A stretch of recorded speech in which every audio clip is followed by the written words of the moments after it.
Hey Chad, how's it going?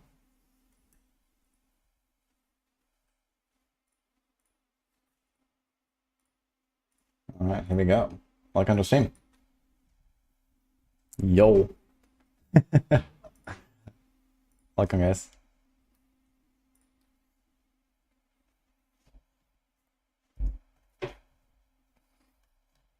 Maintenance alert. Uh-oh. But I think that's on Friday.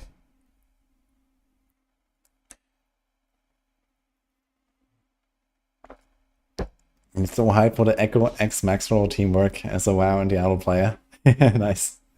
Yeah, they just released the WoW branch for the War Within. Background is looking fresh. Yes. We are doing work here. We got the Wanderer now. Here. There's Geralt of Rivia. Here.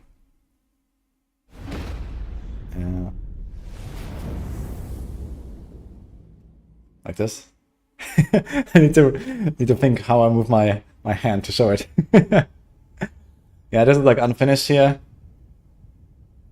But we're getting there. We got a little shelf in the corner. There's gonna be probably another shelf up here that we're gonna put. But we'll see. There's the wudijo sign. Yeah. Getting there. Leaderboard legend poster where? Yeah, in fact I opened it. We're probably gonna put it. It's probably here, so it's actually displayed when I stream behind me. So I need a frame for it and stuff.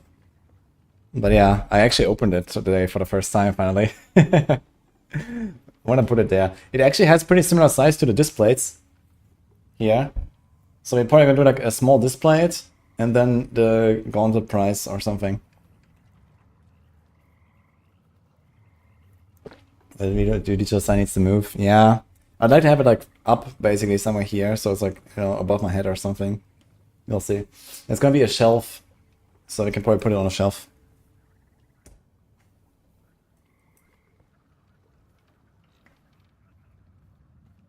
Yo, Kirito, thank you, man. Appreciate that.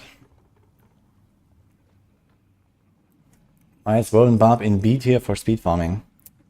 Because it just received like a 95% nerf or something like that.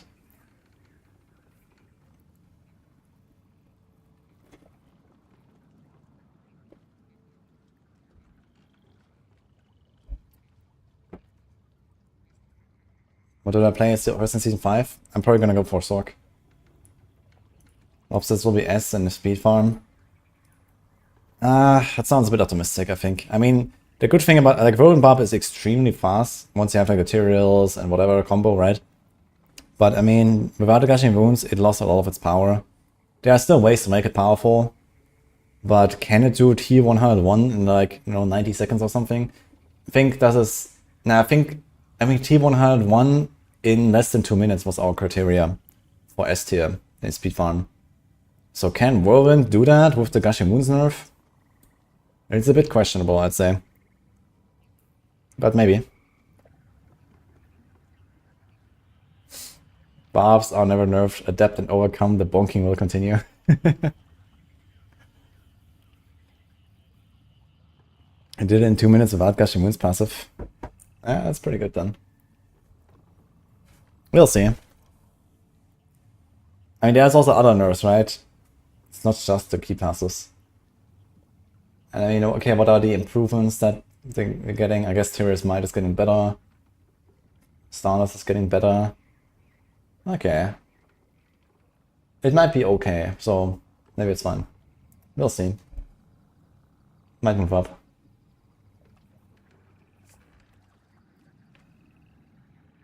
Twister Glyph is fixed. Yeah, that helps a little bit, I guess. Will Fist of Fate be useful for Andariel's Rogue this season? Absolutely. Like Lucky Hit is effectively a direct damage multiplier for Andariel's Rogue.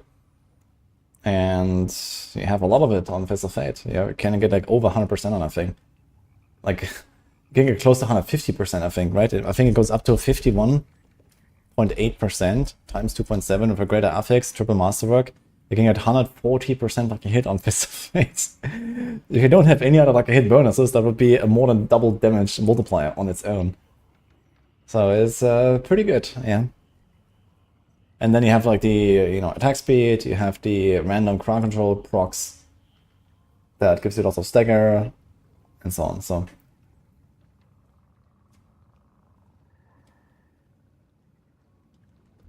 which is some of the best one-on-one builds that are also balancing killing bosses and other single target. Yeah, basically any of the S tier speed farming builds. Like we usually had the speed farming tier list. I'm gonna show that real quick. On Maxwell, we kind of like redefined the speed farming tier list a little bit for the season. So usually this was something like, Whispers, Helltide, outdoor stuff, like very easy stuff, right? Where it's all about have the most speed and everything just dies one shot anyway. But now we redefine it to include Pit tier 101. Because that's, kind of like the speed farming territory that a lot of people are looking at. If you have a good build, then you want to do tier 101 Pit for the masterworking mods. And of course, it's kind of dominated by Rogues and Sorc that just have the most mobility. There is Flay Barb in there. Maybe we're going to move Worm Barb up. Maybe it turns out to be strong enough. So maybe this is a bit pessimistic right now. We'll see.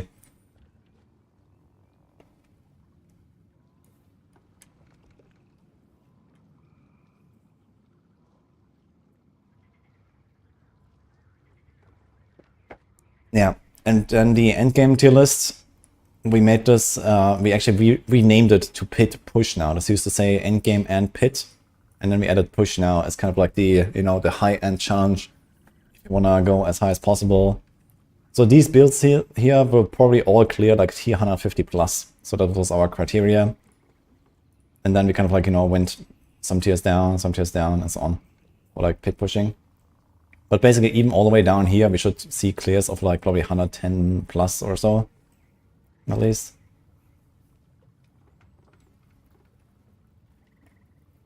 What do you think about Crown of Lucian nerf?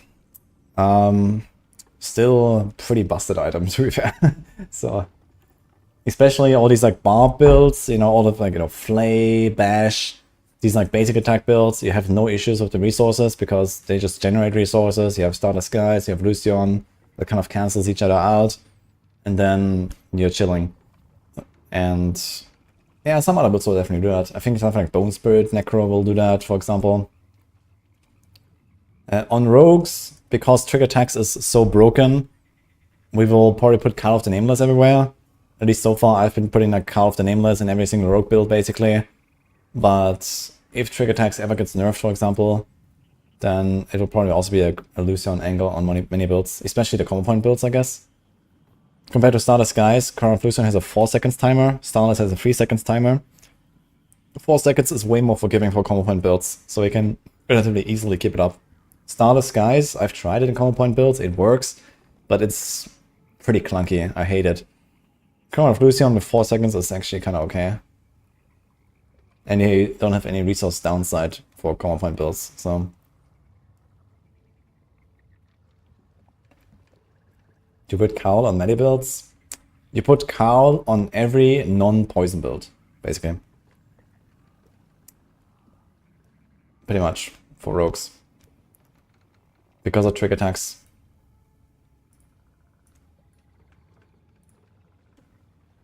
We have it here actually somewhere. He has carved the Nameless. So this Trigger Tax ranks. You can get it easily to 3, and if you get lucky with a greater affix and then masterwork it up, you can even get to 5 ranks of Trigger Tax. And 1 rank of Trigger Tag is probably worth as much as like, I don't know, 3-4 ranks of a typical passive. It's pretty cracked. So, and for precision builds, it's even more than that, because it double dips. Like, it's insane. So this is the reason why Call of the Nameless goes. And the crowd control duration is actually very good to have as well, because it gives you a lot of stagger on bosses. Unstable Elixir is also a good passive.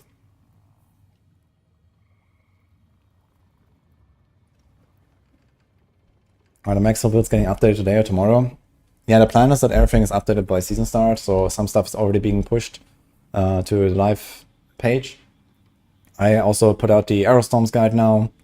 I need to finish the grenade stuff, but that is, like, I have like some of those rogue guides myself.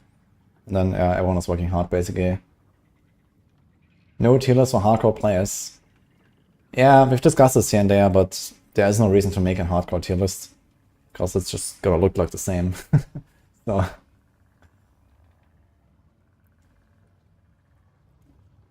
They cooked with the unique and mythic changes. Yeah, lots of cool stuff. Even, you know, even if like some of these choices are not like the meta choice, they're like interesting enough to, you know, sometimes include in your setup if you want to do something a little bit different.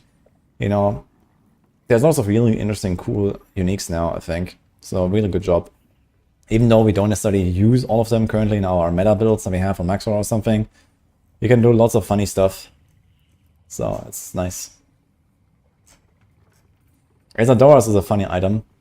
This 2% damage reduction per clicking energy. We discussed this actually on the patch note day.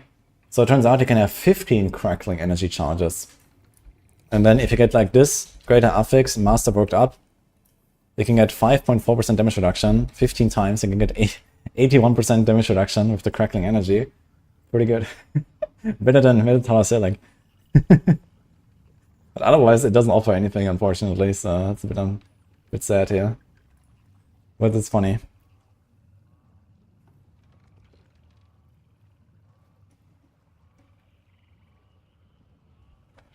Hello, Rakim. Thank you, man. Makes me sad to keep doing this, just base game updates. I mean, why does it make you sad? You know, all the builds are changing significantly. Like, why do you need a season theme if everything is changing anyway? You only need season themes when there is no game updates, right? If there's only like minor stuff or whatever, and then you have a season theme that actually switches up the builds a little bit. But if the builds are changing anyway, what do you want with a theme?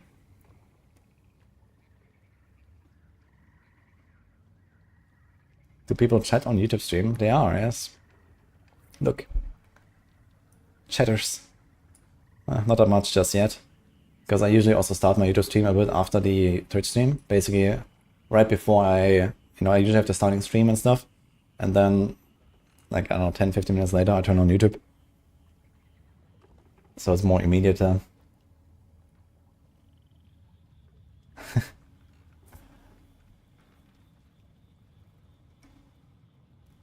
What I recommend for starter build on Rogue? Yeah, Barrage leveling is very good. Barrage in general is like one of the strongest builds in the entire game. Arrow Storms is also something if you want to do something a bit different. Maybe I'll try this when I make my first Rogue in the season. I'm probably just gonna level with Arrow Storms and see how good it is from level 1, basically. Should be pretty solid. I published the Arrow Storms guide. You can find it here in the Rogue specialized builds. Where is it? Wait, where is it? Oh, maybe I didn't tag it correctly. Let me check.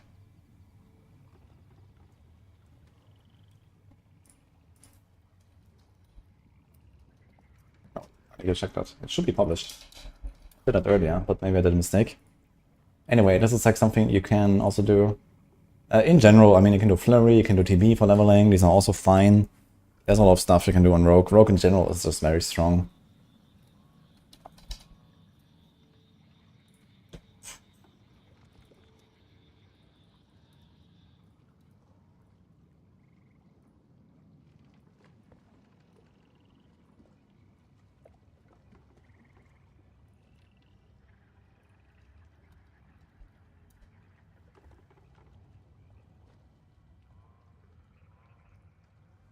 It's really fast, still having it on launch. Yeah, Flurry, you have this dash effect now, which is kind of cool. And they also put more power into the base skill and less on the upgrade. That gives you like the reduced cost and the extra damage when you spam it. So you can definitely get away with the dash Flurry, basically.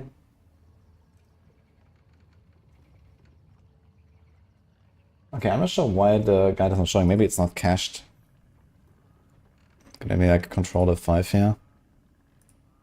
Should be here, but it's not. Very sus. But it might take a little while until it's actually updated since it's a new post. I'll check that later.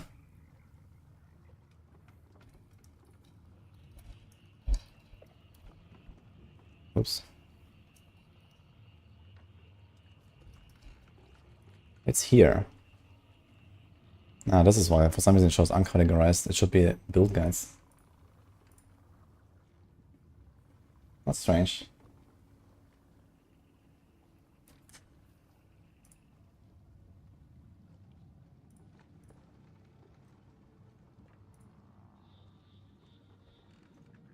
Okay, I think I fixed it.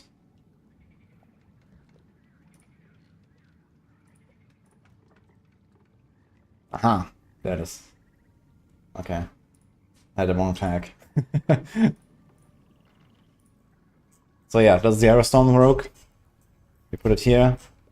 Video is out.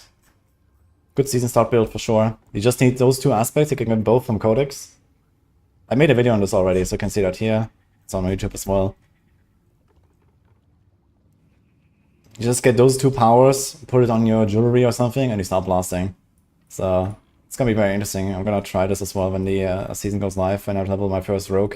I will start with a Sorc, and then maybe my second character is gonna be a rogue. I'm gonna try exactly this. It should be very good though from the start.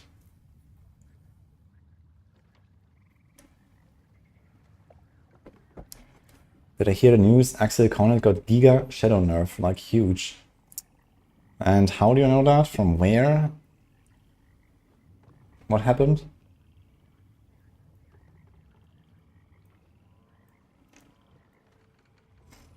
Will this work with a controller? I would say this is a pretty controller-friendly build, yeah. You don't really need to like aim properly and stuff, you just kind of like puncture into packs. And then you proc the Aerostorms and that's it, so... In the patch notes. Axial Connet, okay, so explain why is it Giga nerfed?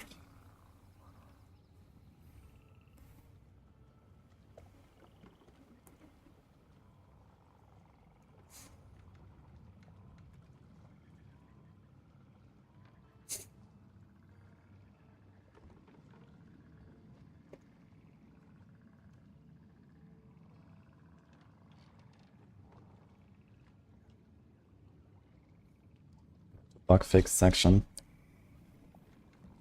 Fix an issue where Axis and Explosion did not benefit from greater chain lightning. Fix an issue where Axial Conet's Explosion was doing much less damage than intended. Fix an issue where bonus chain lightning projectiles did not benefit from Axial Conduit.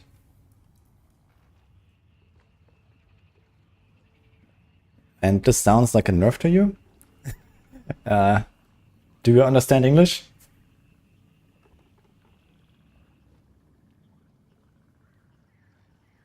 Best ranged rogue build without combo points.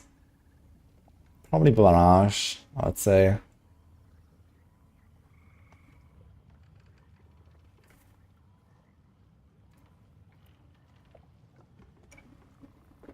Heartseeker. Heartseeker is not gonna be good enough, I guess, to be like top build, I'd say, on something like that. If it was just so, you can take like Barrage with Sky Hunter, Precision, Shadow, Stardust and stuff. Just literally play inner side, you know, instead of combo points, remove Condemnation, go inner side, and play like that, you know, just spam Barrage, and you're gonna be okay. It's gonna be a bit weaker, but yeah. You filled 5 characters of 3 caches. Someone is prepared, man. There's no mention of fixing the billions of damage on Lucian stacking past the cap of Axial. Yeah, true, that is not mentioned, but if that is still... I mean, that is like the most game-breaking bug in the entire game, right? That should have been fixed, I guess. But yeah, it is not mentioned. But since there is a bunch of other bug fixes on Axial Connet, I would kind of assume that this is probably what's going on. Or maybe a Crown of Lucian fix. I don't know if Lucian is mentioned somewhere. Now it's just fixed an issue where stacks couldn't be granted from Crown of Lucian while channeling Whirlwind. Yeah, who knows, I guess.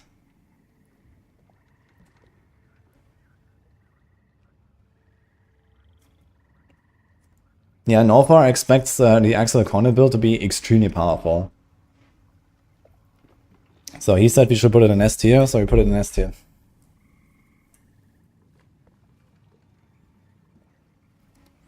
That's what he meant to fix the Lucian Axial interaction, which is like 100 times nerf on top end. It's more like a times 10,000 nerf. But I mean, this was obviously something that should not even be in the game. So what are you talking about, man?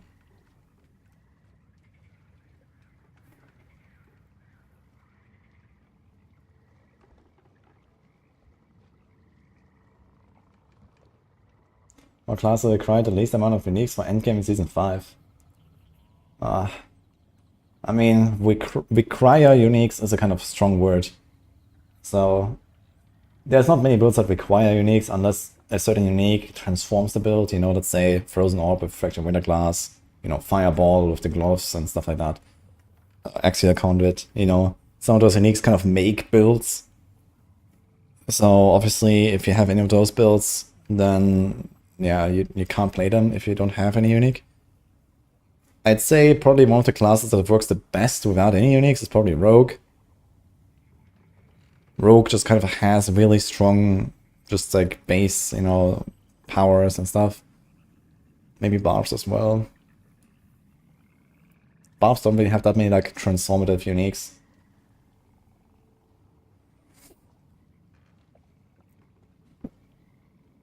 Are there any guides that are updated for Season 5? Yeah, they're slowly being pushed to live patch. You can see this here if you like look at build guide section. You might see some that already have Season 5 tags. Yeah, many of them are still on Season 4, but yeah, sometime tonight and tomorrow, everything should be Season 5. So everyone knows like how to work. Here's like, for example, Season 5 already, Season 5, and so on. Season 5, so you see here a bunch of stuff is already done. Just check for these Season 5 tags. But yeah, by tomorrow everything should be done. Or most of it, at least. And then, yeah, maybe a few guides are left that are kind of like low priority right now. Because we don't have enough time and it will come like over the next week, maybe. Something like Fireball, Sorc or so. I think Norfa said he probably won't have time for it. But it's also probably something that almost no one is going to play anyway, so... Or Ice Shards or something, so this might be something that comes a little later. But here, Chain Lightning is done, Lightning Spear is there, and so on. Thanks, Laffe God, for the Prime.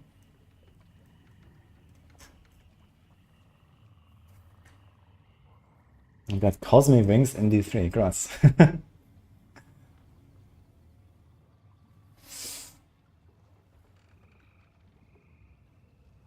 I think the Lightning Spear link is broken. On the healers, you mean? Let's see. So what does this link say here? This says 404. Lightning Spear, Sorcerer Guide. Well, when I mouse over, it doesn't tell me what's the link, so I have to check this in the back end. Maybe Norfa did a different link now than what we put there. But either way, you can find it from the build guide section. I will check that later. Did Fawn's Barbs get hit? Yeah, they fixed some bug with the needle flare aspect that kind of made it do more damage than it should. And that made it go down quite a bit. I think I have like a B or something here. Still an okay build to play, but it doesn't have like these crazy couple 100 million hits anymore randomly.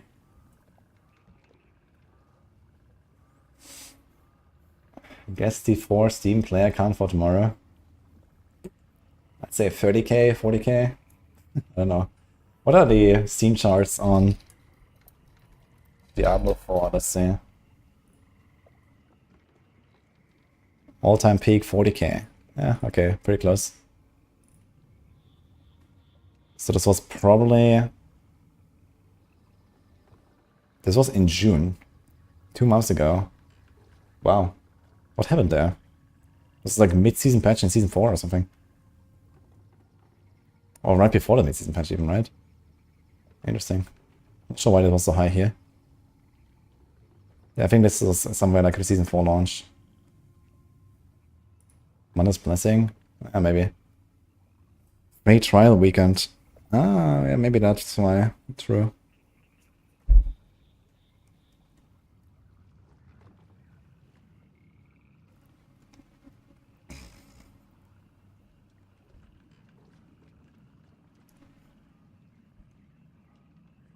I think we'll beat Season 4. I think it it really doesn't matter. I mean, you know, 99% of players are on Battle.net and Xbox, you know, Game Pass. So the Steam is just like a drop in the bucket.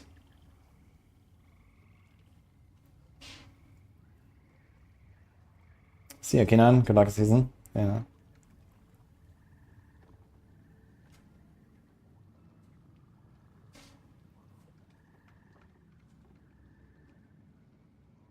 You own it on Steam for the Steam Deck.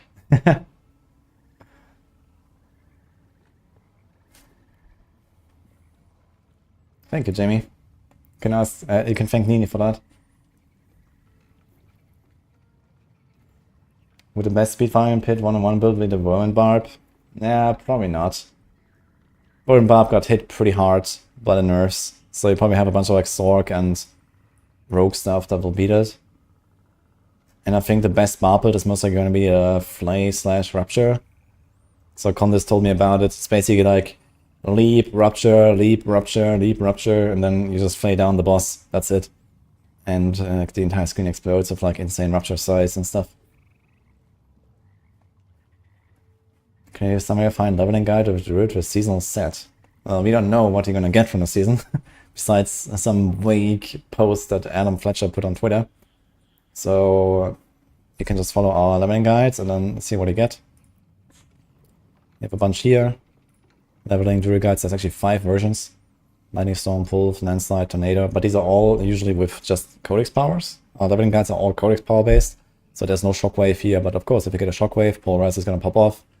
If you get, you know, Trampleside aspect or whatever for Landslide, Subterranean aspect, then Landslide is gonna pop off. So in Druid, it's usually kind of like you go with what you find and then you start blasting. Everything got buffed now on Druid. I would actually really like to do 0 to hero for Druid as well. But I lost 1 day of streaming on Saturday when we had like the almost 6-hour maximum meetings for the tier lists and stuff. I was actually going to do the Barb on Saturday and then Druid today, and we would have all the classes done. I might have to skip Druid, unless I do 2 runs today, but that will be like at least 6-7 hours then. It's 9 PM. How long do I need to stay up today? So the season starts in 23 hours, right? So I need to start my stream in 20 hours. I need to sleep around 8 hours. So I need to sleep at the latest in 12 hours from now. So yeah, we could do like 6-7 hours of 0 to hero. Then I could go offline, record videos for like 2-3 hours. Do a bit of guide writing, 2-3 hours, and last minute fire, like putting out fires on max roll. Maybe I'll do 2 runs today, but I also wanted to do like more planner work and stuff. I haven't really updated all the planners yet from the PTR to now. So I think I might have to skip the Druid run, unfortunately. Since I kind of want to get all of these updated. I mean, most of them are. But yeah, it does take, you know, sometimes like half an hour up to 1 hour per guide to update, so that's kind of long. Let's screw it up like last season. I better go offline as soon as possible. Yeah. I think it'll be fine this time.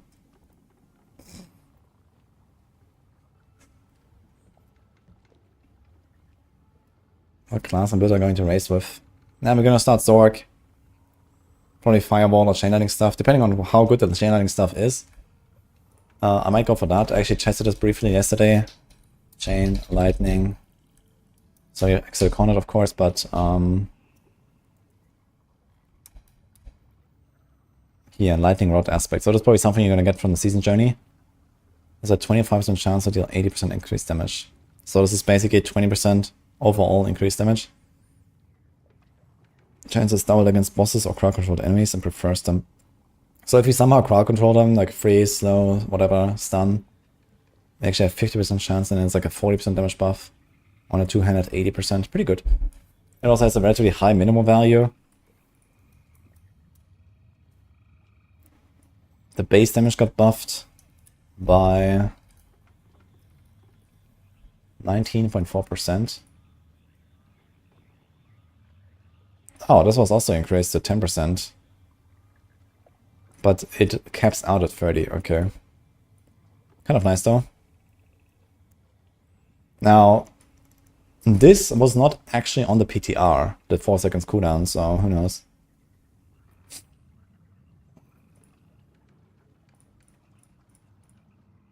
Okay, and this was it for Chain Lightning. Okay, we'll see, I guess. What about, I don't know, Static Surge, was that changed? No, but Rios Mastery was updated, so that's gonna be much better. Okay, so we'll see. Maybe I'll do Chain Lightning. Otherwise, I'll probably start with like Fireball stuff. Combustion also is kind of nutty now. 60% base. And then maybe I'll switch to Chain Lightning later. Why do you think TB will be better than Flurry? Well, because TB is a pretty nutty skill, and Flurry is not. Even with the buffs. I mean, they didn't buff Flurry that much, actually.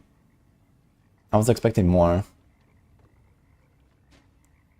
Fireball is 2-3, requires absolutely nothing. Yeah, exactly. Like yesterday when I did my Sorc 0 to hero run, I did like one dungeon to get like some kind of like power unlocked, and I kind of did the wrong dungeon, so in the end I just imprinted Edge Master's aspect. And that was the only aspect I had almost the entire time.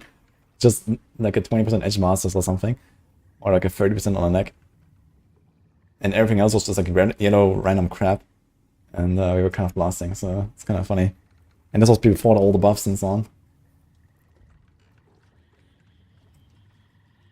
Landslide's still good, even without the Lightning Storm stuff that the Maxwell guide uses. Yeah, pure Landslide is actually what I'm gonna play when I play Druid. There's like the pure Landslide and there's the Storm Slide build with the Lightning Storm stuff. So I think Boiler says that the Lightning Storm stuff is a bit better, but I don't think it's much better. So I definitely want to do a pure Landslide, and it's going to be pretty powerful. I did it on PTR, was pretty good.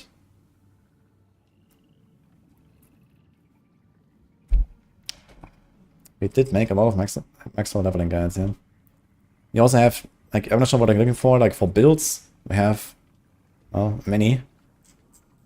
This is all 1 to 50 leveling, basically, and then, you can switch to the endgame guides that start at 50 to 100. If you're looking for like a, leveling strategy guide, there's this one here, Speed Leveling Guide, that kind of tells you what to do, where to go, and so on.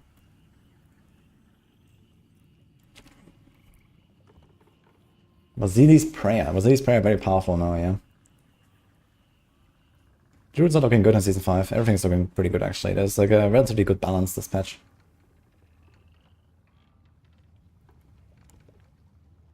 Is Heartseeker build getting nerfed?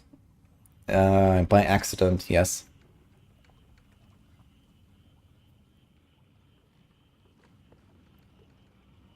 Yo, Zach.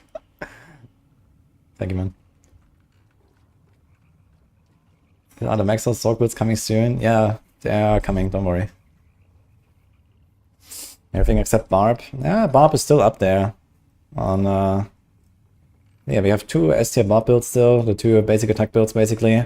So they really didn't lose that much, because Shard of Erathiel and Crown of Lucion kind of make up for all of the loss that they got. In particular, Bash also didn't really lose Gushing Wounds value that much, because you have, other options. You can just, I think this is actually played with Walking Arsenal now. Is it updated already? Bash, August 4, so this is Season 5 already. It's probably Walking Arsenal now, yeah, so they're playing Walking Arsenal here. So you do Hoda, like 2-handed bludgeoning, and then you have here 2-handed slashing or something, and then you do like maybe dual wield bash or something like that. Yeah, exactly, this is what they're doing here. So this is the combo now, Walking Arsenal instead of Gushing Wounds, or what are we doing, Unconstrained, I guess, before Gushing Wounds. Still pretty powerful because Lucian, Shard of Erathiel, and then in like an Uber version you can put in a Star Disguise as well, when you get that.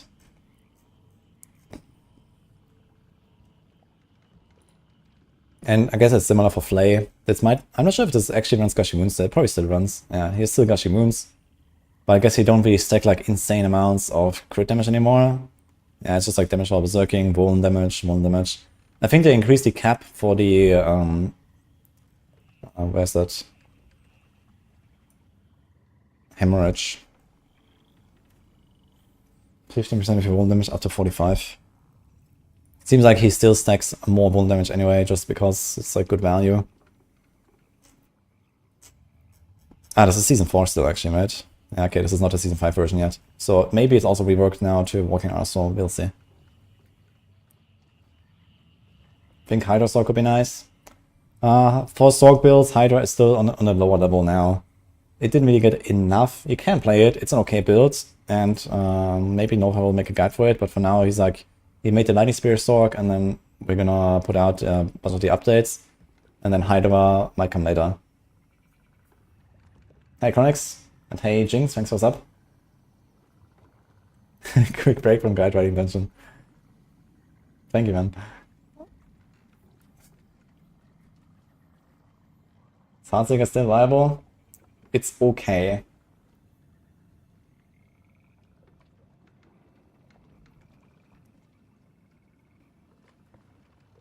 Yeah, Hydra is playable and even endgame. Like, there were some people on PTR that did it. And now they have generally just buffed a lot of stuff on Sorc after the PTR. So Hydra will be okay. If you really want to play Hydra, it will be fine.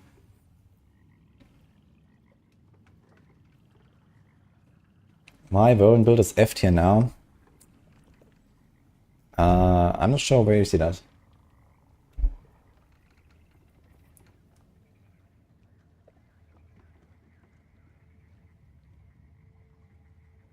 My Lightning Spear and Maxwell is broken. It's just the link that's broken. Maybe I can fix that real quick. Let me check what's happened with the link there. You can find it in the build guides. So I guess we just put the wrong link there in the end. So here is the, oh my god, so many sword builds actually. Lightning Spear. I will try to fix the link in the tier list. I'll be added.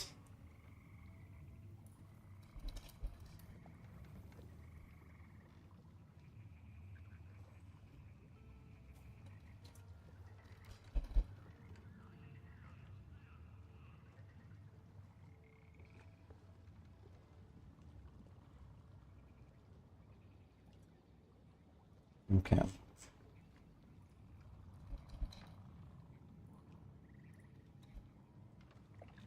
Okay.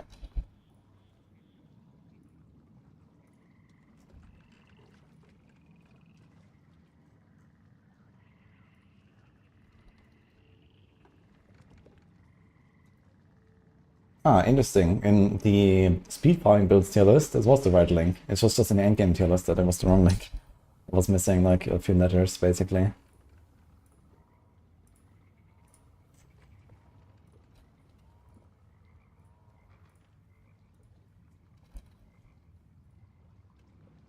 Okay. Should be working now if you refresh. Otherwise, you can find it from the build guide section.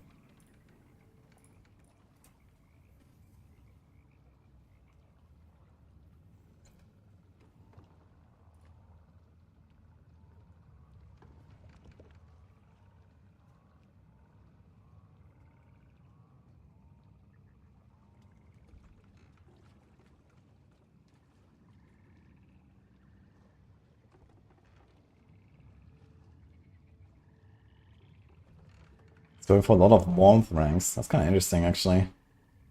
3 to warmth, 3 to warmth. Huh. That's a lot of healing, actually. How much healing is that now with the buff? Where's warmth? He doesn't actually pick up warmth. He just has 6 ranks there, which is, I think it's 2% per boss or something per rank. 0.5 for each nearby enemy and 2% for bosses. So with 6 ranks, you get 12% healing per second for a boss. And in most packs, probably more than that. Kind of funny, actually. 24% from bosses. There's 6 ranks. No, it's 12. This is... Ah, wait a minute. This is not... It's not in the planner yet, right? This was post-patch notes. Yeah, you're right. They updated it, actually. Interesting. That's a lot of healing. Dude, it would actually be conceivable now to play a non-barrier Sorc. I'm gonna try this at some point. I'm gonna play a non-barrier Sorc. Like full sended, no defensive skills. Fuck it. It's gonna be interesting. Let's see how it goes. Not combined with Temerity, you don't need Ice Barrier. Yeah, I mean, if I wonder if they fixed Temerity. I told them about it a few times already. They buffed Temerity, but did they fix it? Who knows? Don't do it. Non-bearing, lose Stormswell. You have so many uniques, you don't need Stormswell. It's fine, you do like a Starless, a Tarasha Ring, and, you know, whatever. So...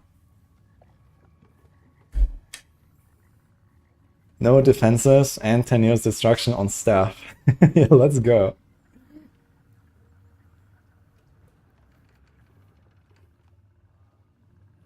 The issue is with Warmth, if you get one-tapped, that here won't matter. Dude, Tyrael's Might exists. You're not gonna get one-tapped.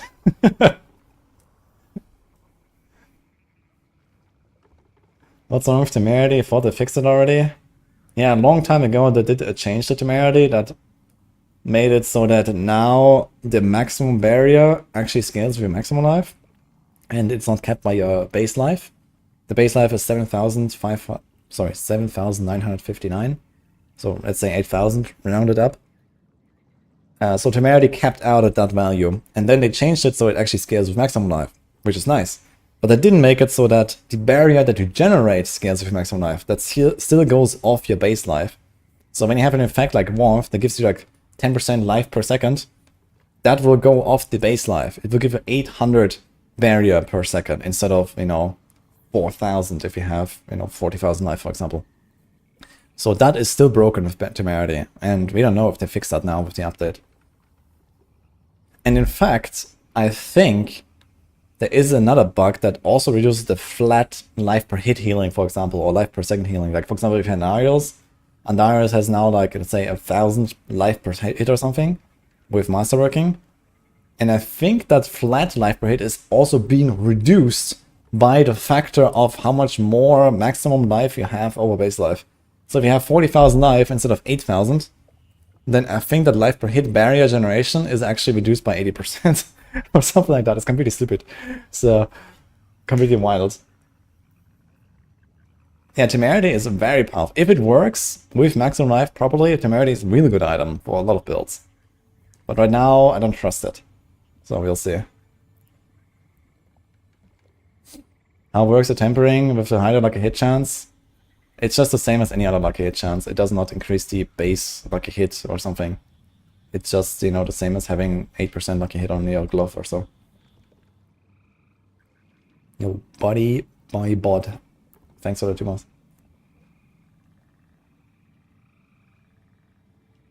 Playing without barrier, count on Warmth. Yeah, of course. You know, the idea is you play with Warmth, get insane healing from this, and play without barriers. I don't know. Might be playable at some point. Mana Shield is also being buffed. Like, there is a lot of like really strong damage reduction effects on Sorc now. You have Burning Instinct, Mana Shield, Align the Elements, Veer's Mastery, maybe like 1 or 2 defensive powers or Tyraels or something. You're gonna be pretty tanky. Lots of healing from Warmth. It could be interesting.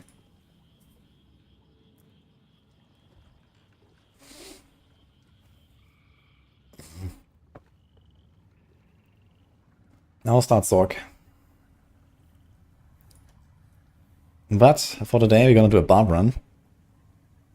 I guess a lot of people are also gonna play Barb again, because Barb is just nice and easy. And it's gonna be kind of interesting to play this with Crown of Lucian and the Shard of Erathiel.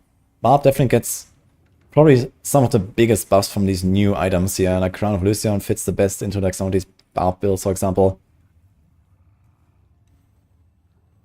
They also buffed it now with the cooldown reduction. There's also lots of other nice stuff on, like the Fields of Crimson has, I don't know, something like 1,000% additive damage or so if you masterwork it. Like, it's wild on like 1 sword and stuff like that. Can I elaborate on Call of the Nameless being S-tier unique? I can. Okay, I'll explain it. I should probably make something like a, you know, top 5 or top 10 updated unique items or something. I wanted to make such a video. And I will definitely talk about Call of the Nameless there. Where's the patch notes? Oh, we haven't opened. Okay, so... Cow. I actually had it here. So, look at this passive, yeah? Trick attacks. When you... Like, it's very easy to stack it up. New days or stun enemies, you get 12% crit chance and 12% crit damage multiplicatively. And that's only 1 point. Okay, 12% damage is 4 times the value that you get from the typical like 3% damage passive or something like that. Not even counting the crit chance, okay? So in addition to the crit chance, you know, this is something like 5 or 6 times the value that you get from a typical passive trick attacks.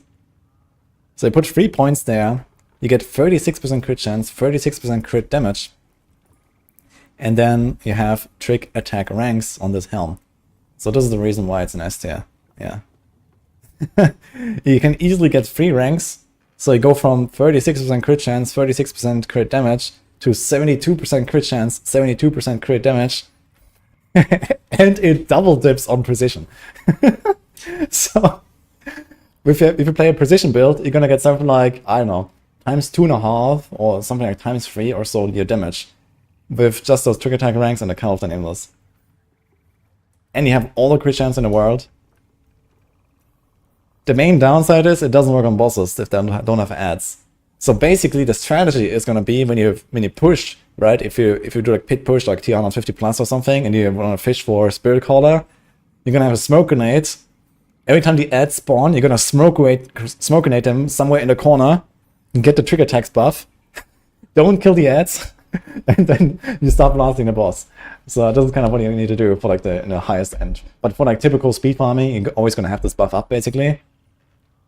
It lasts 5 seconds, so you go from pack to pack, you know, you instantly proc this, easy peasy.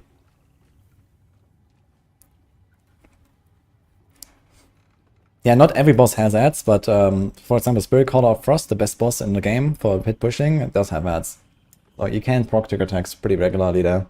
So if you time this a little bit, you know, you wait for the ad spawn, you get the boss close to the stagger, you know, throw the smoke grenade, get your trick attack buff, stagger the boss, start blasting. So you, like, you know, on the very high end, you're gonna do some nuances like that. But yeah. What is ads? Ads means additional minions or something. Yeah, the helmet, like the Cow's Nameless is insane. You can also summon Shaco, you can even run Crown of Lucion on some builds and so on. And the trick attacks, you know, what I just described, for example, for pit pushing is also a bit finicky. But for typical, you know, speed farming and stuff, you always have this buff you're gonna destroy. So how does precision build days? Every rogue build will have days or stun or something like that. You just have a temper for it. Or you have a smoke grenade for it or something. Yo, Code, thanks man. If you start pension, when do you go RF? You go RF whenever you find Scoundrel's Kiss. That's basically what you do. So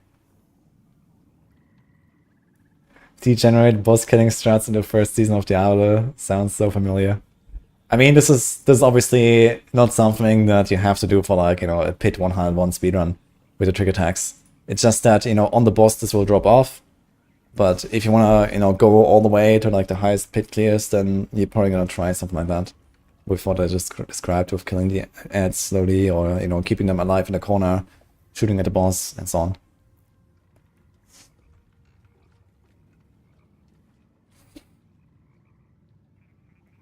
Don't I think they're making the game easier by forcing you to fight 30 level monsters above your own character? I'm not sure. Aspect of Heart, kind of OP, immortal every 20 seconds. They actually nerfed that Prudent Heart, I think. Or did I confuse this with the other one? Yeah, actually it's a 60 seconds cooldown now. And also you need to lose more than 20% of life in a single hit. So this is actually not that good anymore. It was relatively good. It was not good enough to the point where I would put this in every single build, but the good part about Prudent Heart is it prevents you from getting tormented stacks. So you can kind of just like soak one of the shadow boss attacks in the pit every so often. But with a 60 seconds timer, yeah, no way. So this is good to cheese maybe something like Uber Lilith or something. So, you know, you can kind of just like stand there, let the skulls fly into you, and you have a 4 seconds immunity. But I mean, you can do the same thing with Protecting Aspect already, right? And almost no one runs Protecting Aspect. So, yeah. Also, Slice Steps was like Omega nerf most likely. That was actually the really strong one. Slice steps, I made a video about this, but now it's actually nerfed. Previously, this would trigger your defensive skill before you take damage. So you could actually have like a complete glass cannon build, have flame shield on your bar, you could get one shot, and the flame shield triggers and you survive. But it doesn't seem like that is happening anymore. It says after losing 50% of total life, not that it triggers before you lose life. So this doesn't actually help you anymore. So Slice Steps is kind of nerfed now, Prudent Heart is kind of nerfed. I don't think they're really that great anymore. They might have some niche uses. PvP as well could be kind of nice. So if you have something like Prudent Heart in PvP, that's obviously pretty insane with 4 seconds immunity. Prudent Heart is now Flaming Enchant for everyone. I mean, you still have to survive the hit, Crucible. If you get one shot, Prudent Heart will do nothing. You still have to survive the hit. Same here, you have to survive the hit. So it's not a Flame Shield enchant for everyone, kind of, so. And also, defensive powers, number 1, are not as important anymore because they nerfed the pit bosses. And number 2, you don't even have a lot of slots for defensive powers anymore. Almost everyone is going to run unique helmets. Almost everyone is going to run Terrorist Might later on at least. And then you only have Pants. That's it. You have one defensive power in almost every build. At least late game. You're not going to have defensive powers, so just put a Prudent Heart or something. On Rogues, that's basically always going to be Umbrous Aspect. And then maybe some other powers on other classes.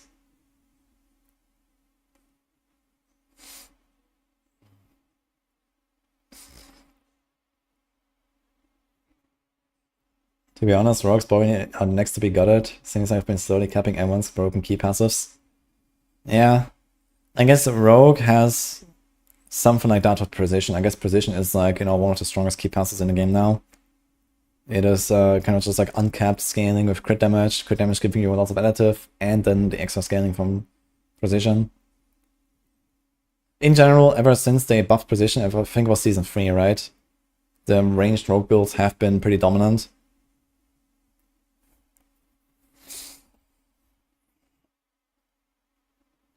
Prudent Power could still save you from one shot to trigger a Skull before character death. I'm pretty sure it does not do that. We used this power in Season 1, and I don't think it prevented one-shots. And I also used it on PTR. And if I remember correctly, it does not prevent one-shots, so. It's victimized, unusable. Almost. But I think it still goes into the Heartseeker build anyway. Rogue will have Dark Shroud aspect for more damage. Dark Shroud aspect for more damage. Which one do you mean? Any TB builds? I updated the TB planner on my Discord yesterday night. Yo, beat dropper, man. Thanks for 10 subs, dude. Appreciate that.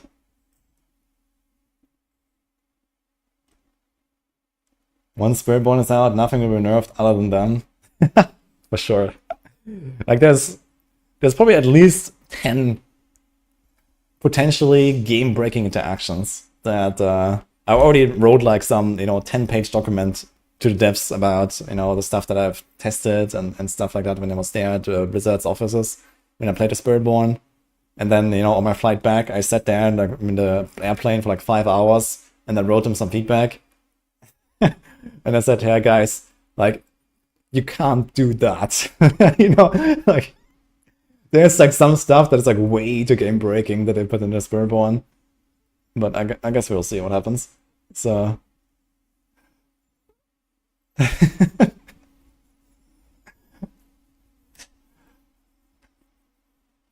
I mean, I expect Spiritborn is going to be relatively powerful, but some of the mechanics that they put in there are just kind of like insta game breaking, Like you load up Spiritborn, you click like the right passives and get like an aspect or two, and it's gonna like break the game and everything's gonna die and you're gonna be invincible or something like that, right? So that is a bit too much, in terms of overpoweredness.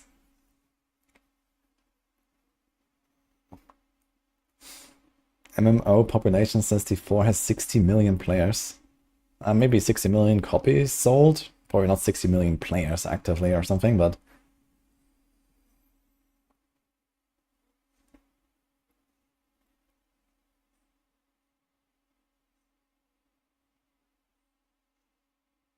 Yeah, I was cooking builds last night. Realized afterwards I was talking about the Starlight and Vibrating Fury interaction in Season 5 from North Prior.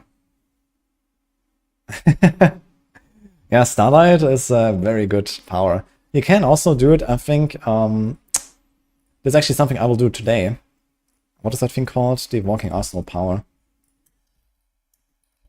Yeah, Relentless Arms Master. Also very good. This is also the Codex power. So, Walking Arsenal is kind of the leveling meta and also like endgame meta now for a bunch of Barb builds. And Relentless Arms Master is something you can just get from a dungeon early on. Look at this. 35% increased fury generation with a minimum value. And 15% reduced fury cost. So this basically gives you double resources, just like that. There's also something that you can use on a bunch of builds on Walking Arsenal setups, especially early on, to solve all of your resource issues. Very nice. So when I do my Barb run now, I will actually go for this dungeon, get this power, and then we're gonna start blasting. So that's kind of the idea.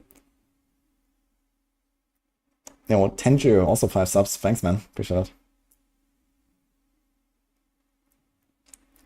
You have 6 players active playing D4 right now out of 650 friends.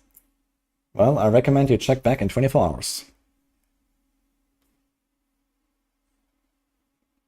Do we have to play Barrage with common points? Or is there a similar option? Yeah, I can kind of play the same build also without common points of Inner Sight if you want. You will run out of imbuement charges, so you maybe have to try to invest more into your cold imbuement charges and stuff like that. You have to invest a bit more in resources, but Skyhunter usually takes care of that. You have to remove Condemnation, get another weapon in there. But you can generally play similar stuff and switch to Inner Sight.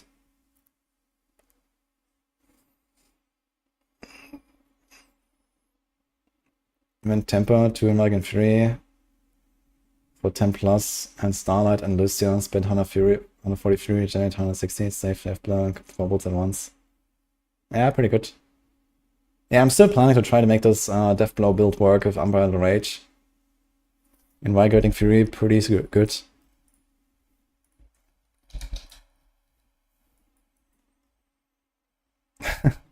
Ten ranks. Yeah, so basically you proc Starlight every single time, right?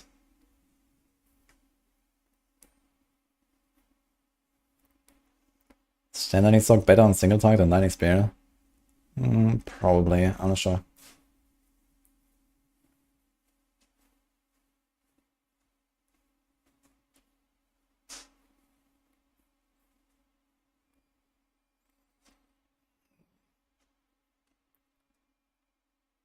Uses overpower every 2 attacks of Banished Lords. Yeah, that's kind of the combo. It's kind of rough that they removed the Fury generation that he had here on the Red Fura ring. Here, that had so much resource generation, and also Banished Lord's Talisman had resource generation, and both of these have been removed. So he lost quite a bit there. But he can probably still make it work with stuff like Invigorating Fury. It's the defensive temper, I guess, right? Yeah. Yeah, it's a pretty good idea. Since we don't temper Imposing Presence anymore, can just go this. Why not? You have insane healing as well, right? Anytime you take damage, you're just gonna like insta heal it up. Kinda wild. Hell yeah, 24-hour stream. 3 level 100s in 24 hours. Doable. You feel like it's gonna get nerfed? I'm not sure if something like Invigorating Fury is on the chopping block right now.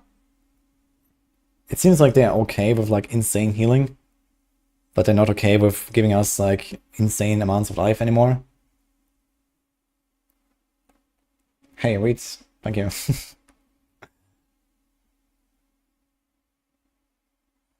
A good Fury per second roll has usually been enough. Well, the thing is that, let me load up the planner. I still need to like tweak this a little bit. Here's the Deathblow planner. So the idea is that you proc Banished Lord's Talisman every 2 attacks. So you get a guaranteed overpower every 2 attacks, and for this you need to spend, yeah, roughly like 140 primary resource. Actually, I think this is every 3 attacks. So at the start you do Whirlwind Deathblow all the time, like this you can proc every 2, and then later I think it proc every 3, but just spamming Deathblow. But you don't have to Whirlwind anymore, you can get Steel Grasp in there. And for this you need a lot of generation. So I need to generate and spend like 100 plus Fury basically per attack to also get the guaranteed crit every time. So when I at least hit 100, I think Deathblow with Third Blade costs 60 baseline, if I'm not mistaken.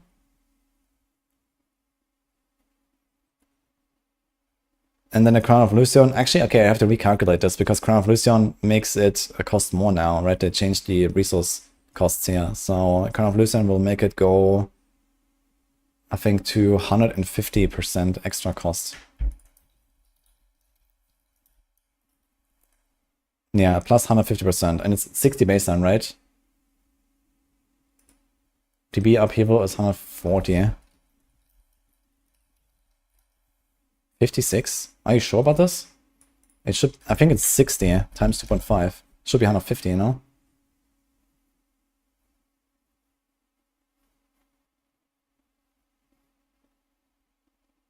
And then you have, wait a minute.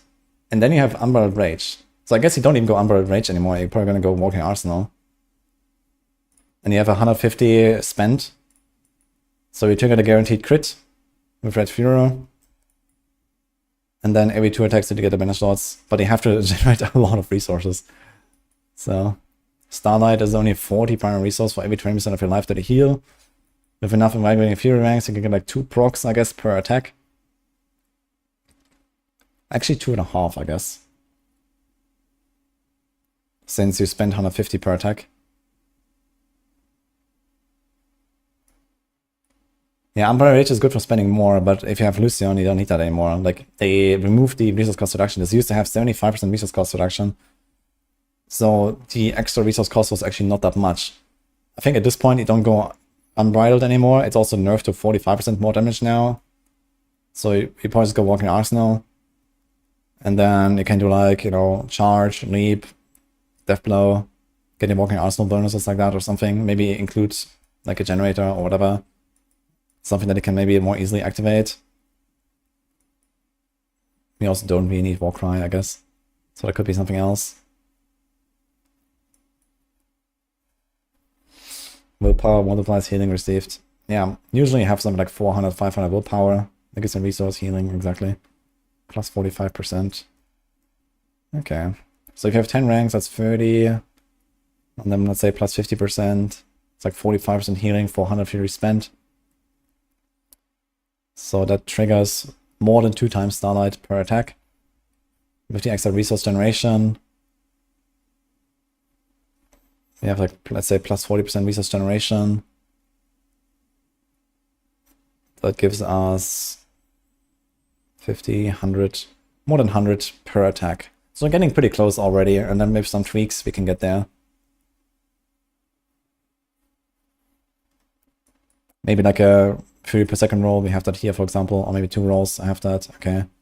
So yeah, that should be fine. Then you should get to the point where you generate enough resources. Can maybe include a Rallying Cry instead of the War Cry, for example, or something.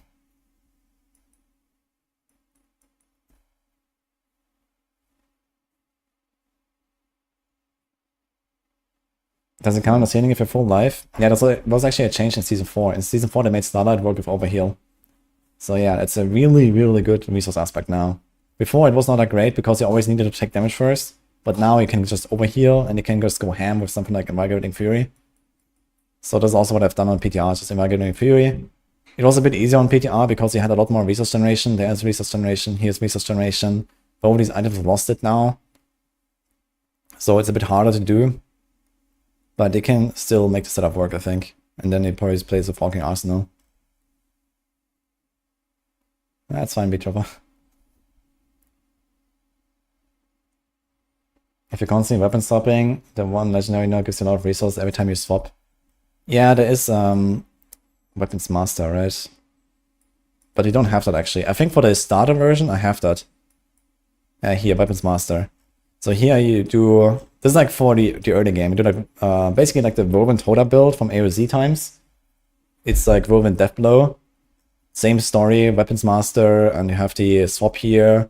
This gives you a lot of resources.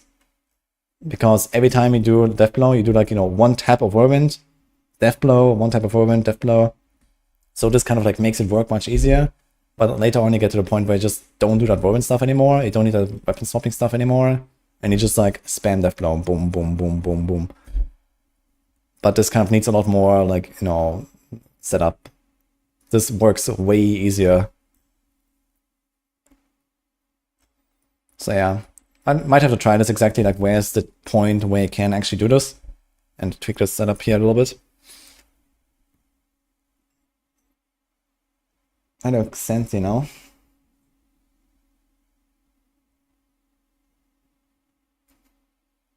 I could do a normal to hero where it shows step by step how to get the gear to defeat all tormented bosses. That's the problem right now. I mean, what you need to know about tormented bosses is that there are certain attacks that give you these tormented stacks and they kind of ramp up the damage you take.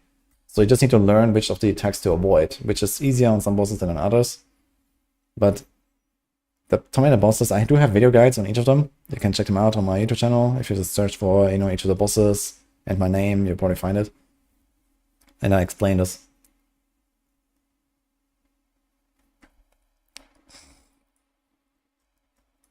Anyway, I guess we start our Barb run. So we go for 1 power. Actually, what else is there in Codex? Let me check that. Maybe I want to do 2 powers, but let's see. If you just go for like the Evoking Arsenal power. So we have Codex that has the Relentless Arms Master, very good power. What else is there that's like really good? Not really all too much crazy stuff, I think. The Thorns thing is kind of interesting, potentially, but Thorns is probably too slow for doubling. Okay, there's not really that much in the Codex. What do we get from the season theme? Weapon swapping, knockback. So that sounds like we're probably going to get a bunch of these like resource powers and berserking powers and weapon swapping and probably Earthstriker knockback. I'm not sure what that is actually. What is that? Knockback. There's not even anything with knockback. No idea what they mean with this. And then swap. There's Battle Mad, which is really terrible, and then there's Earth Strikers, which is already in the Codex. So I'm also not sure what they mean there, to be fair. Maybe you should check this here. So knockback. There's the forward momentum. I guess they mean this one. Blah. And then there's also the 45 thing. Yeah, I guess this is all pretty useless that we get here for barbs, if you ask me. Probably for kick build. Yeah, I mean... Barb will get nothing as punishment for being OP. To be fair, you don't need that much to level a Barb. So, I guess we log in, guys. Let's put the stuff over here. I can probably just keep this open. Death blow, close the stuff. Close this, close this, close this. Log in, guys. Let's open live split.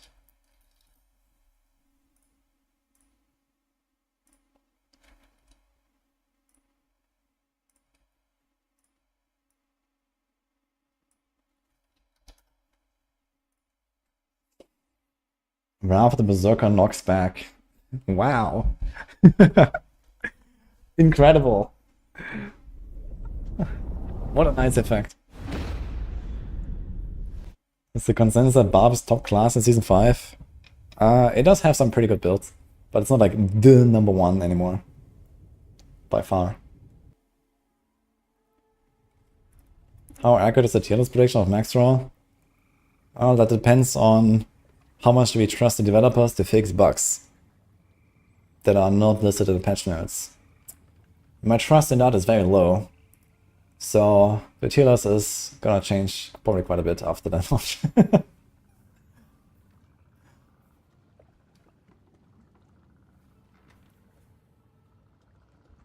Bash is still alive cause of new items and boss HP nerf.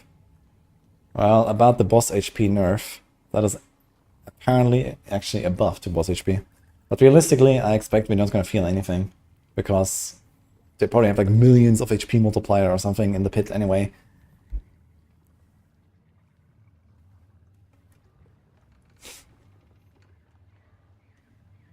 That's our first build. Lightning Spear Sorc. Alright guys, we start our YouTube run.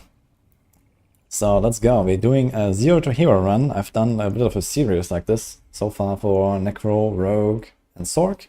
And we want to do a Barb run now as well. The idea is we're gonna start at level 1, like a fresh seasonal character. I'm gonna do this on hardcore, skip campaign, basically imitating a season start attempt with, you know, limited means, limited resources. I'll try to not overdo it with like temporars and imprinting and so on.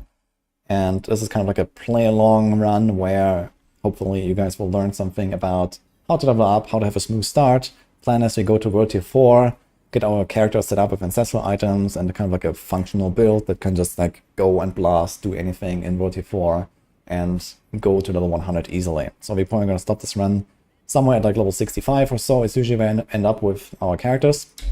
And I will kind of explain all of the choices that I make and a lot of background knowledge that might be helpful for a season start.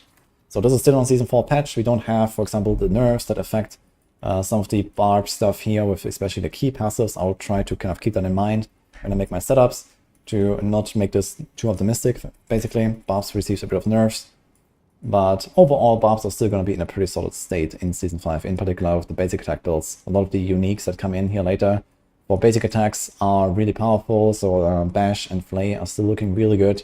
And then there's other stuff. Hoda, Upheaval has been buffed quite a lot. Movement is still around, with like material stuff, for example. Double Swing is alright. Rent is relatively decent.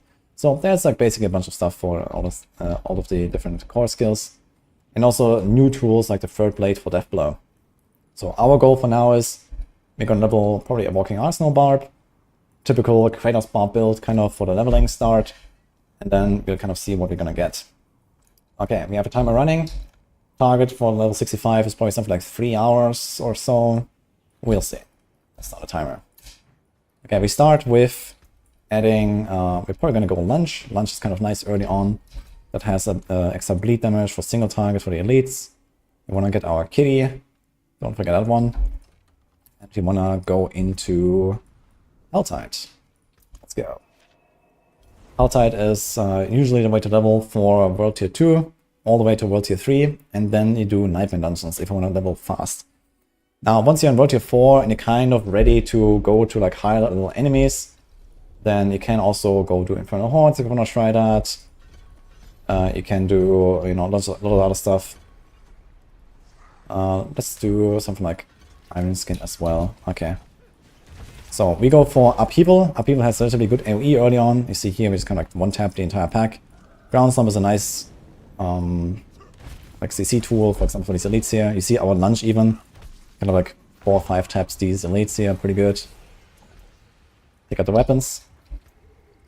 And we want to go for like a Walking Arsenal build. So we want to have like Charge and Leap as well very soon. You can already invest into that now. Charge is also very powerful. 180% damage with just 1 rank. So you can kind of just charge into a pack, do a lot of damage with that. It's like double of Upheaval, for example. Very good. And we just try to kind of like find big packs. Boom, here, charge them down. And that's about it. So we just kind of try to find density, blast down elites, and try to get to level 15 where we get our class quest. So this is kind of the objective for now. Just to keep all the weapons we find. As a Barb, you have 4 weapon slots, and certain abilities can only use certain weapons. So in the case of Upheaval, for example, you can use this only with 2-handed weapons. But any of the 2-handed weapons works, so you can have either a good bludgeoning or a good slashing weapon, here on the left or on the right.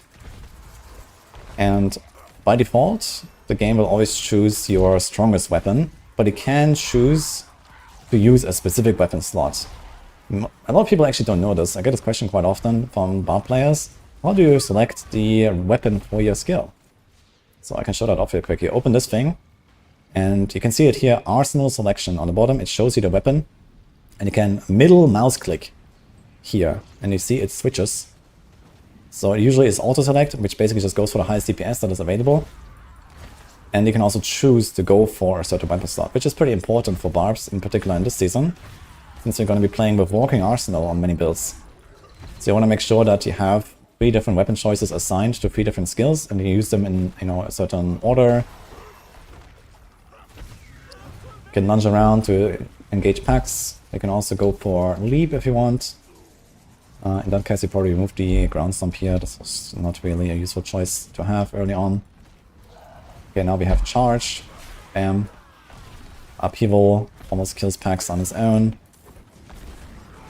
You can do rallying cry to get more resources. Lunge has good damage here. And you see we're already killing stuff pretty fast. You see also our XP bar. You usually want to try to get those level ups in the middle of a big pack, so that everything around you just dies, in the early levels at least. It's a pretty good AoE tool to use those level ups. Now I can see what kind of boss we get here. Doing these events during Helltides is pretty nice because you get ore balls, you get a bunch of yellow items. Now these boss fights are usually kind of long in the early game, but let's see which one we get. This could be nice. Maybe if it's the Blood Bishop, he has very little HP, we can try to use that. Hey, K squared, by the way. Thank you.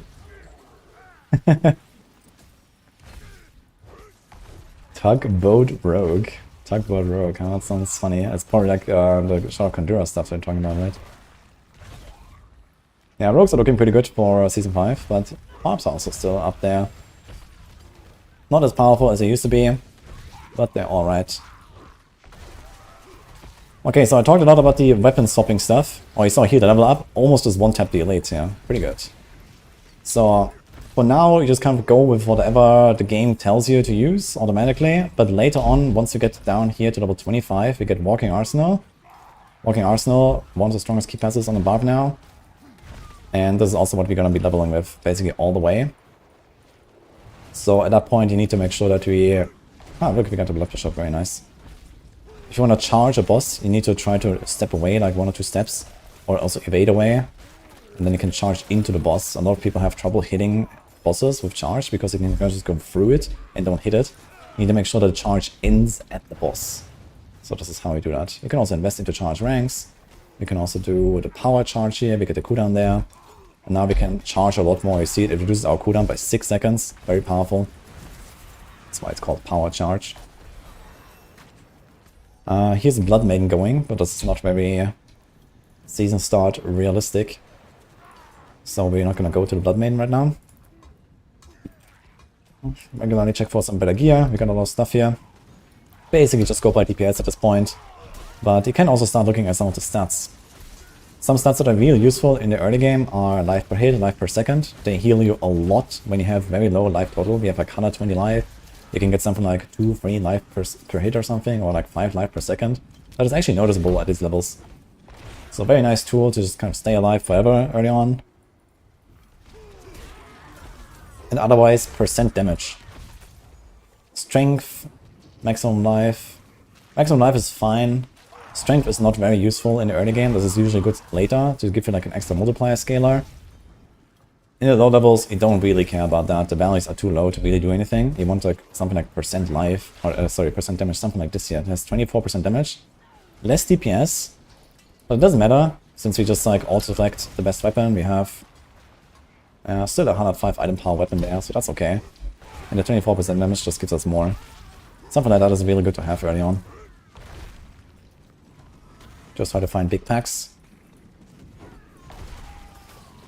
Yo, Shinji, thanks for the prime, by the way. Appreciate that.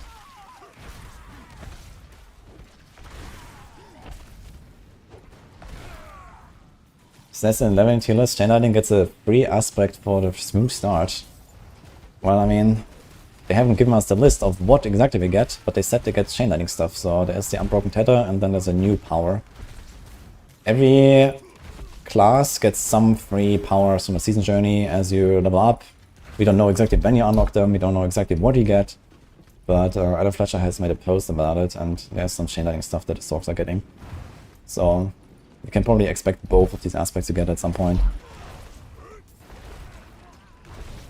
Maybe the recharging aspect too. Anyway, we're already level 10 here, going pretty smooth. If you have collected a few flowers, you can also start going maybe to the Alchemist later when you go to town at level 15, when we start our Barb quest. And you can maybe get a potion. So try to pick up flowers as you're here in Helltides. This also helps you later just like craft a few pots. You don't need that many, just craft, I think they cost 5 bundle herbs or something, so it's like literally 1 or 2 flowers you have to pick up for 1 potion. And if you can craft, let's say, 3 or 4 of them, you probably have enough to just sustain all the way to level 100, because you also find them at some point. But here, pick up this Angel Breath maybe. What is this? And now we can put some more points in charge. Charge rings are really nice, because they also give you a shorter cooldown. They give you more damage on charge and a shorter cooldown on charge, so that's really good. Early game charge is very powerful. It just kind of like kills entire packs on its own without spending any resources. You know, just charge through them, bam. There's also an aspect for it called Ancestral Charge, where you have 4 dudes going with you. But this is something for later if you get lucky. And another aspect called the Brawler's Aspect. If you get those 2 together, it's really good to just kind of clean up all the small stuff. But these are both, I think, drop-only aspects on the Barb, so we can't really rely on them right now. But it's a very nice combo for like speed farming and speed leveling. Brawler's Aspect makes enemies explode when you hit them with charge, and Ancestral Charge gives you 4 dudes that go with you, so you hit like the entire screen and everything explodes, so it's not like some big boss or something. Especially the more enemies you pile up with the charge, the stronger it gets. But yeah, for now, we just rank this up. You see here, boom, charge just kills everything. Very nice. Get some powers here. Kill these elites. Actually, do I have the right upgrade on my... Yeah, we have Violent Upheaval, that gives us the Berserking. It's kind of cool about Upheaval, you just kind of get the Berserking already from the start. Here's an event. More bosses, I can say that. It's kind of like one tap, one tap, one tap. It's funny. The last guy seems to have just disappeared. Or did I hit him? Oh.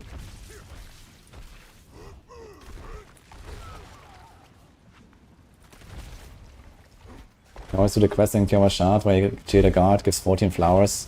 Yeah, that's like a nice little trick. If you're starting Kiowa Shard, anyway, then you know, just go do that quest where you salute the guards. And then you can immediately craft a bunch of potions and just go with them.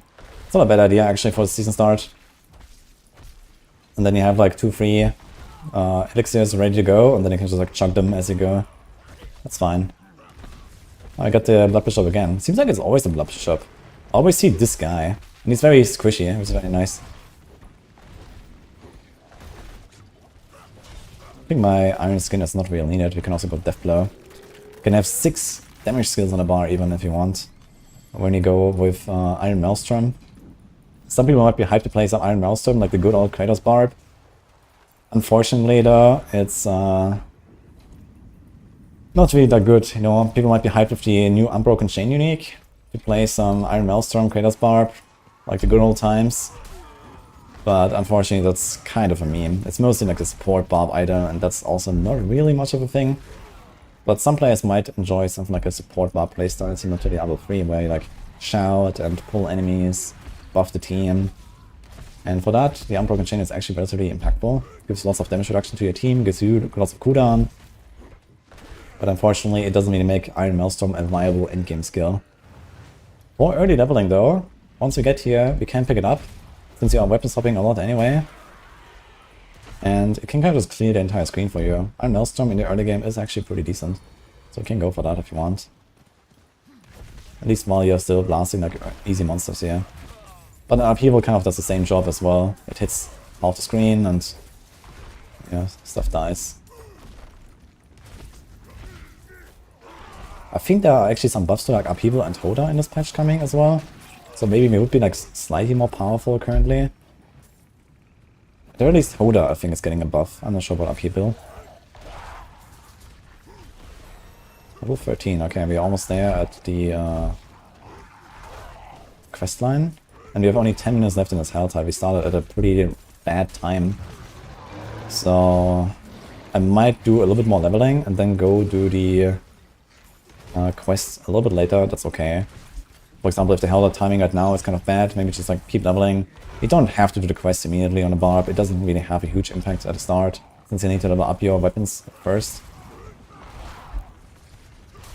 With Barb expertise in like an actual speedrun to level 100, you would actually completely skip it most likely.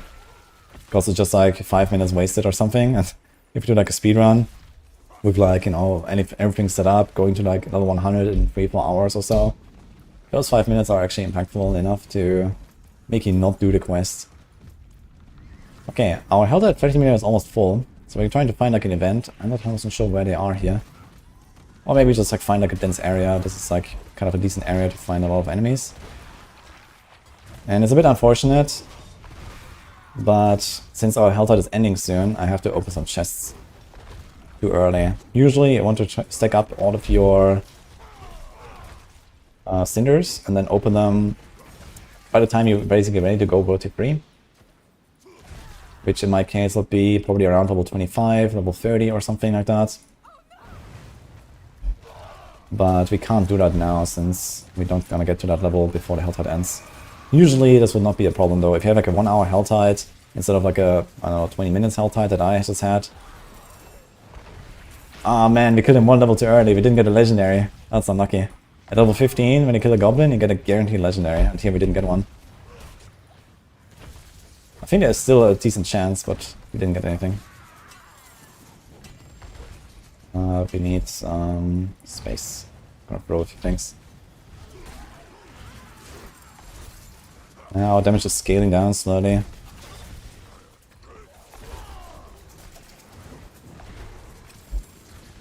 There's a Hellborn coming actually.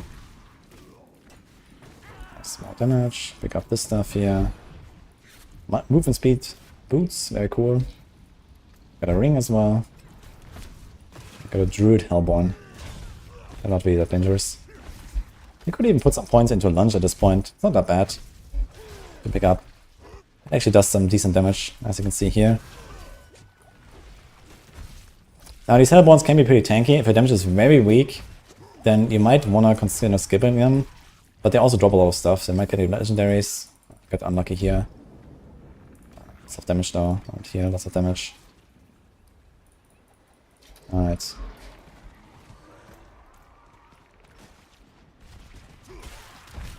Yeah, early on for like season start run, you can drop these white items. They don't really give you much from salvage. But the yellow items you definitely want to salvage to get red crystals as much as possible. So you need them for tempering and imprinting and enchanting and everything basically. So don't waste those. Just go salvage your stuff because you want to use those materials. But the white items is okay. Or even blue, you can actually drop them.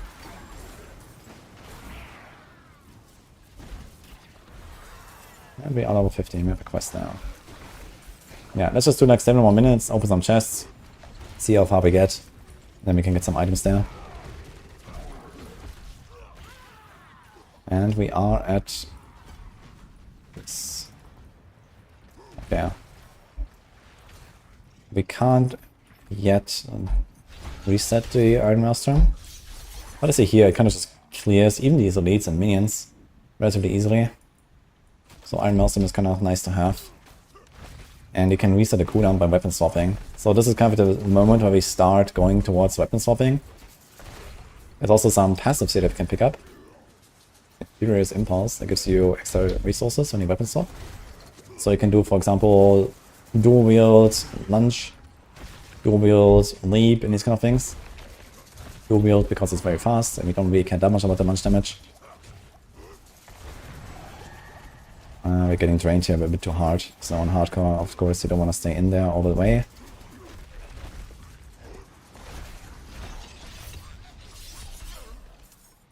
Can Rain of Arrows be a thing this season? Not a big thing, but kind of a thing. It's still a meme build, I'd say. Okay, we have 6 minutes left, and we have probably 4 chests to open. So we should not cut it too close. Rather open the chest a bit earlier than too late, because it will take some time to go around and do this. In Season 5, the chest will only cost 75 here in Earth 2 instead of 100. So you could actually open even more chests than I can. Get more XP, get more loot.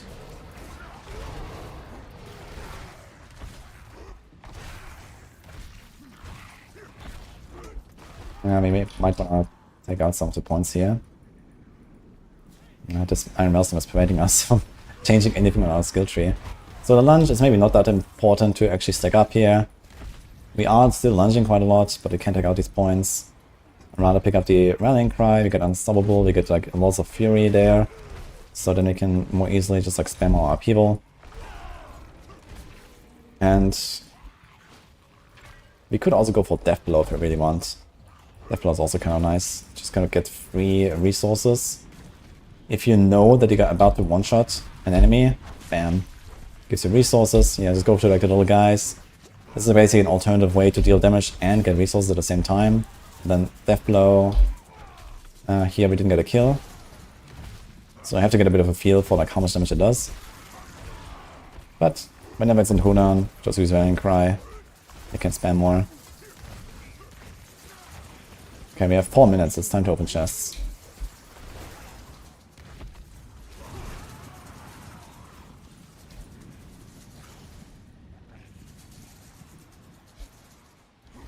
There's a helm actually. I don't even have one yet. The thing is about chests, you don't just like go from chest to chest and, you know, ride around with a horse or something. You want to fight away from chest to chest. So you still keep killing stuff, keep getting XP, don't waste your time. Okay, some pretty good stuff here, but unfortunately a bit too early. So we're gonna be probably slightly undergeared when we go into the Capstone, but we're gonna try to make up for it. Ah, we're also gonna get a Grim Favor here completed with +3. It's kind of nice.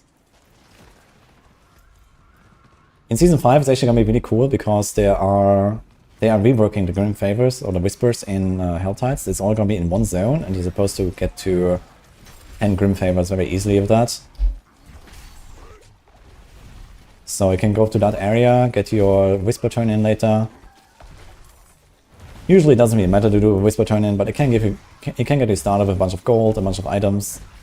Again, you wait until you're ready for World Tier 3 and go for a Capstone dungeon to turn it in. Let's find one more chest. You can also go through here, get the waypoint, and then get this chest up there. Having this waypoint here is kind of nice for Helltides. Let's see what you got. That's pretty good. Here's a neck. We don't even have one. That's pretty good. Big weapon. Any nice weapon upgrade? We have a blue bludgeoning weapon right now. That's kind of funny. I guess we go salvage the rest. Just do this. You might have found even like a temper recipe at this point, but it would be a bit early to use your materials on tempering. You don't have that many mods at the start, so rather just wait. Right now it's still, everything is easy. It's only once you go into Capstone Dungeon that stuff gonna get a bit difficult. I got to the chest too early.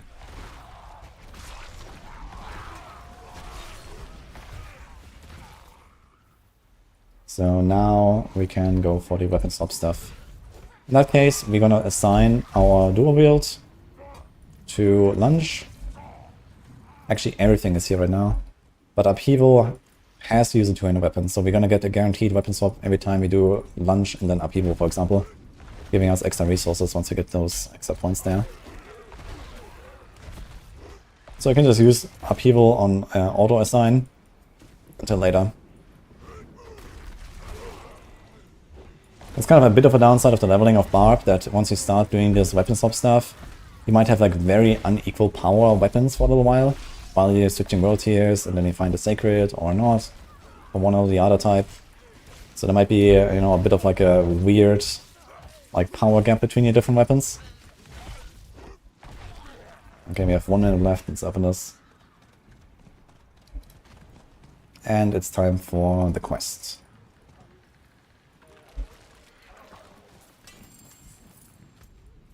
We go to Ket Badu.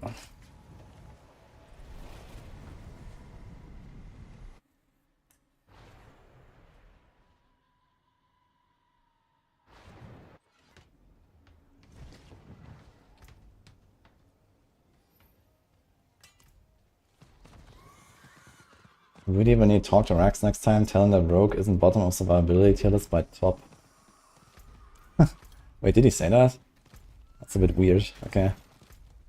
Yeah, it is actually at the top Rogue is probably the overall tankiest class now, I'd say. Maybe Sorc, actually. But, yeah, it depends a bit on the build as well. But every rogue build has like Dark Shrouds, Umbers, and so on, so rogues are pretty beefy these days.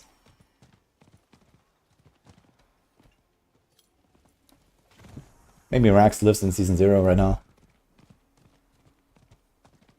Yo, Olaris, thanks for what's up, man. I mean, Barb's got a pretty big hit on their survivability, but they're still also pretty beefy. I'd say, like, probably number 1 is, like, Rogue, Druid, also really beefy. Barb might be, like, kind of middle of the pack. You can be very tanky on Barb. The problem is that a lot of the tankiness came from, like, passive sources, like Imposing Presence and Martial Vigor, that you just tempered on your gear and you're kind of chilling. And now you don't get that anymore. You don't really run Challenging Shout. You can run Challenging Shout if you want to be tanky on Barb.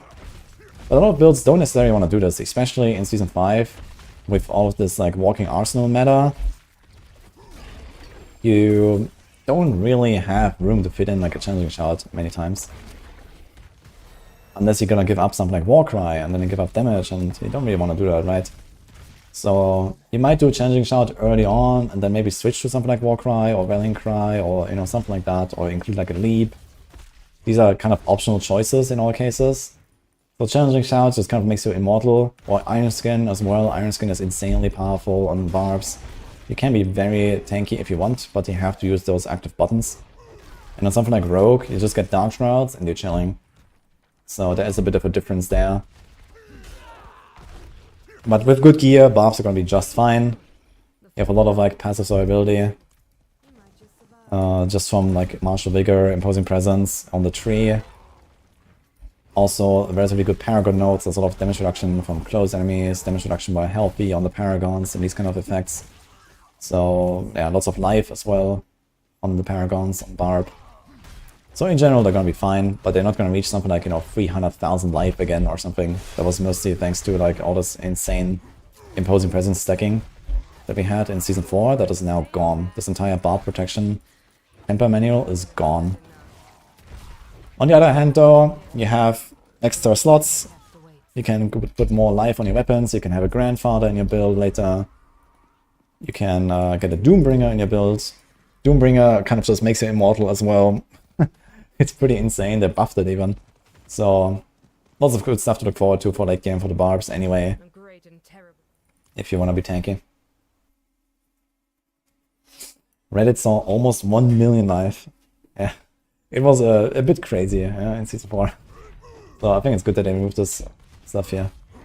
It's like the biggest beast ever, and it dies in like 3 hits or something, so... Okay, we're a bit too weak right now, my weapons are not very powerful. Let's get him.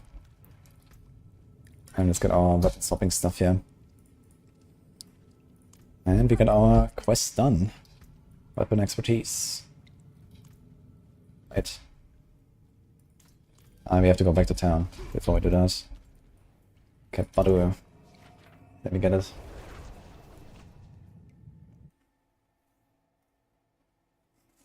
You're not really using Deathblow, maybe Maelstrom? Yeah, I mean, you can use Deathblow when you actually kill a target, so you always want to try to get the last hit with it. But it is kind of nice, so we're gonna phase it out at some point, but for now, I'm just gonna press it. That's it. Now we got our weapon expertise. It's not really that much that we can put here right now.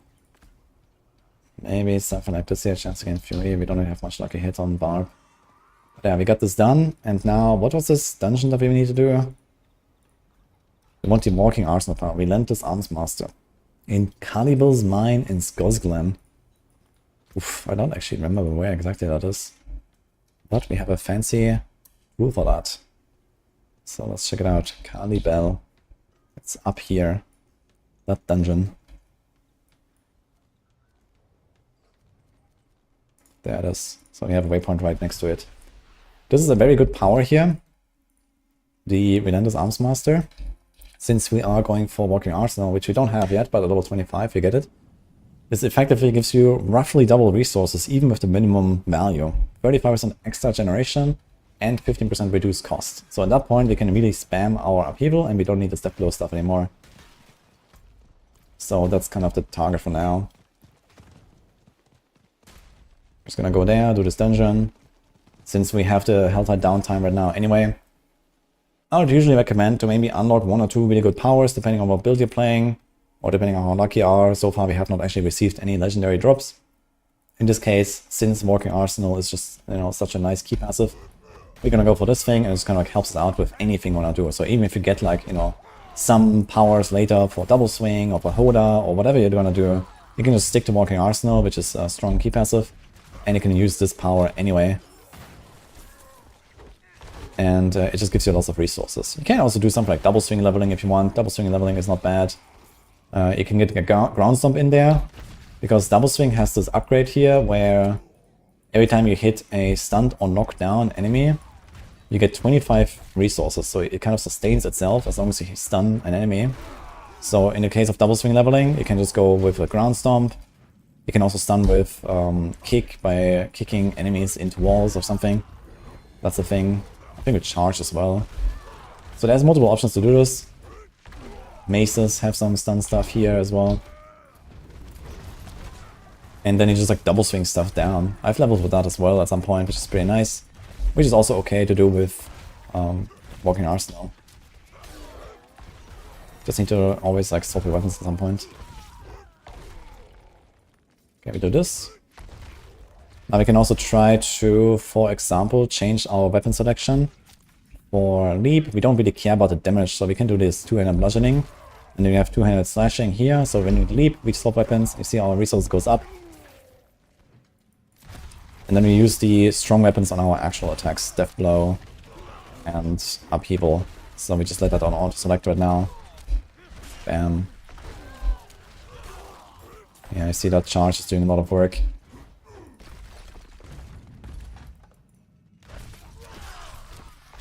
Deathblow is really fun. I'm really looking forward to playing the Deathblow build. There is this third blade Deathblow build that I talked about earlier. Basically, you can do Whirlwind Deathblow, similar to like the Hoda Whirlwind build from AOZ times, where you constantly weapon swap between Whirlwind and Deathblow to get lots of Fury, and then you spend a lot of Fury and you can get guaranteed overpowers on Banishort's Talisman and these kind of things. Very cool. And at some point you can also get to the point where you have enough resource generation that you can just like spam Deathblow all the time, like a core skill. It's basically a bit like a Hoda, but has like a really cool setup.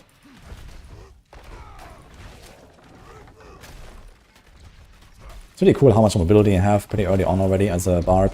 Just with the leap and charge and then the cooldown reset. Use the Deathblow here, blast down these guys. Missing something. Cool thing is also about the Barb, you can kind of like walk towards enemies and hit them. Did we get any upgrades? Here's a helm, that was actually from the quest that I forgot to equip. Okay, nothing yet. This is like one of those cases where, you know, it says plus 63 armor, lots more item power and stuff, but it doesn't actually have any stats you care about, really, at this point. A bit of like life per second, okay.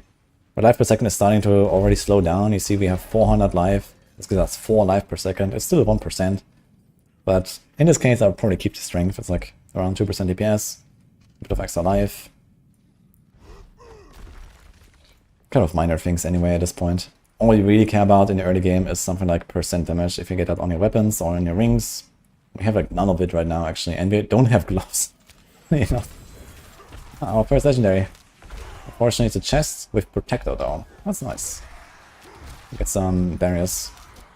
So there's a good power to have. You can also be Imprinters later, over and over basically. This will make the transition into World Tier 3 and World Tier 4 much easier, because you're usually going to be quite squishy there. And then every time you engage elite packs, since you're going at a pretty slow pace usually in the first 3 dungeons, when you're fresh, you know, level 30 in Nightmare difficulty or something, you actually get this effect very often. So it's a good power to get for defense right now. Yeah, 13% damage. We got a weapon. Let's use that.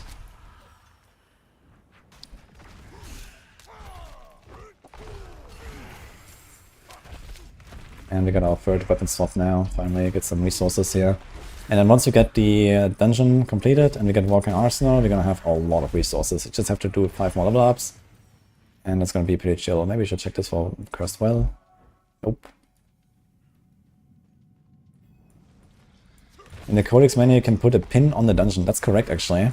And I always forget that. Yeah, I never do that for some reason. But you can actually go to the codex and then let it tell you where the dungeon is. But I usually just use the maximum map for that.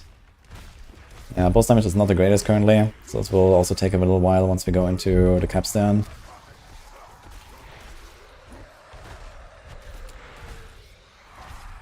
Try to use the charge. Again, as I mentioned earlier, just kind of like step away. Like just one step. And you can hit the boss of the charge. Like this. Target the boss properly. I think on console or with controller, this is like way easier. I think it just automatically does that properly. With mouse and keyboard, you have to like aim a little bit. Bam, got him. And now we have this thing unlocked.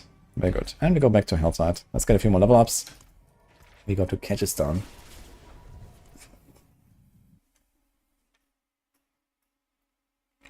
Thanks, Misiak. Will the maximum builder be updated tomorrow? Yes. We data mine the patch as soon as it's out. So basically, we get the preload of the patch 1 hour before the season start, and then we have everything updated in the planner. And also on the guide embeds, everything will be done. Okay, let's salvage everything, get a bunch of rare crystals, we want to stack them up. 15 rare crystals here. This will help us later to temper items and to imprint stuff. And we go. Now I might be thinking, why am I not updating my potion? Here's like this arrow that tells you, go to town, get that potion upgrade. Well, the answer is it really doesn't matter. Most of the healing from potion comes from the percent healing. That's always the same, no matter how big your potion is. So you don't really have to worry about this until later. You just at some point do it. It's not a priority. Rather, at this point, I would just craft a few elixirs, which I actually forgot to do. So we are a bit slower than we should be. Very good here, we have Harvest. Harvest is like a very good... That's corpse flying, kind of funny. Yeah, Harvest is a very good Grim favor to do. You just kind of do it on the side while doing Helltide farm. Also, if you ever have to maybe finish, you know, a few Grim favors to get your Whisper turn in, you always want to seek out these Harvest events. You just kill 100 monsters, collect the stuff, and then turn it in somewhere. Get free Grim favors. Usually by leveling up from 1 to around 30 or so before I go over to 3, I try to finish 1 round of Whispers. Usually from the Helltide stuff, or maybe from something like this here. Oh, this guy charged out of, or teleported out of our charge. What a guy.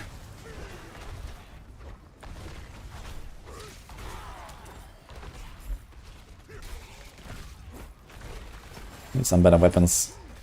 Our damage is not super high right now, but we are about to get our key passes in a few levels. That's pretty strong for barbs. Key passes are all relatively good.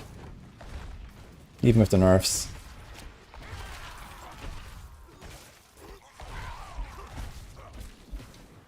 Okay, now we can maybe invest a bit more into Death Blow. We can also go Pit Fighter.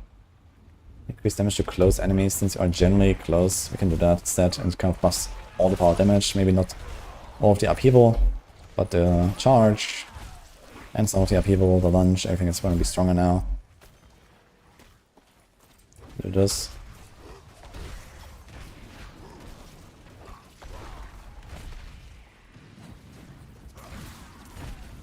Why am I playing this? Because FPOE got a new league.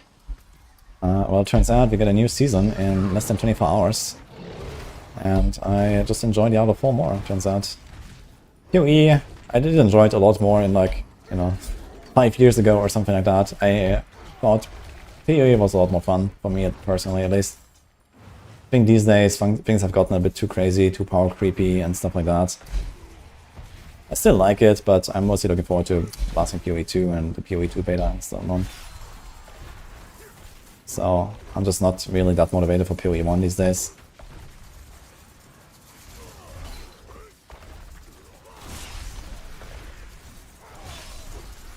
Also, you know, there is SimCity I could play.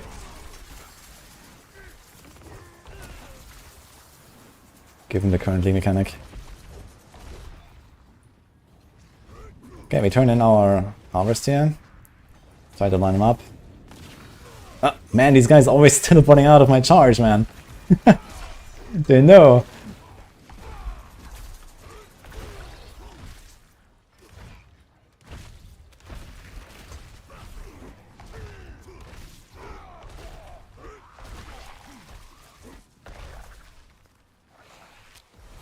Alright, got this done. In addition to Pit Fighter, some other good passes to pick up pretty soon is also Swiftness for the mobility.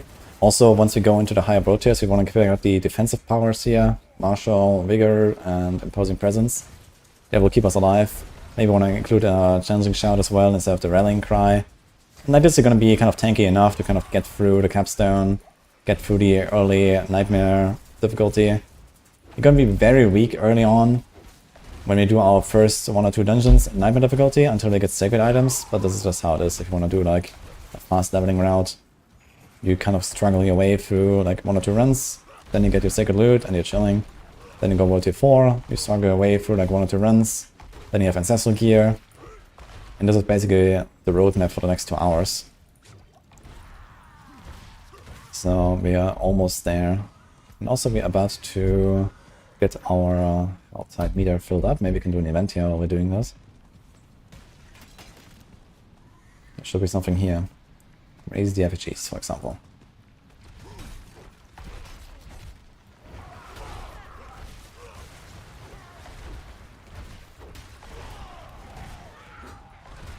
Why don't use the mounted horse attack? Good question, actually.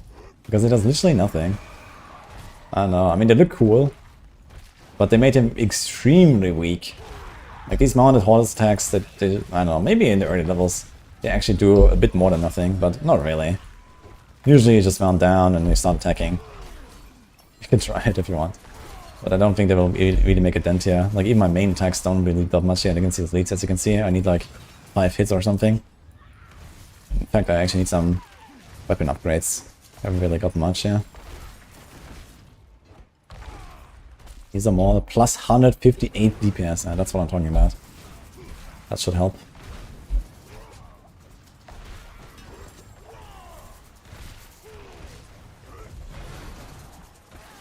Get those overpowers. If you want to be a bit more powerful, there is also like some kind of generic powers you can go for. Like Edge Master's Aspect, Rapid Aspect. So if you want to unlock more things and just kind of be more powerful as you level up, you can do that. But we're gonna try to do this with like relatively little stuff. Just, you know, use what we get. Temper a little bit once we are ready for Capstone. Of course, if you do like a Trink run, you can just go imprint everything. You know, for example, when you go do your Barb quest, temper a few things, imprint everything, and gonna just one-shot everything. Easy peasy.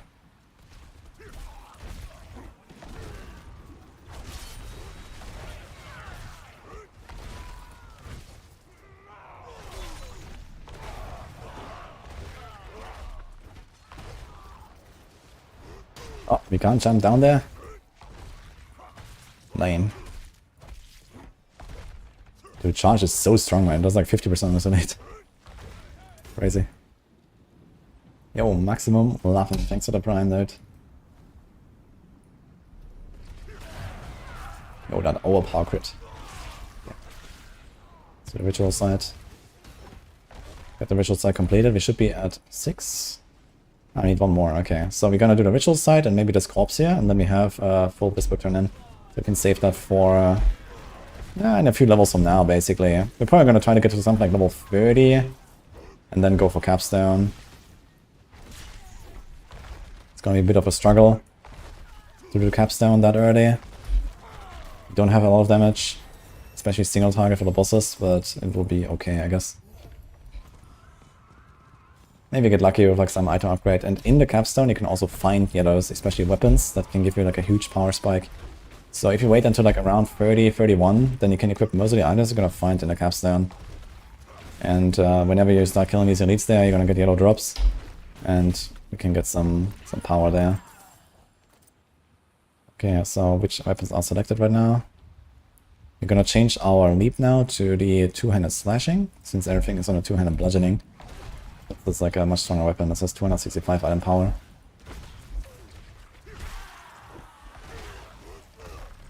You see our resources are already looking pretty good.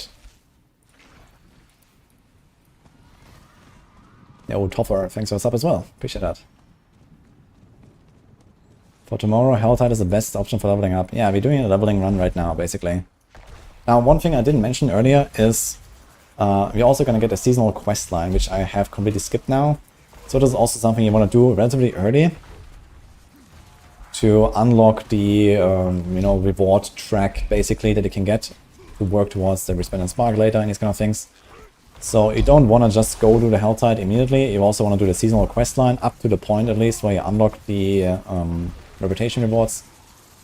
I don't know how long this will take. I guess 10 minutes if I have to kind of guess from the previous seasons or so. It's not very long, usually a few quests. So you might be like level 10 or 15 or something by the time you actually finish that and then go to Helltide. But yeah, you can start working towards those rewards. You might get some of like nice caches and some nice items there, at least in Season 4, for example, with the Iron Wolves. That works relatively well.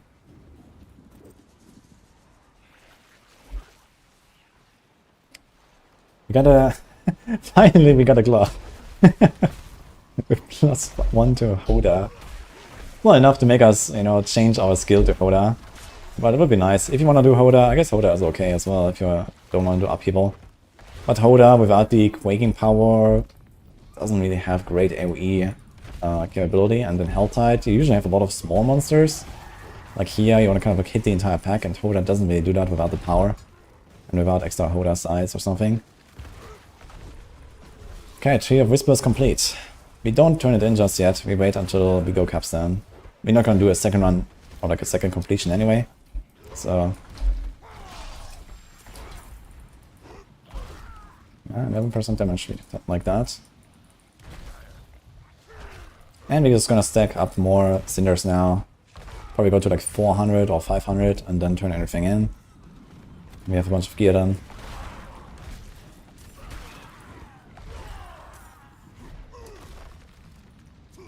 Why am I starting with Sorc? I'm wudijo. Wudijo is equal to Rogue. In your mind. And I mean, it's my main, yeah. But I have started with other classes, you know, for example, in, I think, Season 2 or Season 3, I did like the first race with the Barb, which was kind of fun with double swing. And, I mean, I do have, you know, multiple hundreds of hours in each of the classes, so...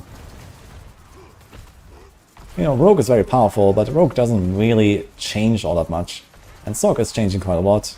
There's this Lightning Spear build I really like, so I wanna try that out and go ham with it. And I will make a Rogue soon enough, don't worry. And soon, wudijo equals Spiritborn. How about that? I actually started working on like Spiritborn guides for Maxwell and stuff as well. That's gonna go live sometime during Season 5. So you can be best prepared for the expansion as well. Since I'm like one of the few people outside of Blizzard that has actually played Spiritborn the most, basically. And you know, I've spent a lot of time already theory crafting the class and, you know, looking for the combos and all that. There's lots of crazy stuff going on the class. It's gonna be fun.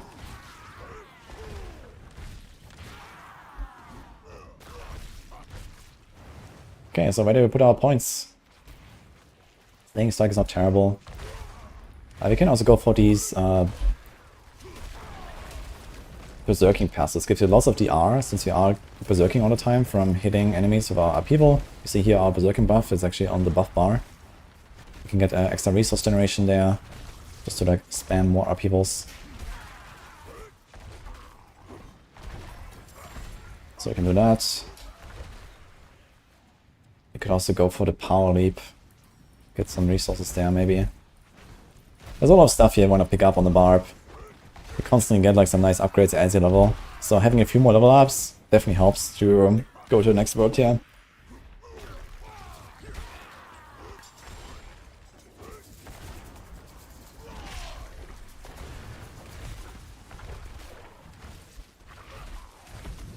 I've seen the Paragon boards. I have not seen the Paragon boards for Spiritborn. I'm not sure if we're gonna get a chance to see them or something. Probably not. So of course there's like a lot of like hidden stuff that we don't know about for the Spiritborn, but you know, just from the skill tree, the powers, you know, some of the uniques they've previewed, there's obviously like a lot of stuff you can already work with. And the thing about Paragons is, most of the time they're just kind of like numbers, you know, more multipliers, maybe with some conditional effects, or you have to do this and that. It's probably like, you know, kind of like the Jaguar board, and the Gorilla board, and, you know, some synergies for these things and so on. And then whatever. So that might actually enable some combos or so. But in the grand scheme of things, you know, looking for the broken mechanics, this is something you look more for on the unique items, on the legendary aspects, and on the skill tree. And yeah, there's a lot of stuff like that. So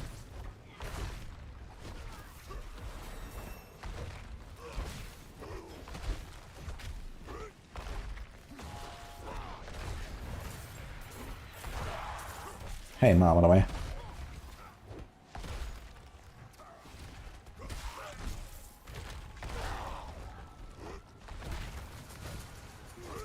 A lot of people are going Sorc. Indeed they are, I think. Yesterday I did a Sorc run, 0 to hero, and also like tried a bunch of the different builds there and stuff. 200 damage, slashing up in here. 2 to rupture, huh? We want to save this. We can try to roll this. We don't have to rupture right now, but we can also like try to do like 1 or 2 rolls in our gear once we go Capstone. Maybe get some better stats, get some res, get some armor or something. Ah, finally. Walking Arsenal. So now we have to make sure we have the right assignments for our weapons. So we have the doubles, the dual wield already on lunge. We got our two-handed sword here right now. If you want, I have to open this first. So we do this right now because our stronger weapon. If you want, you can keep the auto select, but you just have to remember every time you equip a better weapon, you have to double check. And then we do bludgeoning here. And I guess we do bludgeoning here as well. And now you see at our XP bar at the top in the middle, this is the Walking Arsenal bonuses. So you want to make sure that all of these are active. So our bludgeoning is our leap and our charge. You can kind of assign this like you want. Just need to make sure that you have your strongest weapon on your main attack, upheaval, and maybe the death blow or the charge. And then you're fine. And now we have a lot more damage. I think they get removed when you go on the horse though, so you probably don't want to horse that much anymore.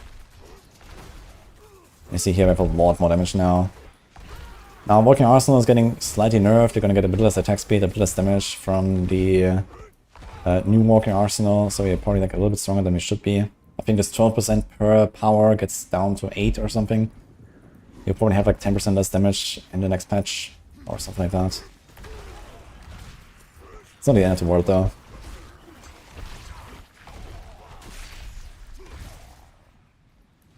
Yeah, I think horsing removes the Walking Arsenal bonuses. Yeah. So I just wanted to double check that. Okay, I think our goal for now is we get to like around level 30 or close to it, and then start opening all the chests. I think I'll be like 30, 31. Maybe do one more Hellborn, because why not? Now, I'm not sure when you start getting Profane Mind Cages. You get them from the Hellborn as well, but I think only in World Tier 3 or World Tier 4. But right now, we would not really be strong enough to use Profane Mind Cages. In Season 5, though, Profane Mind Cage is stacked 3 times. This is this consumable item that allows you to increase the monster levels by plus 10. You can get plus 30 levels, which allows you to get higher level loot, more XP, and more importantly, more cinders, so you can stack up more stuff to open the chests. So at least for like late game farming, this is kind of the way. You get a lot more living steel, you get more loot from the chests, and so on. Higher level monsters also in Season 5 grants you more loot. They actually made it so that post level 100 there is more legendary drops. So it's gonna be very rewarding, I guess, trying to do this. And you generally have to beef up your Helltide builds a bit more than in the past to stay efficient. But yeah, basically more loot. And we have builds in Helltide now that are just like a bit more powerful. You know, in the past, if you can do something like 1 million damage consistently, then you're fine. You can kind of just kill everything instantly in Helltide, maybe besides Bloodmaid maybe. He didn't need like a very high bar to hit. But with plus 30 monster levels, I guess the target is something like 5 million DPS or so. At least. Which most endgame builds will do no problem anyway. Some builds will even do billions of damage. For like, you know, all the high-end pit stuff and so on.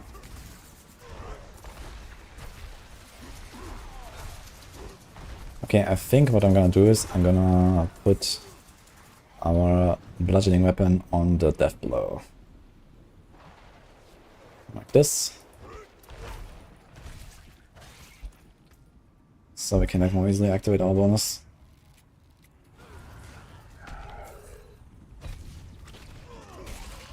How did I not hit that?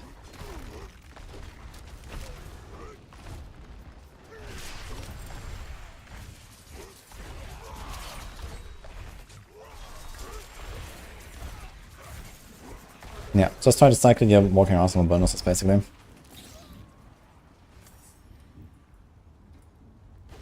I'm not playing PTR. PTR was like 6 weeks ago. That is live season 4 currently. We're doing like a season start prep run for the Barb. Now once we go into Capstone Dungeon, we're gonna switch up our build a little bit. Death Blow will not really be that useful, for example. What can we do now? There's some fortified stuff. Fixed Skin, for example, helps us to fortify, and then you can also fortify with Rallying Cry. So there's that as well. But we're not really gonna go for fortify just yet. It is nice to pick up later though. I'm just gonna try to stay fast now, and then later go pick up probably Changing Shout instead of Death Blow. Have more survivability so you can walk into packs and actually not die instantly. Maybe even an Iron Skin. Iron Skin has lots of recovery, which is very nice, since you don't have a lot of healing here in the early game. If you had Iron Skin on our bar, you could probably just like tank this entire Blood Siphon here easily.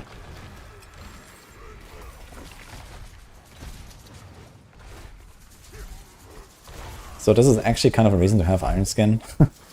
Yeah, you can spam your potions, but just the potions is usually not enough to stay in this thing until the end. But you don't have to, we can go out.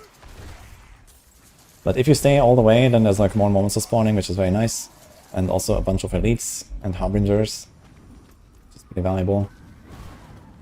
That's an harbinger, for example.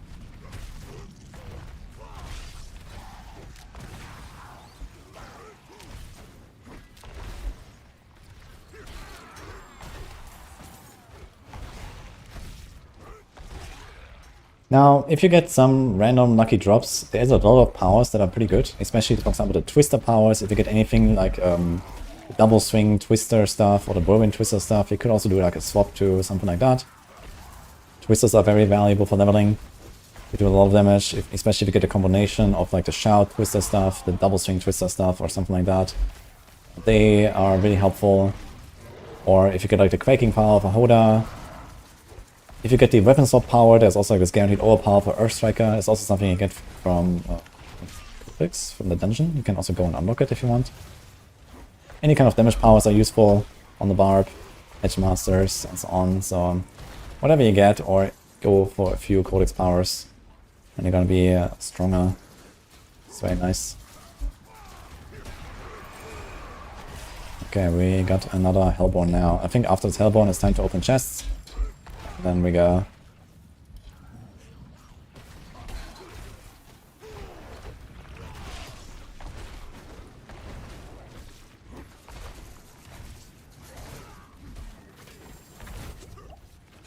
Oh, I took an off damage there. I'm not sure from what.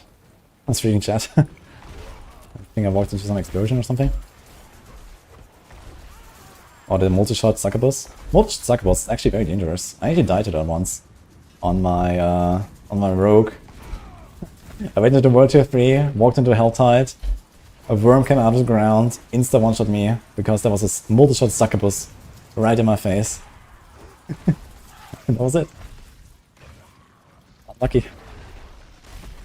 Okay, we got a Barb Hellborn here, so we want to be a bit careful with that. We can stun us with Ground Stomp, so maybe keep a Unstoppable ready, like a Charge has Unstoppable, or Rallying Cry. Although, if everything is cleaned up here, at this level, they're not that dangerous, so we're probably fine even if we get stunned. Maybe it drops a legendary for us. Let's see. In Season 5, Monster Crowd Control is also getting nerfed. So that's kind of cool. Okay, we got a nice weapon here. And it's also time to salvage real quick. And then we come back, open all the chests, and we can get some item upgrades.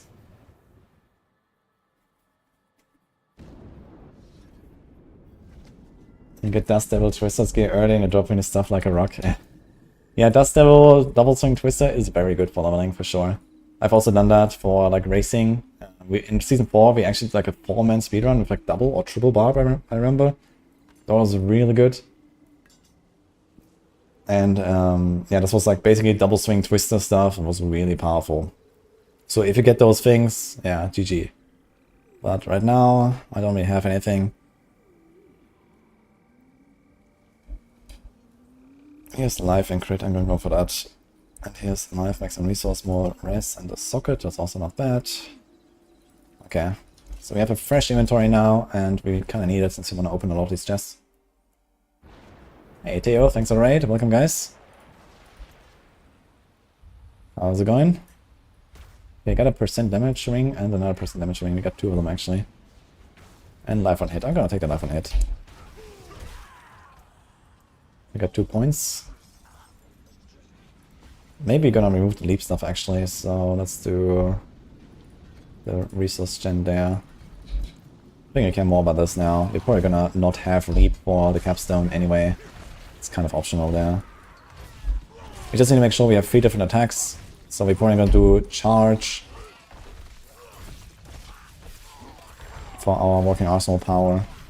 One funny thing about goblins is you just hold down left click with lunge. And there you go. The goblin. Got boots with Craven. Not very useful, unfortunately.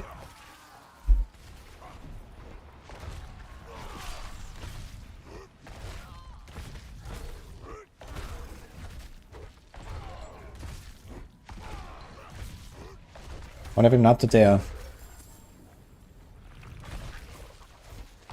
What's the 0 to hero goal? We're basically going until we can one-shot monsters at least 10 to 20 levels above us in World Tier 4. And then this is kind of the moment where, you know, you're set up, you're ready to blast to 100, you have like a build that you can make, or, you know, at least, you know, something to work with. It's kind of like the early progression, where there's a lot of choices to make, a lot of things to adjust on the fly. And I think what I'm doing here helps a lot of people to kind of like understand, you know, how to make those choices, how to do the switch in the different world tiers, and these kind of things. So that's kind of the goal of this run. And then once you are like around level 60 to 70 and you have your stuff set up, this is when, you know, not really that much changes anymore in most cases. Okay, we're starting to open our chest now. We have 500 cinders. This would actually be, you know, something like 600-700 now or something. Maybe more, since we had like a few hundred that we opened in the first Helltide. This would have been all in the first Helltide basically at this point. We had 1 hour now.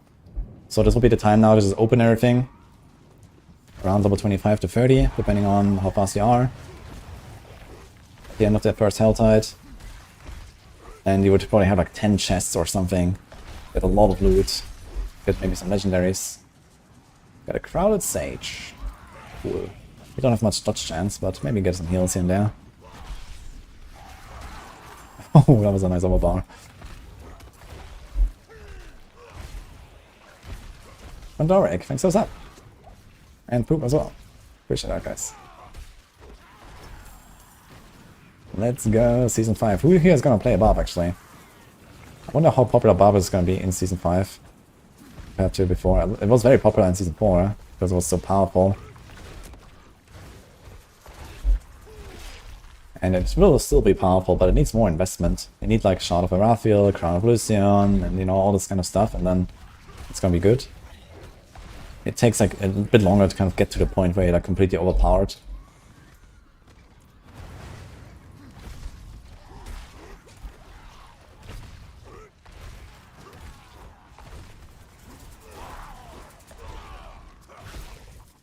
Hopefully Sorc can hold on season start. Well, in the past, actually, the servers have been really good, considering how many people log in on season start and stuff. They have actually done a really good job with the servers, I think. We've rarely ever had real issues for the season start. Maybe like, you know, a little bit of disconnects or a little bit of like zone lags or something in the first hour or two. I think outside of that, I don't really remember much for like any of the season launches. So I gotta give them that. That has been very good.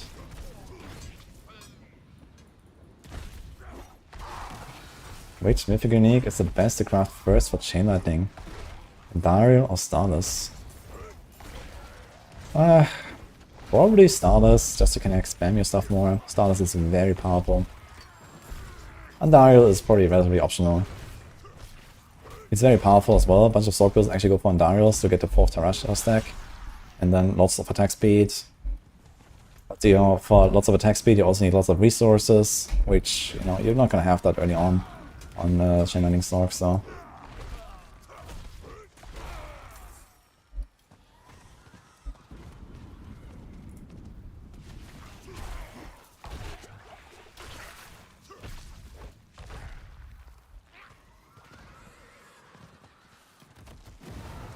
I think I feel bad for nerfing Barb.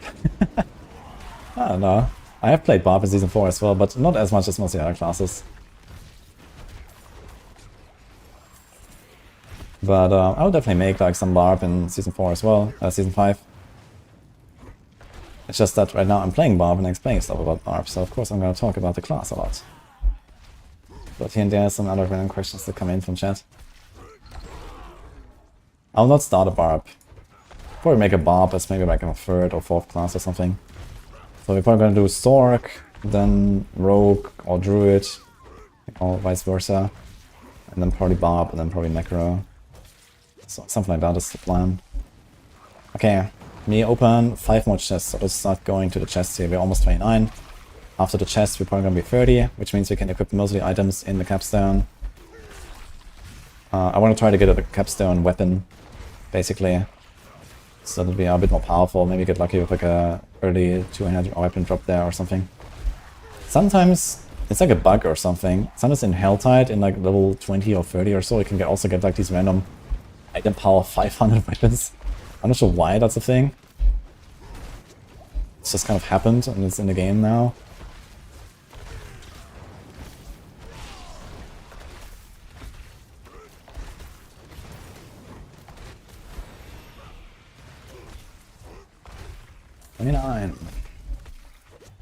Now we have Prodigy Fury. Yeah, there's like a bunch of powers here, but we can't really scale like heavy-handed with the crit yet, and the Valop we don't have like vulnerable uptime really. You can get vulnerable uptime in the setup later with exposed vulnerability. It's here, and also the exploit glyph is something you want to pick up early on Barb that gives you guaranteed 3 seconds vulnerable the first time you hit an enemy. That's very good for like leveling and farming and stuff. So this kind of gives you this vulnerable effect, and then I can scale these passives down here, like Valop.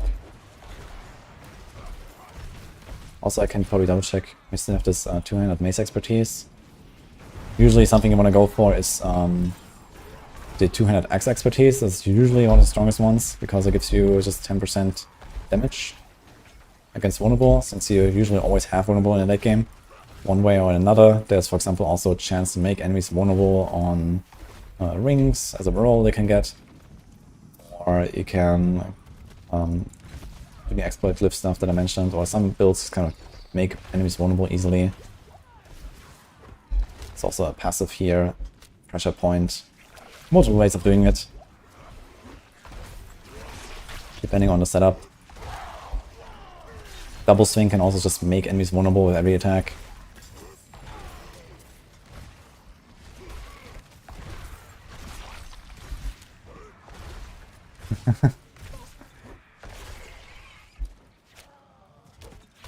I'm gonna do Barrage Rogue, and Barrage Rogue is a very good choice in Season 5. Barrage Rogue is maybe even the strongest build, thanks to some Umber Crux bugs.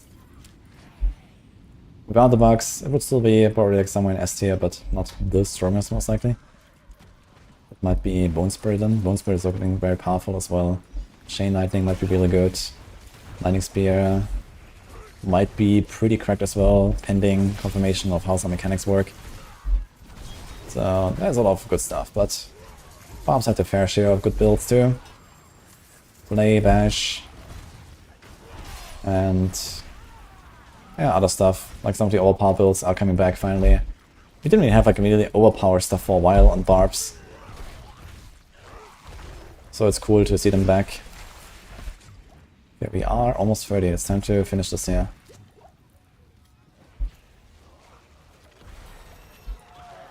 Let's go. Imposing Presence. I think Imposing Presence is also getting nerfed to only 5% instead of 6%. So we have like slightly too much life.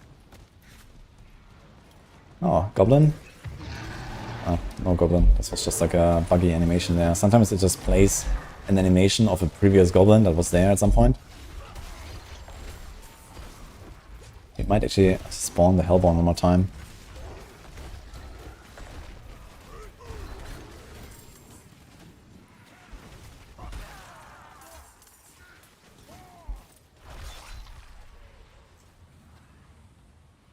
Okay, one more chest after this. Uh-oh. What's this spawning? That's a bit annoying sometimes. Have to clean this up first. Okay, let's go. I also never imprinted my ring with the resource power. We're so close to getting another Hellborn actually. Could do it, but whatever.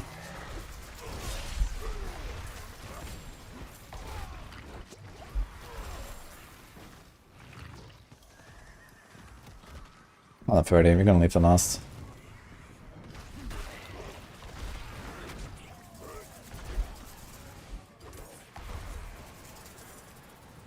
I think they're also making it faster to open a chest, or maybe that was already in the past. Okay, now we turn in Whisper, we're gonna be 31. And it's time to check our gear. Barrage shouldn't struggle with single target? No, it doesn't.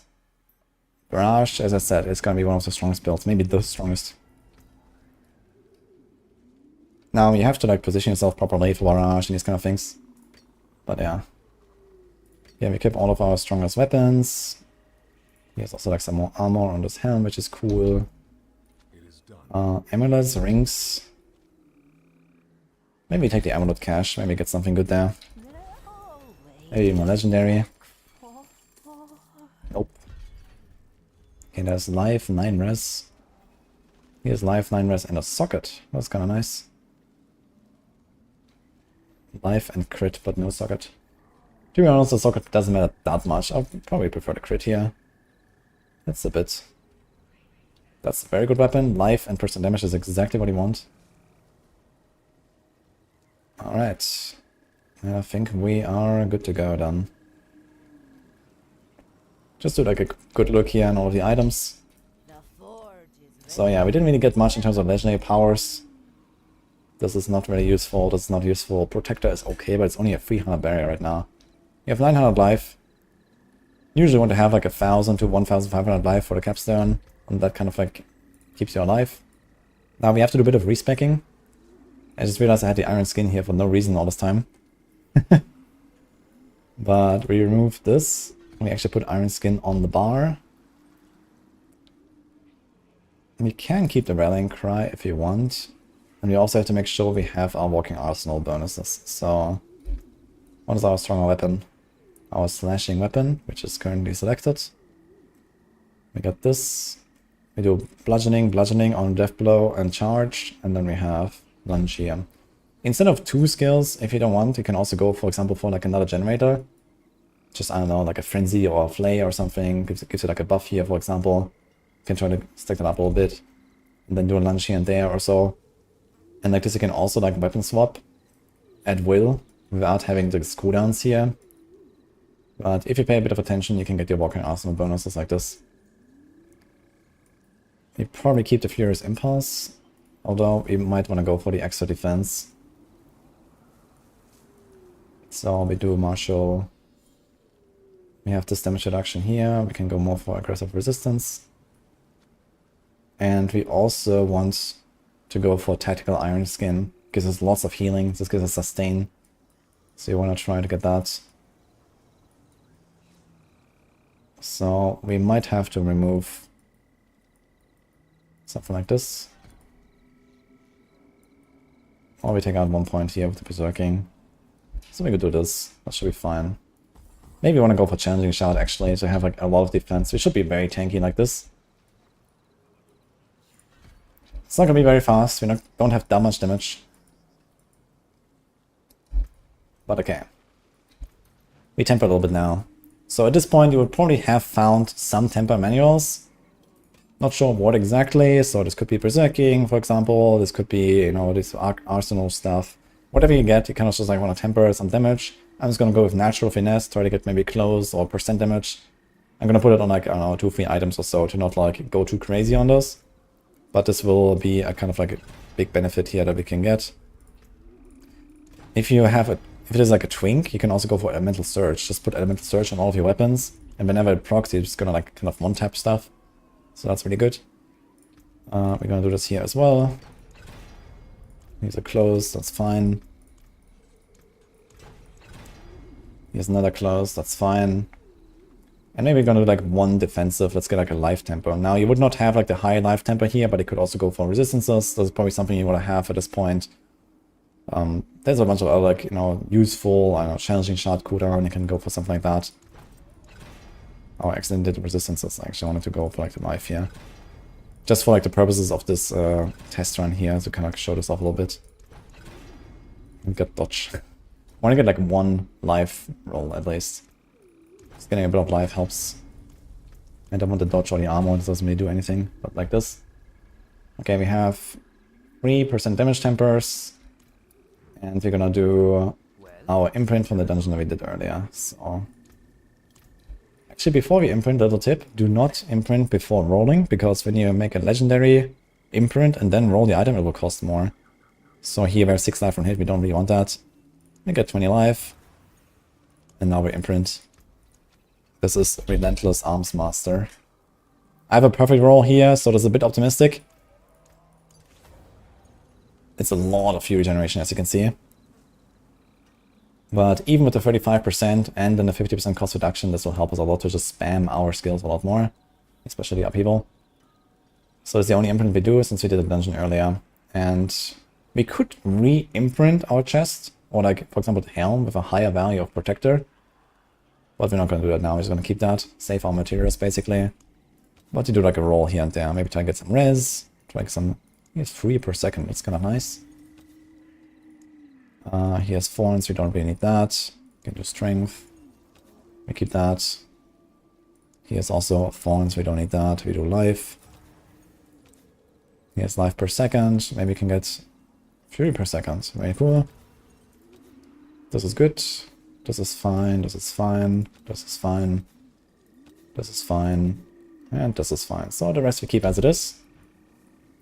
Let's get a bunch of gems. And we go. How long can you play the Aerostorm starter build? Probably from level 10 to hit 130 or so. It will last you a while. Okay, so gems.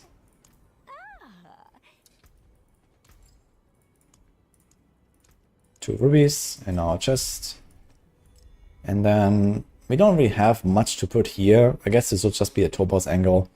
Lunging strike in the early game is actually not bad. If you get something like a rapid or moonrise or adaptability aspect, lunge will actually do quite some damage. If you put these topazes here, you have a lot of basic attack damage. Just gonna throw it in now. Unfortunately, we don't have any sockets in our jewelry. If you had any, you would put sapphires for cold res. The curator does cold damage. But we go with this here. We have a setup and we should be okay. We should have okay damage now with a bit of tempers. We have to charge to do some nukes and some unstoppable. It's our only unstoppable. And currently in Season 4 we cannot press potion while CC. This is a Season 5 thing though. In Season 5, monster crowd control is getting nerfed. And you can press potions while CC'd, which is very good. So even on hardcore, I will probably not even put in unstoppable in most of my builds if I happen to get it, sure. But it's not gonna be a priority anymore. For Season 4 right now, this might be a bit risky, so we'll see what happens. Go in. Yo, Mondragon, thanks for the 3 months, by the way. Yeah, potions while succeed in Season 5. You can just spam it. If you can succeed, you just spam potion. You're not gonna die, basically. New season high, thanks as well, Savvy. Okay, check our arsenal selection, looks good. Our fury just goes up from the fury per second. We have 4 fury per second, very nice. And let's see our damage. This looks okay. Alright. Let's try a charge. 11k crit. Okay. We might be a bit strong right now since I got relatively good tempers on 3 of my items. But as I said, if you have like any of those tempers for like damage, just try to use whatever like suits your setup the most, whatever you found. At this point you will have a few temper manuals. It's hard to predict what you will get, and you know, it depends a bit on luck. If you get a bit unlucky, you can also, you know, do a few more level ups in the Helltides, get to level 35, maybe even go to level 40 if you feel like you're not strong enough. You don't have to go at level 31, for example. This is just kind of like what I'm doing now. And, you know, as you can see, you could temper like more than double of these items and be a lot stronger. You could have a lot more damage, a lot more life, a lot more res, everything. And just kind of destroy everything, but yeah, here we go. So, blasting these guys down. Use the Iron Skin whenever you're low life. This is a very good defensive tool when you are low HP. Try to outplay these big dudes. The most dangerous enemies here are these big knights and then the elites. These Animus carriers here, they always have Summoner, Teleporter and Lightning Enchanted. So the more you hit them, the more they will throw these lightnings at you.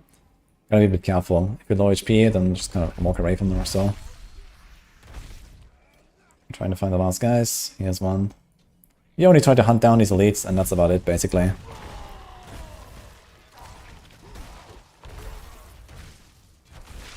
Get our working arsenal bonuses.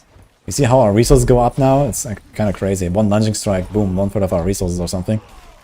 Very strong now with the aspect, which again is a full power aspect. It should be a bit less. But I kind of see the idea, right? Oh, nice glove here, look. Lots of armor, lots of life. We just equip that. And there's a weapon. Unfortunately, this replaces our tempered weapon, so we might want to go back actually real quick. And you're gonna equip this thing. It's a lot of power. This is what I mean. If you get to like level 30 or 31 or so, you can equip most of these items that drop in the capstone, and they are like double damage or something. It's crazy. So this will be worth going back real quick just to have this extra power. I try to get a temper on this, like anything. We do like another natural finesse, get close or percent. Here we go. Perfect roll. Funny enough. What will it be? And maybe do like one roll. Now we have this weapon selected. Maybe we get percent damage is okay. We could get life as well, but percent damage will do the job. Don't waste your resources too much on these little items. Don't waste your gold too much. At this point, you would have probably something like 500,000 gold or so from the Whisper turn-in. A few 100,000, I don't know exactly. That's a very long loading screen here, by the way. Sus. Hey, Adaya. Thanks so much for the famous. Did my instance crash or something? What is going on here? Max server is still 100 in Season 5, yeah. In Season 6, it's gonna change.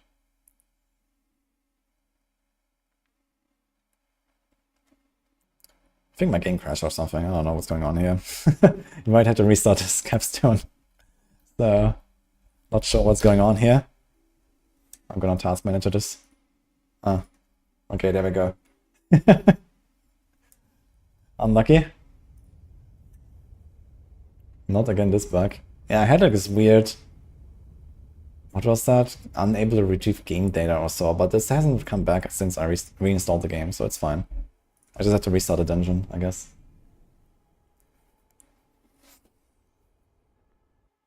Heartseeker is B tier because of victimized fix. That's untrue. It's B tier because of victimized bugs that were not fixed. Otherwise it would be super S tier. Okay, I get rerolled. Look. Wow, they rerolled my character. Or roll back, I mean. Crazy, my temper is gone. Okay. We got 145 now. Maybe 170 was too OP, they deemed.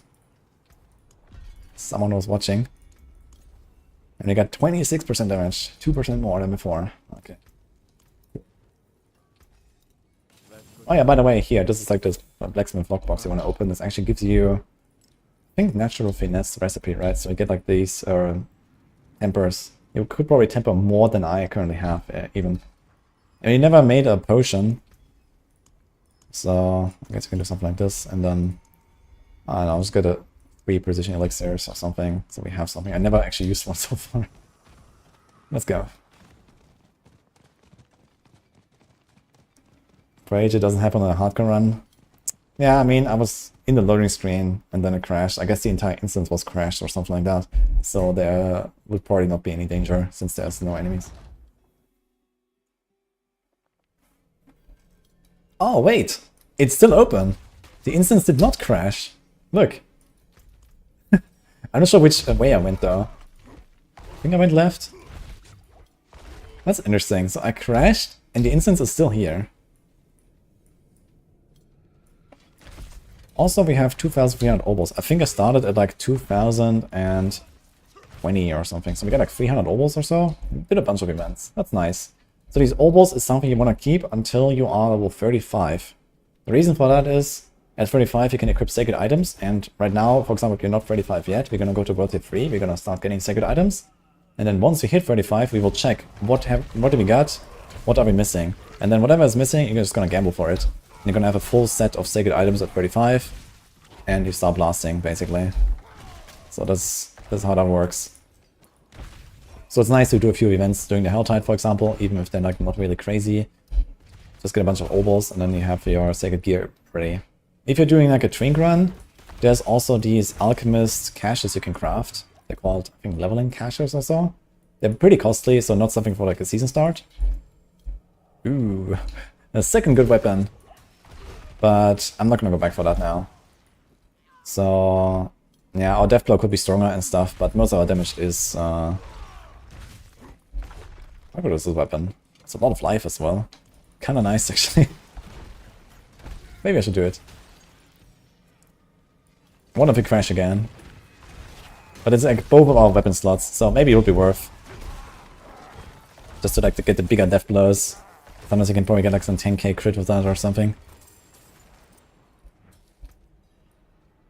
It's also a nice helm, lots of armor, 50 strength, 2 fear per second. I'm taking it.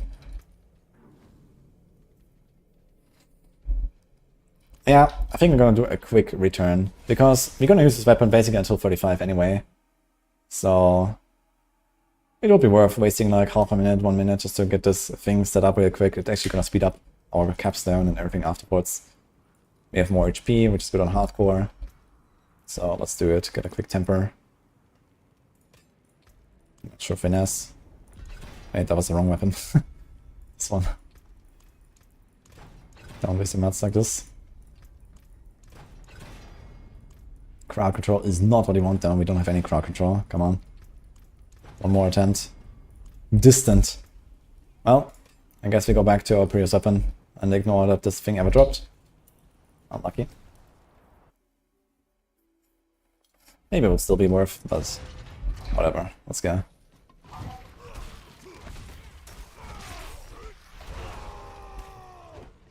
Okay, now we have part 1 completed. We don't actually really want to kill anything here. So the idea is just kind of like charge forward, run forward, keep maybe charge or evade ready. So you have one of these ready so you don't get stuck. And just go to the boss. Click the well to fill up your potions. You don't really want to farm XP here or something like that in this part of the dungeon. So we just go to the boss. Get our lunges. Go faster. Okay, click this. And let's go in there. That's a lot of extra damage. So in this fight, the most dangerous enemy is the big dude, the Lord Commander. You kind of wanna stay away from his big slams. He has this like star attack. And the main target to kill is the Sacred Physician, this guy. He revives the other dudes when he dies, so you always wanna go for this guy first. Press Channeling Shout, just tank everything.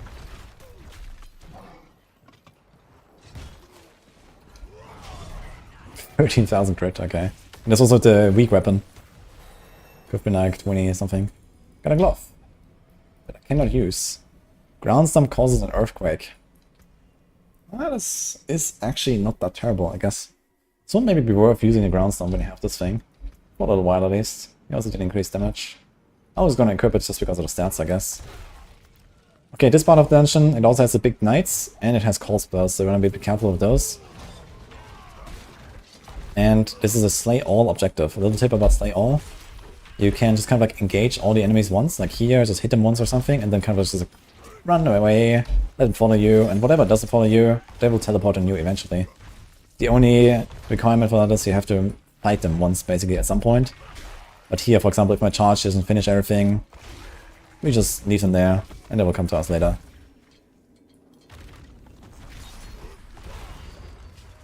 So you can kind of speed up this part of the dungeon, go for the big packs, try to do like your big smashers with the charge. No, look, we're getting more of like battle axes, weapons.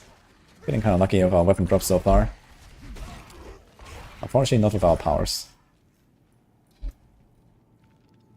This will be worth equipping as well once you temper it. When you're back in town, maybe we'll do it. Maybe I shouldn't have tempered my weapons, and rather just tempered my rings and stuff, because we're not gonna unequip those so easily. Weapons is something, you know, if you find some during the run, you just kind of want to pick them up instantly and go blast. So if you don't have the materials to actually temper everything, maybe leave out the weapons. On the other hand, 200 weapons have double the value and they don't cost more, I think. So there's that.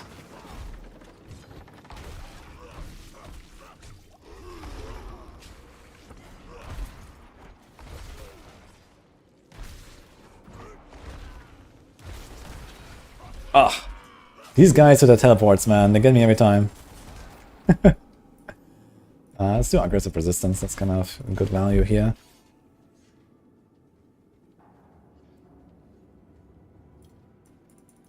How important is it to have perma Vuln on the boss? Well, that depends on the build. If you don't have any Vuln synergies, Vuln is only 20% extra damage. It's not really that crazy to have Vuln.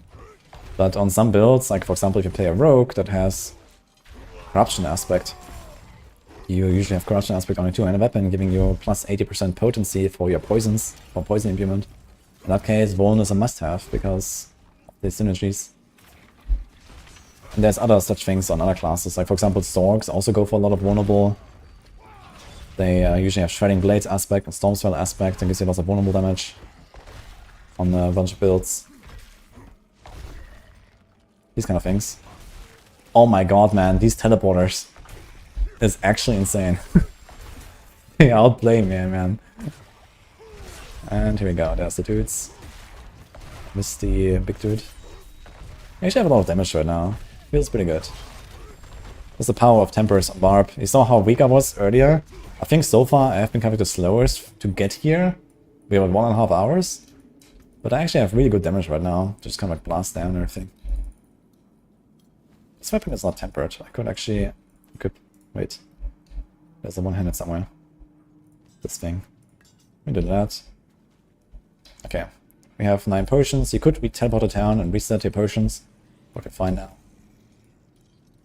Okay, here, try to use Iron Skin, get to a bit low HP, use Iron Skin to heal up. Don't waste your potions. Hey, Nexus. Thanks for on. Yeah, dude. Okay, now we are a melee guy, so we kind of have to tank him. But you don't want to tank this, so you want to walk away, charge in. But these other attacks, that's just what it is. Try to get rid of the crossbows. They hurt. Get rid of the circle.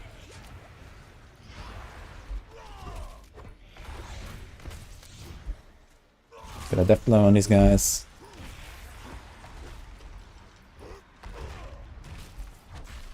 Death blow also does good damage on bosses. Has like some extra bonus. We don't even need any potions right now. Iron Skin is just kind of giving us what we need here.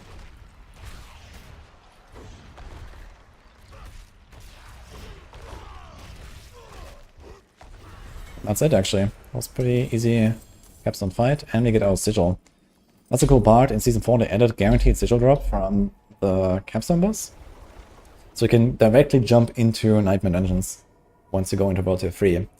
And Elias also drops a sigil, but it's also a Tier 1 sigil, unfortunately. It should be a Tier 21 sigil, so you can go to World Tier 4 and immediately start Nightmare Dungeons. We have told them about this. I'm not sure if they're gonna fix this. If you go to World Tier 4 and you don't get a Tier 21 sigil in Season 5, maybe they fix it, maybe not. You would have to go and do 1 round of Whispers and then hopefully get a sigil there. This is like what you have to do. But here we are ready to go. And we could actually go for Title of Challenging Shard now to 1 point. In fact, this is getting buffed to 6 Fury each time we take damage. So you can walk into a pack, press Challenging Shard, and just spam our people. Very good. And here we are. Now we can maybe redo this weapon. We only need 2 levels though. Maybe we're just gonna go. Let's just go. We're gonna get sacred items now. Not waste our time here, it's fine. Weapon mastery skills have additional charge. Now that is a really good power to get right now for Death Blow. That is something we're gonna keep. We're probably gonna equip that thing. And here's also Veteran Brawler. Improves our charge, which is also not bad. Has also 3 good stats. We're probably gonna use this for a little bit at least, or at least maybe imprint a power. And everything else we just salvage. Yeah, I'm not gonna bother with my gear now, we're just gonna go. Maybe put a ruby while I'm here. That might be a lifesaver. Let's do this, let's do this. And instead of doing more Helltides, it is Nightmare Dungeon time. Now technically, you would probably get more XP during World Tier 3 in Helltides if you could kill stuff and survive. The problem is you can't do either of those 2 things if you're not twinking. We don't have the power, we don't have the survivability at this point on the first character in the season. So you go Nightmare Dungeons, which are just slower paced, there's less stuff going on. And you don't have constantly like lunatics and elites spawning on top of you and these kind of things. If you go into Helltide right now, you're probably gonna get wrecked. Because of the lack of resistances, lack of armor and everything. We have 2.4k armor. If you want to be capped against these monsters here, you need something like, I think, around 5k at this point. Kind of hard to get when you don't have Juggernaut, for example. And, you know, you don't have any rest right now. But of course, if you're twinking, then you can easily go Helltide and start blasting there. Potentially even use a Profane Mind Cage. And make it even faster.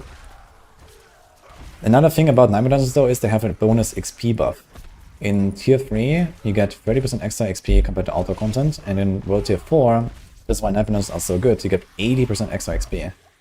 This is a change they did somewhere in like Season 1 or Season 2 to get us out of normal dungeons and into Nightmare Dungeons, because a lot of people were farming just normal dungeons basically, like domain tunnels, these kind of things. People did that a lot. Blizzard didn't like it. Because we just always went for the most XP dungeon, like Uldu's Cave as well was a pretty popular thing for a while. And now it's not anymore because of this bonus XP we get in Nightmare Dungeons. There's like a hidden XP buff. Which is not that strong in World Tier 3. So Helltide is still decent here. But in World Tier 4, nothing beats Nightmare Dungeons basically in terms of XP. And again, they're safer, easier. Right now our objective is to just stay alive, get to level 35. Which we're gonna get in like a minute or something, actually. Don't get blasted by Rafts. Their big attack here. The big beam or this thing that they're doing on these archers. What else can we do now? We could go for the fortify stuff. Could go back to the weapon swap stuff. Let's go that maybe. So at 35 you can get equip sacred items, so he's gonna try to do this 1 run, equip sacred loot, whatever we get, and then we're probably gonna be like level 38 or whatever. Maybe get lucky with like a cursed shrine event here.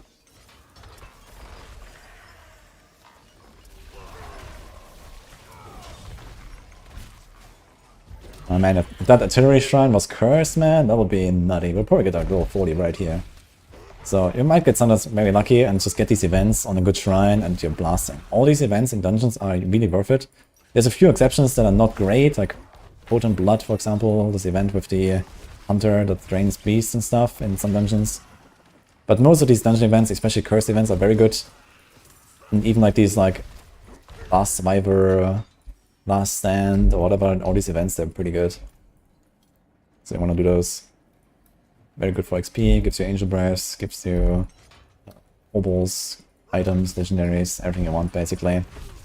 Even at low 100, when you don't care about the XP anymore, they're usually kind of worth it.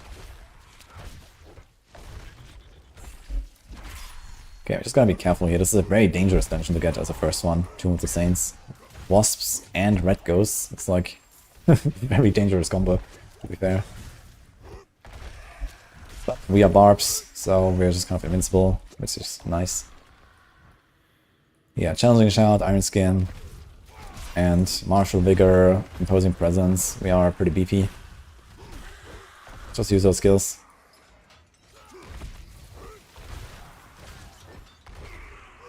And it's actually going pretty smooth here. The damage we got. Now again, your minus might vary a little bit depending on the legendary powers. Right now I got nothing that really helps me. You might be stronger if you get something.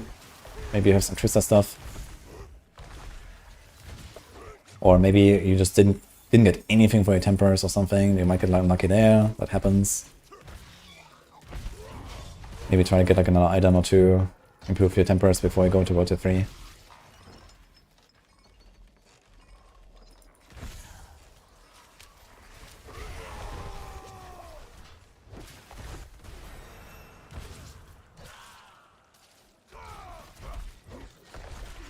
Okay. You don't necessarily want to finish this dungeon. You could also just kind of like skip the rest, but we don't have many items yet. So maybe we get lucky and still get like some drops. The boss also drops a few items, for example. So this is like kind of a reason to finish the dungeon. But we don't care about glyph XP because right now we don't even have glyphs, we don't even have paragons that we could use. But to get a few more levels. We don't necessarily want to go on the first character at level 35 to go to World Tier 4. We're going to be severely underleveled. So getting to 40, 45, maybe even 50 to get the paragons is a pretty nice power spike. And you can wait a little bit to go.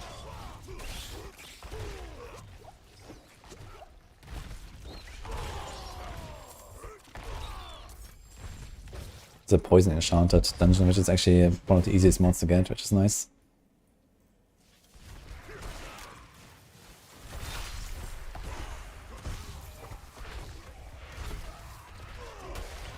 Just use the charge, use the positioning of the upheaval. And I see this actually goes pretty well here, even with non-sacred items so far. And then once you get sacred items, you have a huge power spike, and we are basically almost ready for World Tier 4.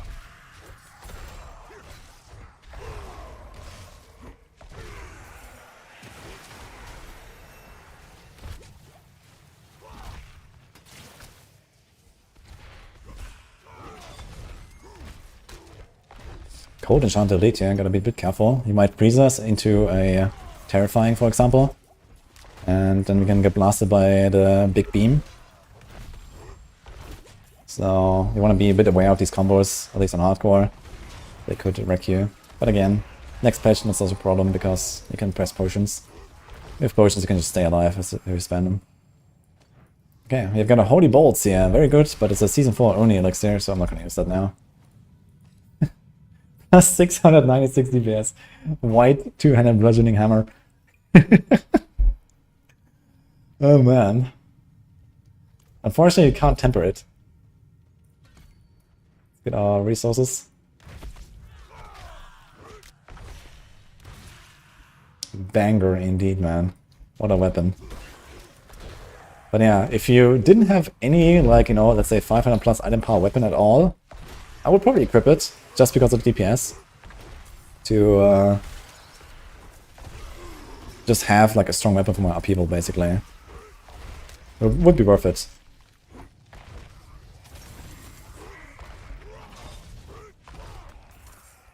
We only get weapons here, we have no other gear. So we have to actually sacrifice a bunch of our obels.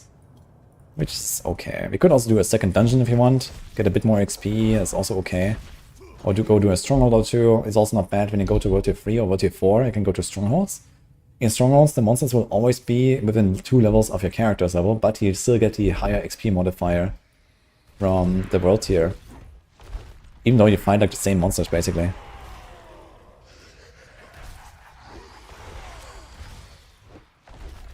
Now, that said, some strongholds have a relatively high minimum level, and the game still respects that. So certain strongholds are like level 40 plus or 45 plus or something.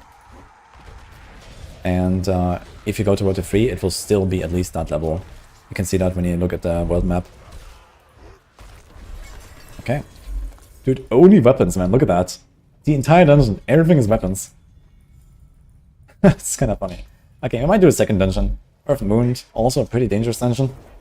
It has cannibals and green ghosts. All this ghost stuff is pretty dangerous. You have Unstoppable and Iron Skin. Nope, this is just Iron Skin. There is an aspect for it though. It's the Iron Warrior aspect that gives you extra damage reduction while Iron Skin is active and Unstoppable. Glyph XP, man, at level 37, huh? Okay. You can't even click the thing. There's no glyph. Okay, we're gonna get to like level 40 or 41, 42 or something. And then probably start preparing for Capstone. It's not bad to go do a second run. We are relatively fast right now. And we would get kind of wrecked if we go to World Tier 4 currently, so let's not do that. Ooh, this multi-shot Banshee though. That's a bit nasty. He could probably one-tap us with all 3 hits. Blast Wave. Not cursed. Yeah, this is a really crappy dungeon to get, man. Very dangerous. Let's get some Death Blow ranks, actually. More weapons, man. I only get weapons. You could have actually equipped one of these sacred weapons so far to just get be stronger for this dungeon. This was a bit of a missed opportunity. It would probably be worth it since you have so many to choose from at this point. But we were okay with our damage, so let's just be careful. Okay, single out these champions. Else we can't kill anything.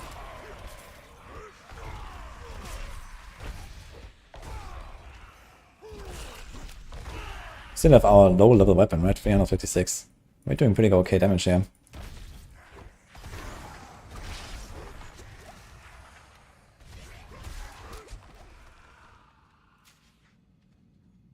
Is there any reason why I waited for Druid and Barb? Yeah, it's just that the weapons. So if you like, you know, like some of the classes, they just have like better early game scaling and stuff. So it depends a bit on like what you find, what powers you have. I think on my rogue I went a little bit too early to be fair. I was kind of slow as well and was kind of dangerous. But yeah, like 25 to 30 is usually the time when I go to Capstone. And here I just waited until like 30. Because I noticed when I did the rogue run, it was kind of slow and dangerous. Just getting like some more extra levels gives you more life, more damage, more loot. You can use the items that you get in the Capstone dungeon. Like I wasn't sure what level exactly I need, for example. Now here, this cannibal. We don't want to get stunned by this. Nice. Amulet. Very cool. Damage? It's 2 to brute force. I'm just gonna straight up equip that thing.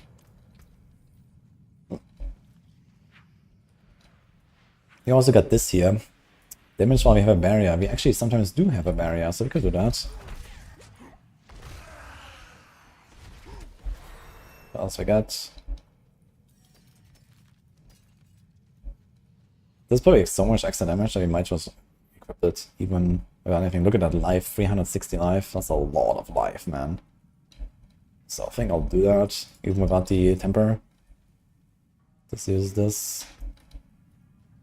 And maybe we're gonna do this as well, even without the temper. Maybe I'll have less damage now. Let's see how it feels. Still do 13k crits, upheaval is blasting. Okay, it's fine. So we could go back and temper now if you want to be more powerful for the rest of the dungeon, but make sense with it after dungeon. It seems like our kill speed is okay. 27k crit, let's go.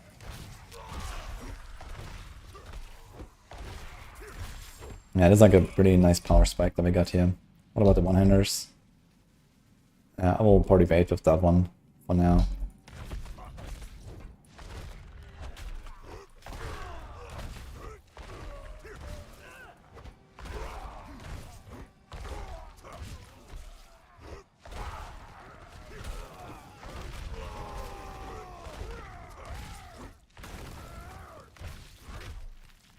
And don't get hit by this. When he raises both his hands, he will slam me down and then blast you, so be careful of that.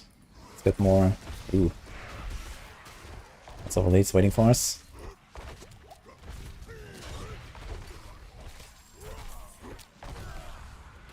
Conceded aspect is actually not completely useless here, since sometimes we get the barrier from Iron Skin, and then other times we get it from the protector aspect. We have two sources right now, which is kind of nice. Here's an event. Let's do it. We just need to do 5 waves, which we probably can. Quite easily, actually. Let's go. So this is like these events I'm talking about here. If you get those, just do them. You get lots of XP. These events are somewhere in the range of like twice as much XP per hour as you would normally get running a dungeon relatively fast. Since we are doing relatively slow clears right now. Oh my god, man. These banshees though. That's a lot of banshees. Pretty nasty. But anyway, we have relatively low clear speed right now. So these events are probably more like triple the XP per hour. So if you like, you know, look at how much XP you get right now in this 1 minute compared to just like running a minute of the dungeon. Okay, we got the mastery, very cool. Now you wanna try to blast down a few of them.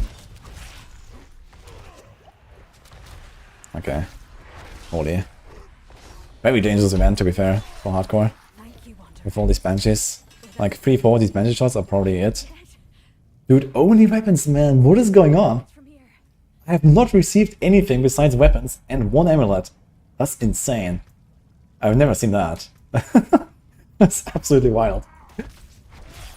Okay, we have to gamble a few items. Like, we did 2 dungeons now. It's time to get ready and go Capstone after this. But holy man. Weapons only, yeah. Crazy.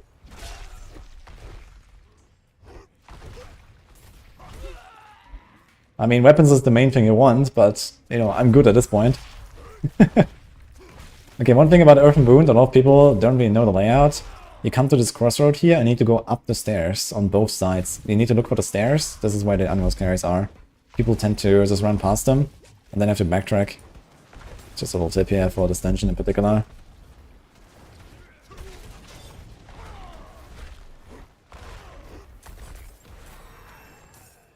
Level up. And we got our Death Blow. What else do we do now? Something like Steel Grasp is also a really cool power to get, especially if you play something like Double Swing. Having Steel Grasp in the setup is cool.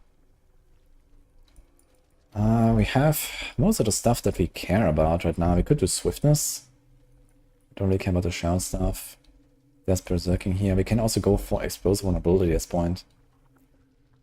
So maybe we do that.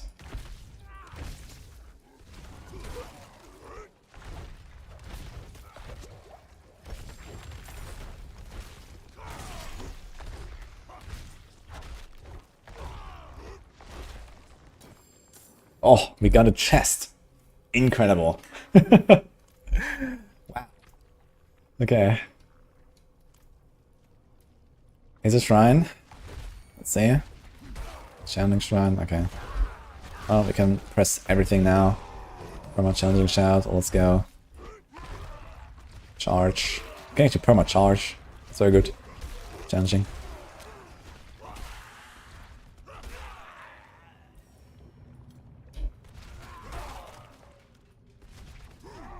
Oh, somehow I pulled them along and then missed my swing. That's interesting.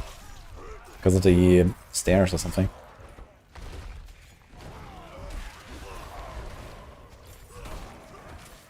Now, don't forget to activate your Walking Arsenal bonuses, even with the Challenging Shout. Challenging Shrine. Channel Shrine, oh my god.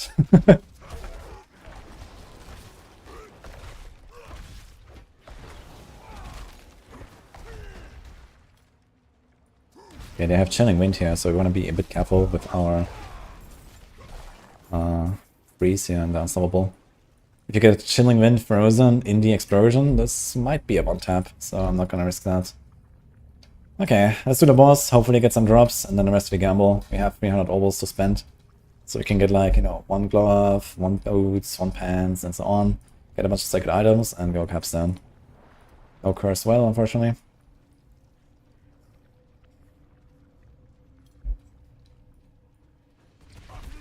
Yeah, I think sometimes these monsters get stuck at corners and stuff when you pull them along with the... Oh, what? Okay. Was it a crit or overpower or something? That was a bit more damage than I expected, but I'll take it. Damn. Oh man, I love that there. I think I got lucky there with an overpower or something. Diablo also has this 150% extra damage against bosses. So back in Season 0, when I made the original Kratos Barb build, that was the Walking Arsenal build. That was also like very heavily focused on Deathblow. There's like a few aspects, for example this one here. Not combat attacks, this one here. Weapon Masters gives you 2 chargers. And then there was Encroaching Wrath, that has been nerfed a little bit since, but it is still really powerful. In fact, for the new Deathblow build, you still use that. Gives you like lots of extra damage for the next Deathblow, and then you walk in, you get that proc, and then you boom, one-tap the boss after doing like a quick setup of like 2 free attacks. That was really fun, man. I loved that build. Here, shout skills generate dust devils. So this is a really good power, you can start building around it. But we're not gonna do the dust devil stuff now, we're gonna stick to just Walking Arsenal stuff. We got concussive strikes. We don't really have good lucky hit to trigger it on the barb, and no daze effects that we can guarantee. But it's alright. We can salvage this now and then imprint it.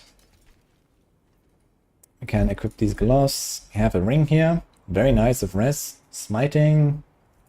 Okay. We don't really have lots of crowd control duration or something, but okay.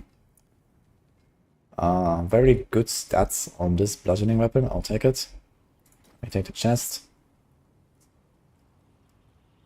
And we also want to get a second one-handed here. Okay, anything else that looks looking promising? This has a lot of life, which is cool. Brute Force, huh?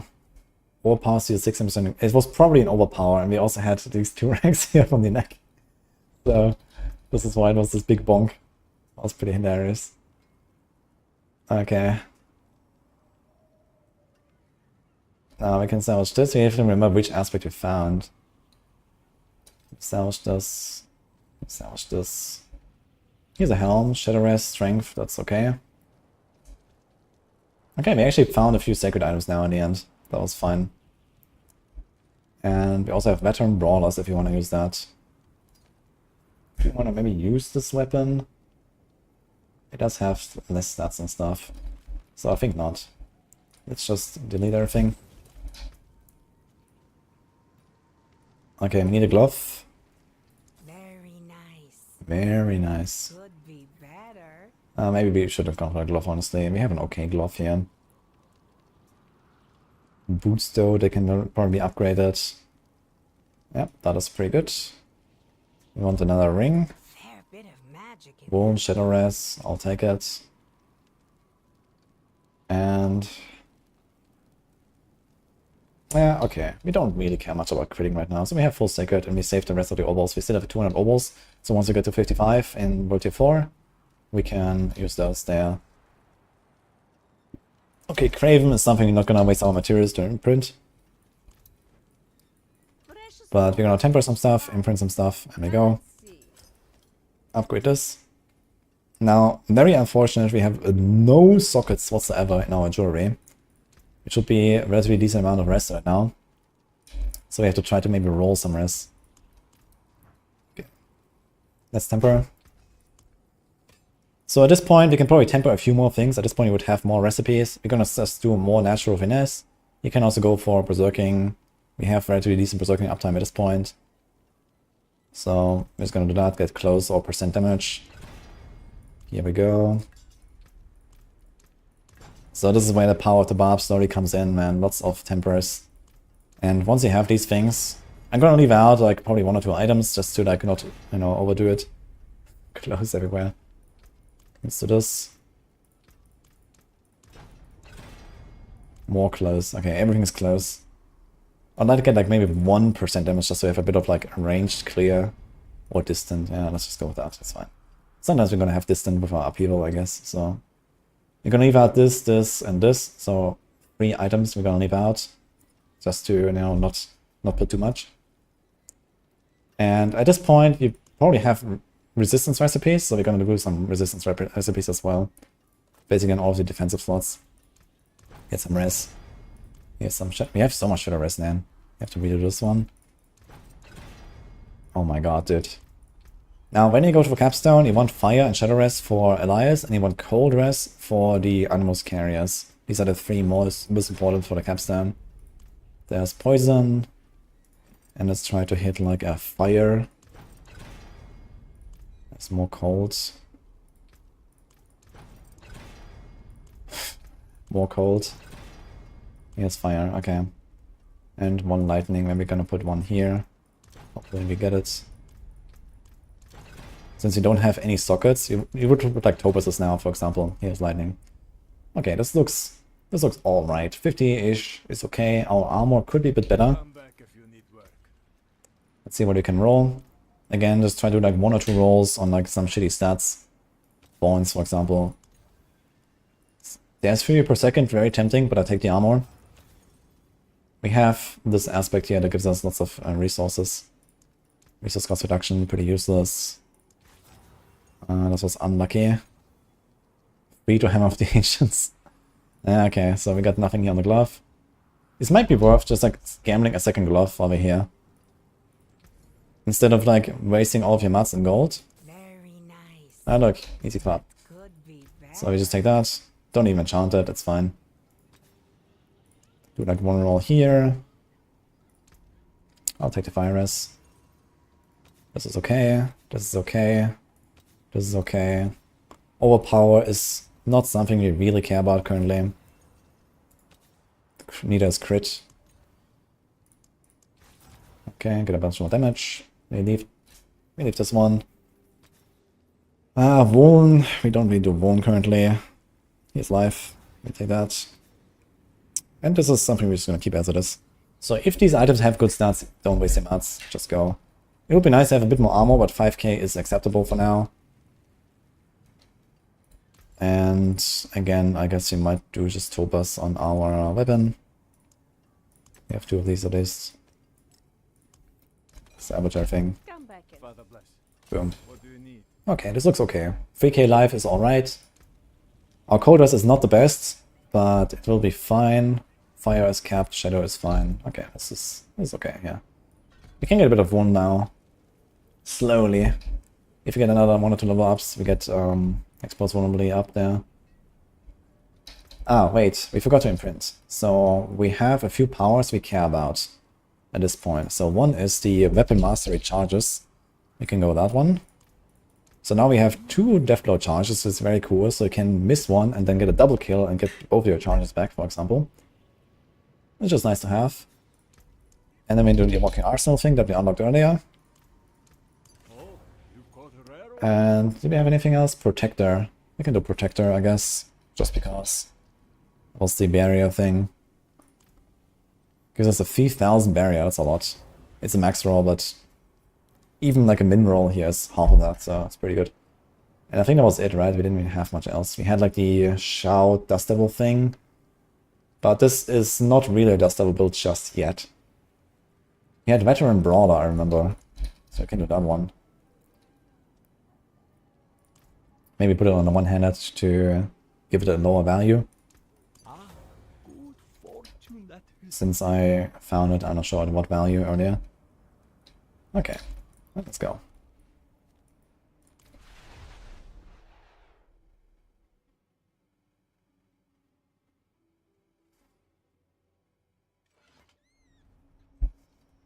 Fun aspect, the double death blow, yeah, sure.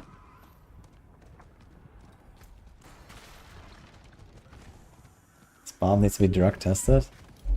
What do you mean? Too much attack power? He's beefed up. Yeah, it's looking pretty good, yeah. I think it should be a relatively smooth transition into World Tier 4. Hey, Delagora, how's it going, by the way?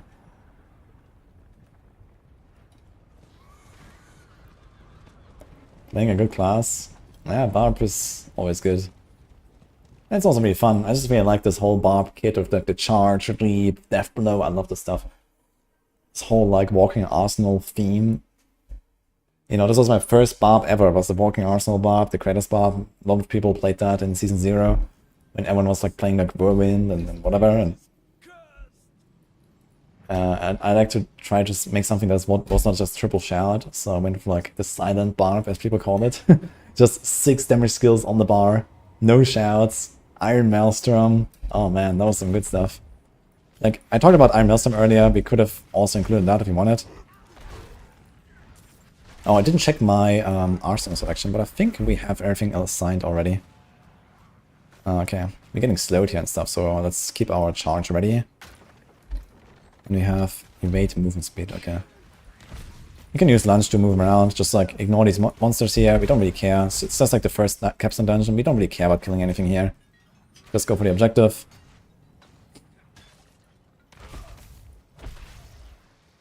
But our damage seems okay, if you look at this here, we do like half the life on the guy there. Okay, this looks fine. I somehow just did a lunge without teleporting, that's interesting. Ooh. The hook, man. Leave me alone. Okay, that waller. That waller. Alright. I'm gonna get you, man. These guys hurt though. You see, they do damage, especially Succubi. You wanna be careful with those. Okay, this event, these monsters give no XP, so you just run circles. Maybe get our Fury up. And then wait, and then close to the end we just kill everything.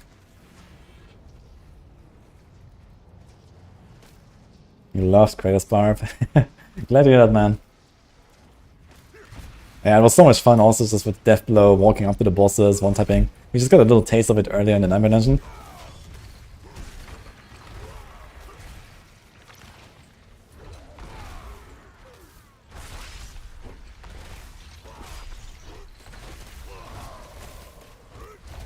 Oh.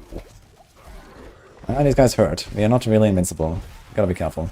And there's like 5 Succubi shooting. Okay. Use Iron Skin to heal up.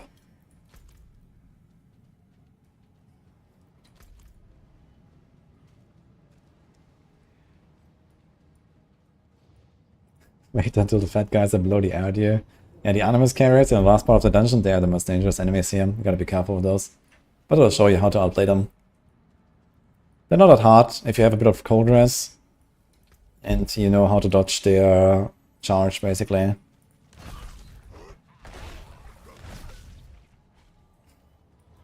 Here's the Lunatics as well. But I think we are kept on fire res, right?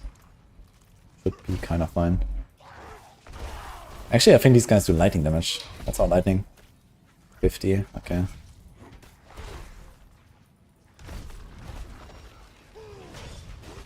Yeah, this is nasty when there's like a champion and then like 10 lunatics in front of the champion. We could charge in, but then we lose our only unstoppable and if anything stuns us or something. Well, ow. Don't have all day. It's actually crazy, half an hour ago we were still not at Curator, and now we are almost at Elias. We did 2 dungeons, and we have full Sacred.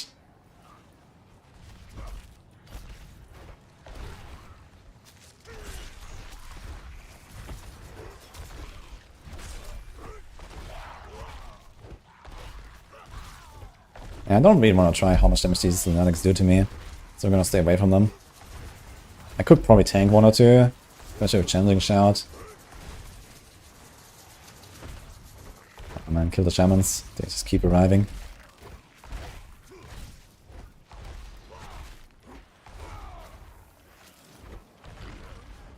Just get a stone and run.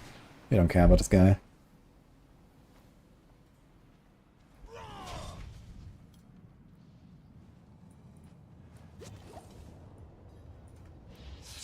All the rogue players are looking to Woody, and Woody is playing Barb. Well, let me tell you a secret. The rogue run is already done. Incredible, right?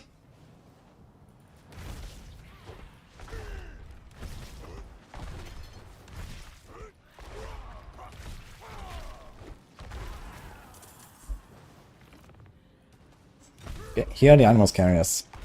So what you have to be careful is when he stomps, he does like, exactly he is. He stomps and charges. Sometimes he also doesn't do the charge, and he just stomps and then does the attack.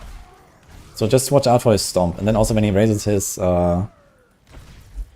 fists above his head, this is also the big smash. I got a stun there. Oh, people. Kapow. And like this you can outplay them very easily, if you just pay attention to that. Let's get explodes vulnerability. These animus carriers can be kind of like distributed anywhere here. Oh! Yeah, that was that was pretty nasty. He was like off screen, I barely saw him. Also be careful of these shadows that he spawns. Ooh. Yeah, that's what I mean. I played this pretty well, pretty badly here. I could have done this much better.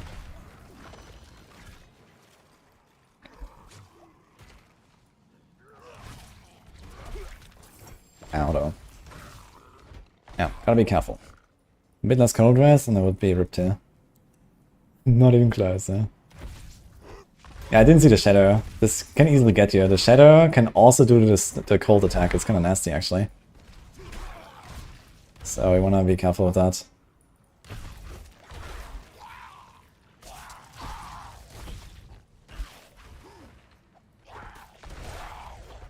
I probably didn't have my berserking damage reduction up in that moment either, because I need to hit at least 2 targets, and I think this guy was alone. So my... it's like 12% DR.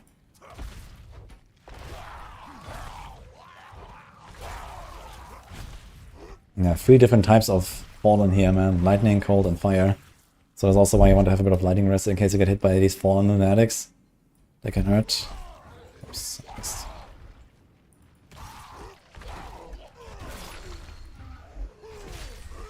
40k crits though, very cool.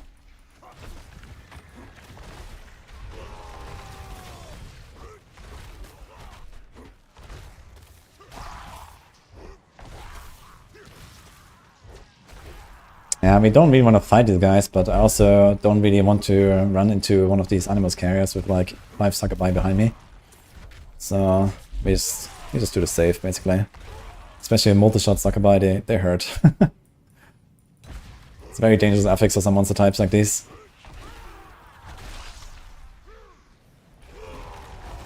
Oh, the waller.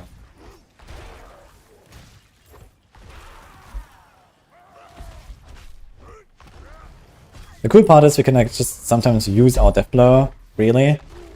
And even if we know we're not going to kill the target, now that we have 2 charges, it doesn't really matter too much.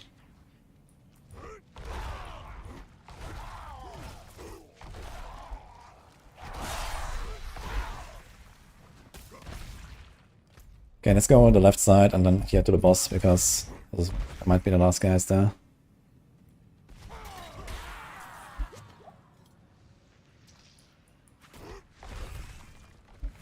Is the game that easy? You can clear Fallen Temple at 44. Well, this is how the game works these days. You just go tier 4, tier 3 pretty early if you want to be fast. You don't have to do it at 44, and you see it's not very easy either. I get almost one-shot by some of these abilities and stuff. If I got a bit more unlucky, I would have been ripped there. Just not really something I want to do currently, and I'm like over 2 hours into this test run. Since we are about to get to like the most challenging and most interesting part, which is where we finish setting up our gear for lasting 200. So not a good time to rip for a showcase purpose.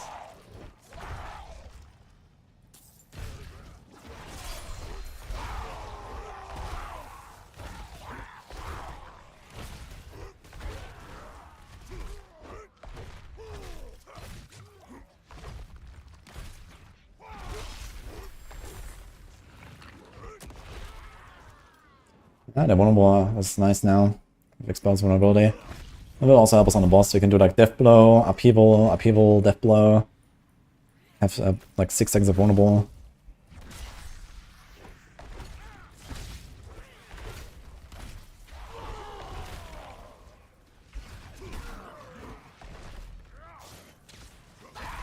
We try to outplay these lunatics and this dude here. Okay.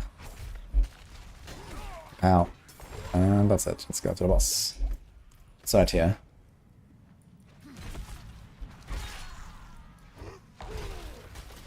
can just kind of like run into the boss room. There's like 2 elites that spawn, but you don't actually have to kill them. But I still want to be careful with those genetics here. Keep the charge or the evade ready if you can.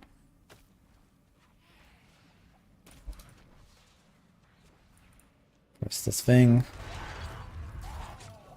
Okay, let's go in. We have... Oh my god! Nasty, Waller. Wow. Okay. Now, you angered me. And I don't have anger management aspect yet. Okay, get him. Alright, we go in. Now, if you wanted, you could also go bash and get guaranteed overpower sometimes, which is not bad. But I think it only works with 200 weapons. But you could like swap your weapons around. And then use 200 on your lunge. Instead of the lunging strike, you know, jumping around stuff. But here on your Elias, he does the frontal cone. It doesn't do that much damage actually, turns out. This hurts though. I wanted to wait and use my iron skin there. I was a bit greedy.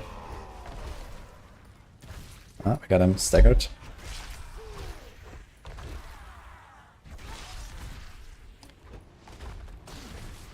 So let's kind of try to sidestep him a lot when he does his these shadow attacks. Ooh. Almost charged right in there. I'm not sure if this works exactly like the pit boss. So on the pit boss, you can kind of like walk into the projectiles as they appear. These fire projectiles that he spawns. And they do like basically 0 damage and they instantly despawn. I'm not sure if that works the same in the Elias fight as well. I've never tried that. I should try it actually with challenging shot up. Okay, here. Evade behind him and then immediately go in front of him. This is how you dodge this. Or just tank one and stand in front of him and don't accidentally run into the others. And kapow, we got him. Wait, I just attacked him again and hit him, you saw that? He was already dead, and I got another hit and another lunge. I'm not sure how that worked. Yeah, it was a bit sketchy, but because I walked into the ground effect is actually relatively dangerous, and I'm not sure what damage type it is.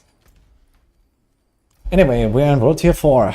Now, we will lose a lot of res. We lose another 25 res, so this is something to be aware of. If you are overcapped on some res at this point, that's kind of nice. So we have 12 overcap, 5 overcap, but this is going to go down pretty low. And now our objective is to survive until level 50. Let's see, maybe get some upgrade here. Shared misery, not too useful. Oh, Ancestral Charge. That is a good power to get. And it has pretty good stats. Better item power. We're going to use this. Just going to temper this. Don't have to imprint anything. Ancestral Charge is very nice. This is the one I talked about earlier. So that's nice to get. Let's do another close or percent damage. Here we go. And what do I got here? Ancestral Echoes. Damaging enemies with leap, upheaval, or whirlwind has a chance to summon an ancient and perform the same skill. So fun fact about this thing, it does literally nothing. In fact, when I tested this back in Season 4 PTR, actually I tried to make an upheaval build of this. Like, this guy came out and he didn't see a damage number. He literally did no damage. I'm not sure if that was fixed at some point, I don't think so. But it is a good weapon actually, we just take it. So, we have 2 good weapons. Trying to get close or percent again. Here we go. Come back if you need work. Perpetual Stomping. Cool power. It also has a res. Perpetual Stomping we don't care about, but I like it. I'm gonna take it for the res, and maybe you can roll something on this as well. Like a life or something. Let's do 1 roll.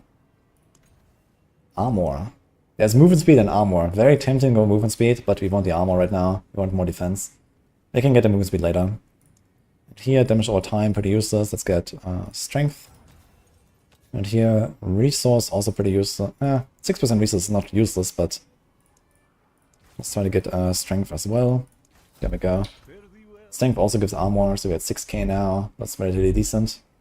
We could go and do Disobedience unlock in Codex power now, and then we would actually hit pretty much armor cap, I think. for now. But we're not gonna do that, we just go. Yeah, resistances, fire is fine, poison is okay. Lightning and cold you gotta be careful with. Usually you kind of go from top to bottom, fire the most important, lightning the second, and so on. So this is roughly the order of priority. Let's go with that. Okay, we need to imprint our weapon master.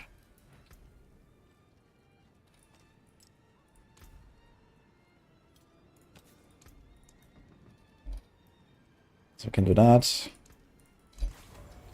And we do another pot. And again, depending on if they fix that, Elias just dropped a tier 1 sigil. If you don't get a tier 21 sigil, then you have to go and do 1 round of Whispers now. And then you will very likely get a sigil on turn-in. We're just gonna craft one now. Because they might have fixed that and we'll be fine. 24 is maybe a bit high. Let's see if we can get a 21 or 22. He's a blind burrows 22. Let's just go with that. And establish all the others. So usually you would not have the ability to craft these just yet. So once you start getting more sigils, you get also sigil powder from events in the dungeons and so on. Then you can start crafting stuff. You can avoid dungeons that are behind strongholds and so on. If you are undergeared like now, you could also go, for example, in Rotate 4, unlock some strongholds for the Limber dungeons. You can go to Tuadora, you know, like all these strongholds that have a bunch of these dungeons, just to like unlock this, get a bunch of waypoints as well all over the place. So this is also another way to kind of like gear up right now and get a few levels as you do the strongholds. Okay, let's see how this goes here. I want to be a bit careful. Don't stand in these explosions, actually. Relatively dangerous dungeon, I just realized. Especially with the charge, we want to be careful now. So charge in and walk away. This is the strat right now. Because these guys will hurt. I can probably try and see how much damage they do with the challenging shout. I'm just gonna go in and see. Oh, we can also check how much damage does our Ancestral Echo do. We don't have any Fortify currently. We can go for Thick Skin. Fortify would be a nice damage reduction as well.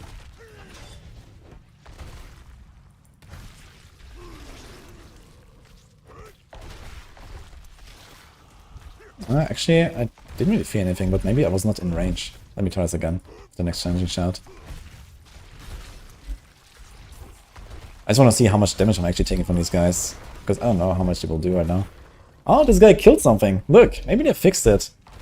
Our Echo, it's doing damage.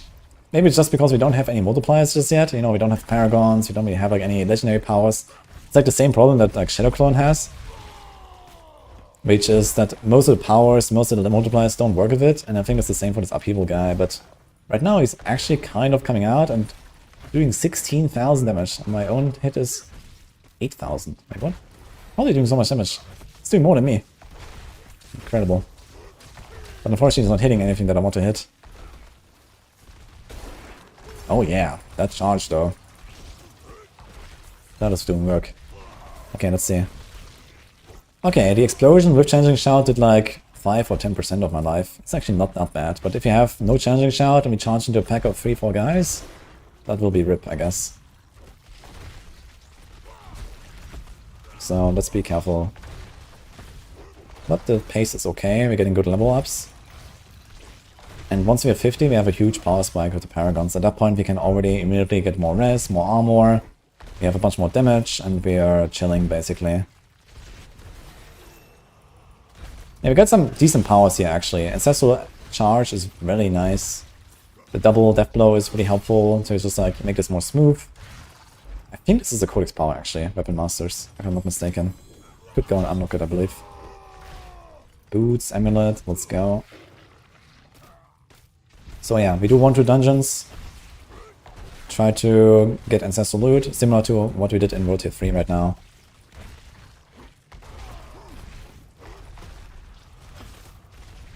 Just do it carefully and slowly. Blind Burrow is a very good dungeon to get.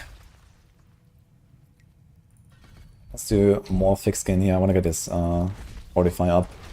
15% DR, pretty useful. Doesn't apply to barriers, but we don't really rely on the barriers. If you press Iron Skin, we're basically immortal for a few seconds anyway. So we need the Fortify for when we don't have Iron Skin.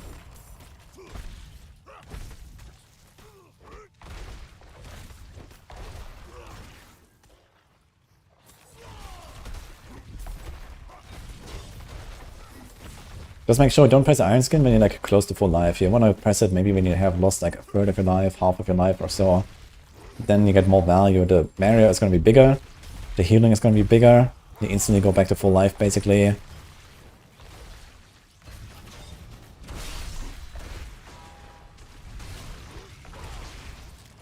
A lot of explosions.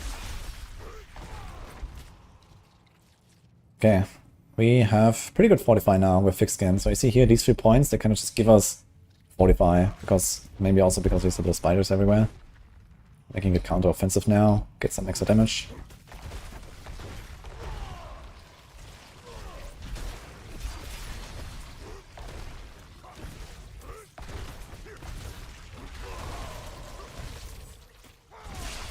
Maybe a quest shrine. Never lucky. To level up, just straight up killed that champion there. That's crazy. And you're 50 actually. Here we go. So in that case, you just press everything. And let's get rid of these spiders. Get the life, get the damage, get the armor. Oh, there's actually no resists here on the Barb.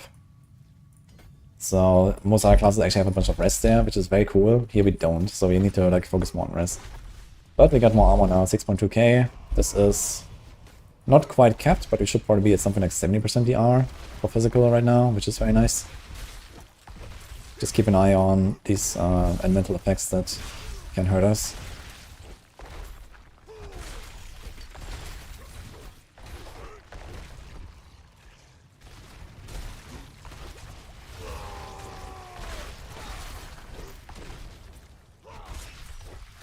Yo, almost 90k crit like that.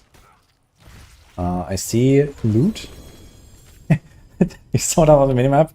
It took like 5 seconds or so to pop out. Okay, let's pick up all this armor here. Oh, I got stuck there. I pressed evade, but somehow my evade didn't go through.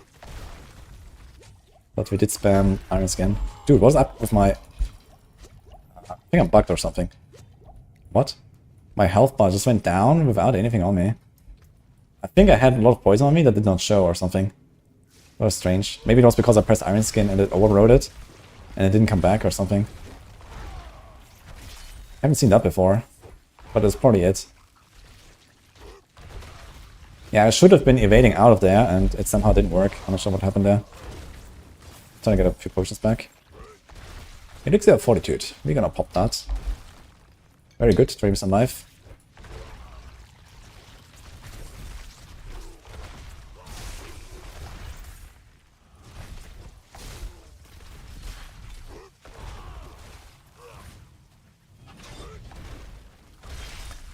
To be honest, quite a lot of close calls here for this Barb run so far. That hasn't really happened that much on the other classes, but it also always depends a bit on the RNG of my loot. I have not that much life currently, not that much res. We have all these arachnid horrors that explode and can kill you. That's what I meant here, like 3 of these dudes, they can basically kill me. Okay, we got back to a bunch of potions. What do we got here? Imbiber. We can activate Dexglyph, right? This is Dex, yeah. So Dexglyph or Strengthglyph, that's what it can activate. Yes, Twister doesn't help us. Dominate doesn't help us, and Imbiber also, like nothing really helps us, but let's just throw this in there, get a bunch for damage. Okay. We probably have to do one more run to get to 55. We're at level 51 now, we're probably gonna end at 52 or so. At level 50 and at level 70 there are 2 breakpoints for your XP and it slows down quite a lot. Because these are like the World Tier 3 and World Tier 4 breakpoints, like, you know, level 50, level 70. And if you think that, oh yeah, I got like 6 level ups in the first half of the dungeon, I'm gonna easily get the 55. That's not actually true. Let's get the armor. And we go to the next board. Now, one of the first boards they would attach on basically any Barb build. Most of the Barb Paragon boards actually look fairly similar, to be fair. There's always like Blood Rage. That's like usually one of the things to go for very early. It's a nice multiplier. Carnage is kind of nice, or so, if you can use that. Hemorrhage for the bleed builds. Yeah, this is cool here. Decimator is also something that most Barb builds use. Bonebreaker, not really that crazy. but I think it has pretty good rare nodes on the glyph sockets. Flawless Technique is only for one-handed builds. Warbringer is a very good source of Fortify, so a bunch of builds go for that, but it has kind of terrible layouts, depending on if you want to max Fury on the board. And Weapon Master is a kind of situational tool. We are swapping a lot of weapons right now on this build, but late game, you don't necessarily want to solve your resource issues with this. You might want to go for more multipliers, more glyphs, or something like that. But it can be a really good option. Some builds would actually go for that. For example, Deathblow Whirlwind combo. You can do Weapon Master and get lots of Fury. If you have like 200 maximum Fury, I think it gives you like 8% every time you swap, so you get like 16% when you swap back and forth between like one Whirlwind and the Deathblow. That can be like, you know, 50 resources just from like swapping and attacking, giving you basically all the resources you need. So on some builds that's pretty strong. If you want to solve all of your resource issues, you can like just attach Weapon Master board very early, get the legendary node, move on. It makes it feel very smooth.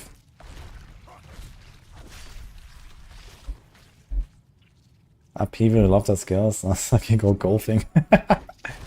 Golfing with the spiders match. Yep. Okay, let's see the boss. Brute Guard. Luckily a relatively squishy boss.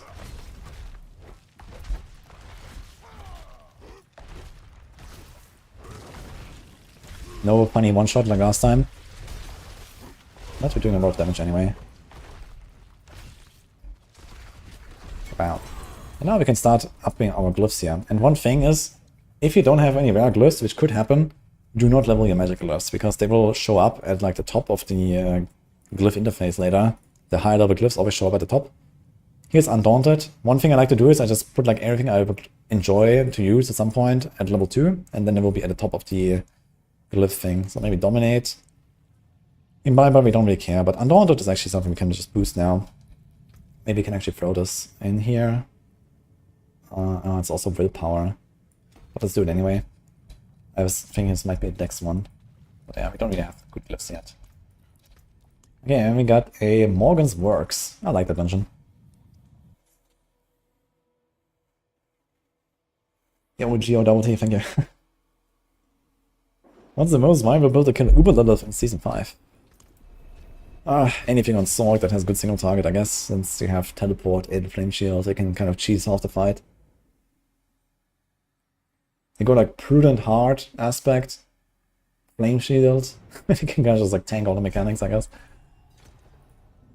I mean, a lot of builds have the damage just kind of like blast down Lilith these days. She doesn't have that much HP.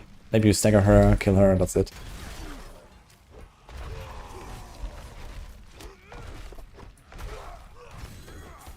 Okay, these guys are still pretty tanky, but our armor is looking okay.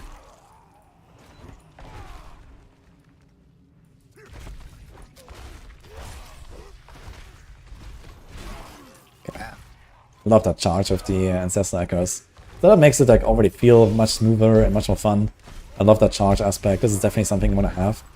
And then, for example, if you get the Brawlers aspect later, then every time you charge into a pack, it will just insta-explode, and then once you get a bit of cooldown reduction, you'll get to the point where you can just get perma-charge. This was like a thing in Season 3, it's just like a charge, charge, charge, charge.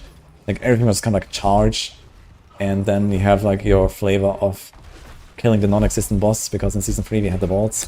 And that was basically it. This is how Barb was played then. I'm gonna attach Blood Rage here. Just kind of just like the best. And we're gonna go straight for the node. There's life that we can pick up here, then we can go to the glyph, get Blood Rage. We don't really bleed enemies right now, but we can if we go for two-handed sword expertise. We actually have it at 10. So we can get our bleed there. It's actually not bad to take right now anyway for like the longer fights. Just apply some bleeds here, and you see they start bleeding a little bit, take some damage. And then once you have better vulnerable uptime, for example, once we get the exploit glyph, we would probably go into the two-handed expertise. Now, while leveling, you don't really have the luxury to choose which weapon type you're using, so you can't really rely on getting this or that weapon type effect. You just kind of go for whatever is the best weapon you have currently. Might be a polearm, might be an axe, might be a sword. We don't really care about it. But later on, depending on the build, you want to choose, you know, one or the other, depending on what kind of bonus effects you want. Sometimes you want to bleed from the sword. Most of the time you want an axe or a polearm. Polearm has the 15% damage while healthy, and then a bunch of lucky hit, which might be useful for stuff like Worldly Fortune, Temporary Meals, or something, if you want to go for something like that. Depending on what you tempo on your gear.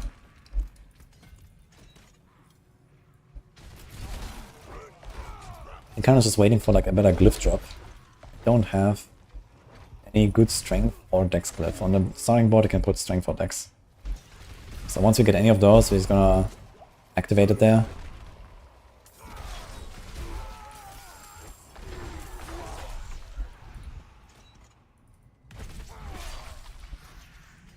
And we don't have to invest into every single point one by one. We can just wait a few levels and then get the life. It's like one level up, you get the life there. It's already gonna be noticeable. And we start getting pretty beefy. We have a bunch of extra life now. We're at 5.5k. This is in Sacred Gear, not in Ancestral.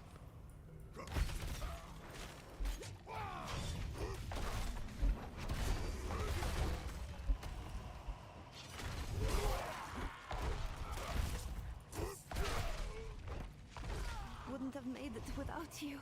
PvP area farming. Yo, someone lives in the past. PvP area farming. I've not seen or heard anyone talk about that for a long time. But it was fun. Back in Season 0, I remember when I was doing those rounds, like a lot of people were doing like this blind burrow farming, Morgan's Works farming, or Champion's Demise and Pomman. I was doing the solo race the world first, and I didn't really want to do like just normal dungeons all the way for like 4 days straight or something. So I went to do like some kind of like farming route where I did like a Morgan's Works here and there. Did like a round for the PvP zone whenever it was respawned, since I was like the only guy in World Tier 4 on hardcore basically for like 2 days, pretty much. No one dared to enter there because I was the highest level. So I was completely alone in the PvP zone, that was cool. And then I did like some nightmare dungeon in between.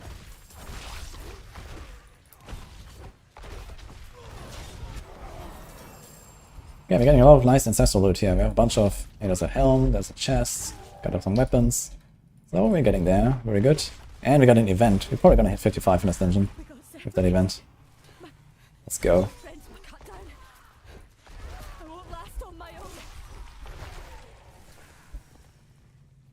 I see you there in the PvP farming zone. Yeah, okay. Maybe. I mean, hardcore PvP, we've done a little bit on it in Season 3. There was like this PvP hardcore tournament at the end of the season. That was really fun. I've had to fight Condis. We made like a really cool fight, man. This was like probably the coolest fight of the entire tournament because it was like a really close, and we went to like round 2 or round 3. Where we fought for like 5 minutes, and then it was like you take off some items and then you do like another round until someone dies basically. Also really fun. We had like a really cool combat there, back and forth. He killed me. He got me with a rupture. And I exploded. At some point.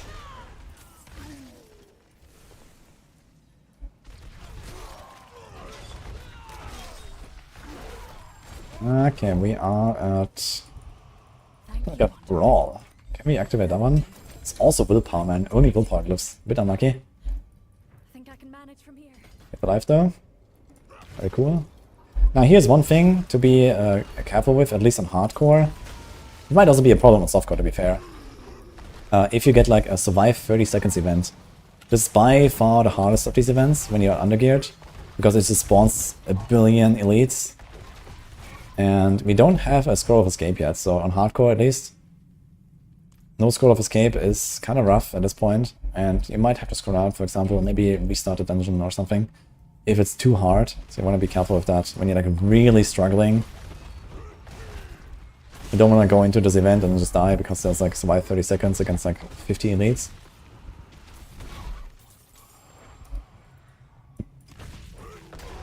It's gonna be pretty close to the level up. We're gonna try to full clear this and see if we have enough.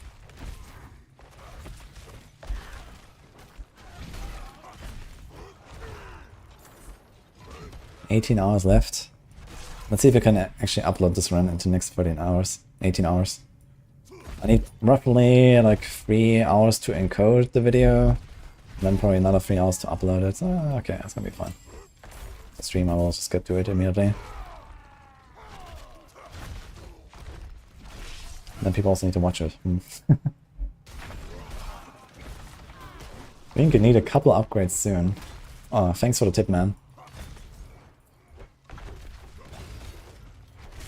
Maybe at some point we could equip like a next tier of items. Maybe we get lucky and we reach a certain level threshold.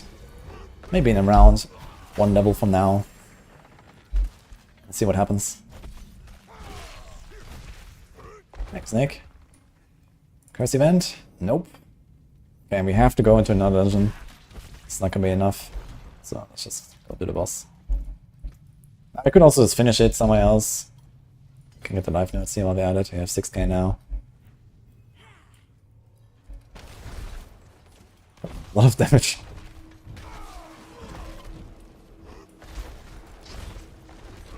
We have a sacred physician again. So, wait, where is he? Look, this is the res thing that I talked about. Yeah, it's gonna res him. This is why you want to kill this guy first in the curator dungeon. He just reses these guys.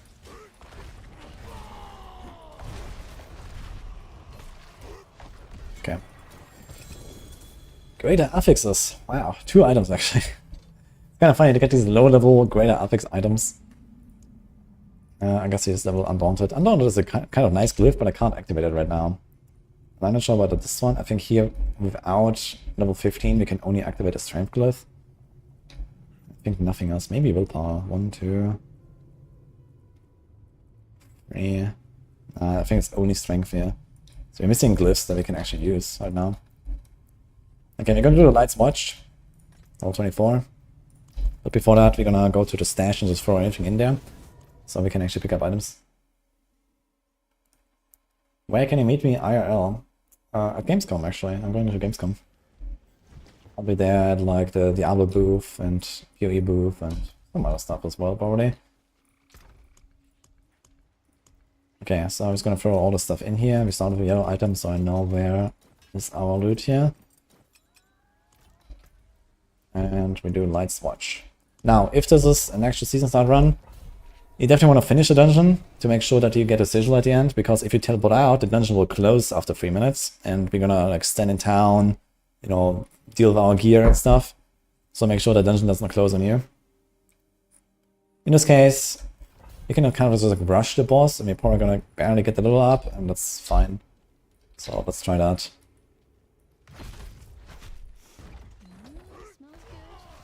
Hardcore this season, did I miss you? Of course I missed you, Hardcore. Where have you been, by the way? Need some blasters here to do boss rotations and stuff. But these days, we're farming greater affix mythic items, man. With like only 1 Stygian stone per item, that's crazy actually. It's 1 Stygian stone per tormented boss, and then the reset, and then the higher Stygian stone drop rates that we're gonna have from day 1 of the season. Like most of the farming, you know, in the pit and stuff, I did before they buffed the drop rates of Stygian stones in season 4. Now we're gonna have day 1, you know, like 1 in 6 or 1 in 7 or something, I believe. Stygian stone drops in like pit 100. Gonna be wild, man. Get like 2-3 Stygian stones per hour. Gonna be insane.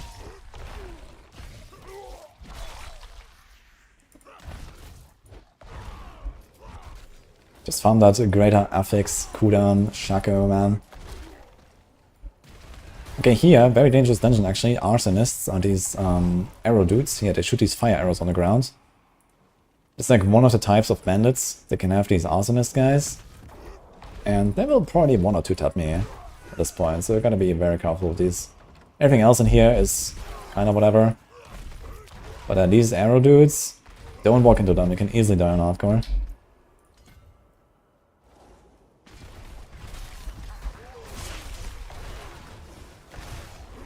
I mean, if we're challenging Shard, we're probably okay. But, you know, I don't have to try it.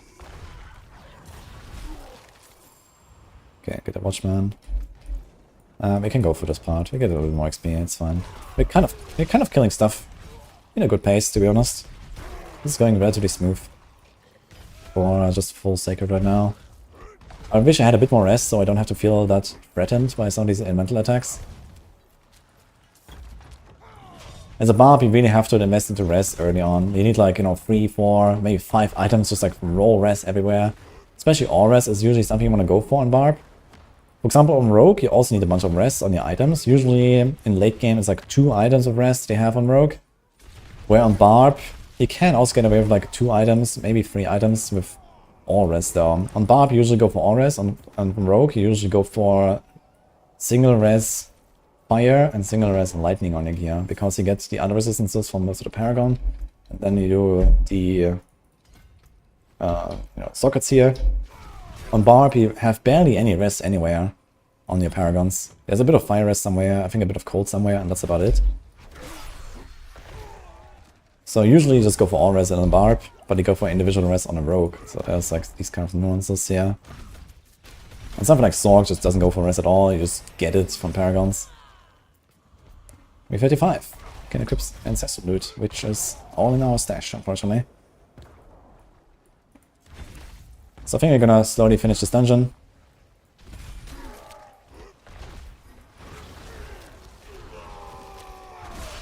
Oh. Nasty chilling wind. But it was fun. But yeah, if they freeze you in the middle of like, 2, 3 arsonists exploding arrows, that would be pretty rough.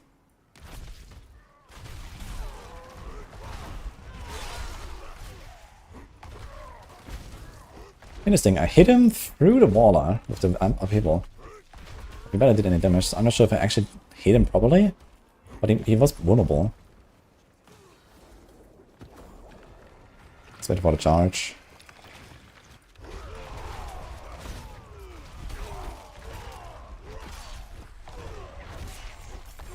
Okay, I got the key, and we can go straight to the boss. Yeah, it wasn't really a close one here. We had some close call earlier, this was fine. I had my barrier up when I got stunned, so it's okay. Now yeah, if you want to do it safer, of course we can just go straight to town. If you don't want a dungeon to close, you could also just teleport in after 3 minutes, go out again, But let's just finish this dungeon, it's okay. We just have to run to the boss now. And do this event here. And it's a slay all enemies. Okay, it's not too bad. Also spawns a bunch of elites though.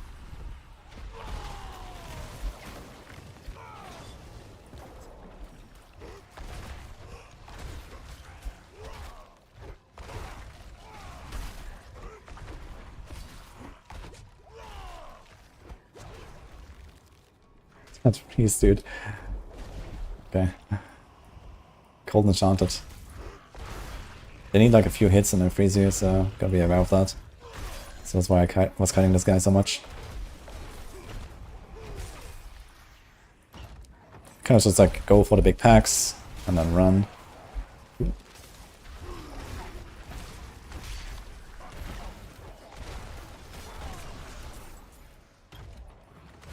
Yeah, chilling wind though. Always something to be careful with.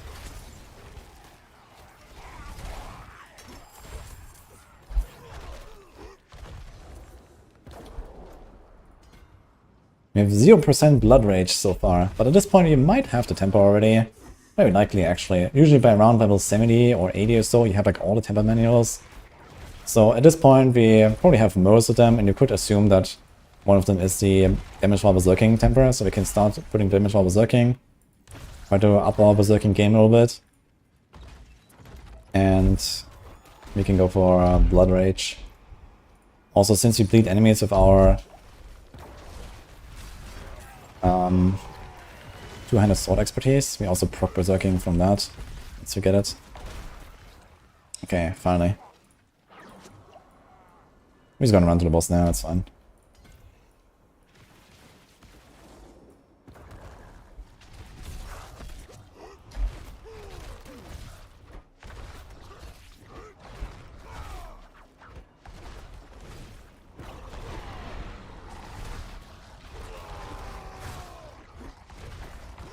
Actually, I have a lot of stagger here. It's kind of interesting. Oh! He was about to go invisible when we got him. Still no glyph, man. Kind of sad. We have level 8 unbonded already that I still have not actually activated. I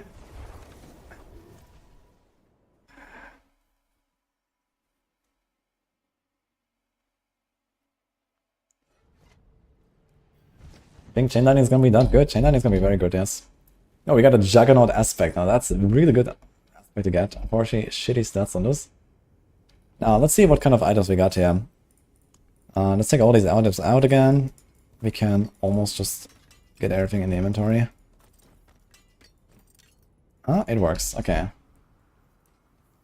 So now we have Ancestral Loot, level 55. We also have around 200 obols that we could spend if we need it.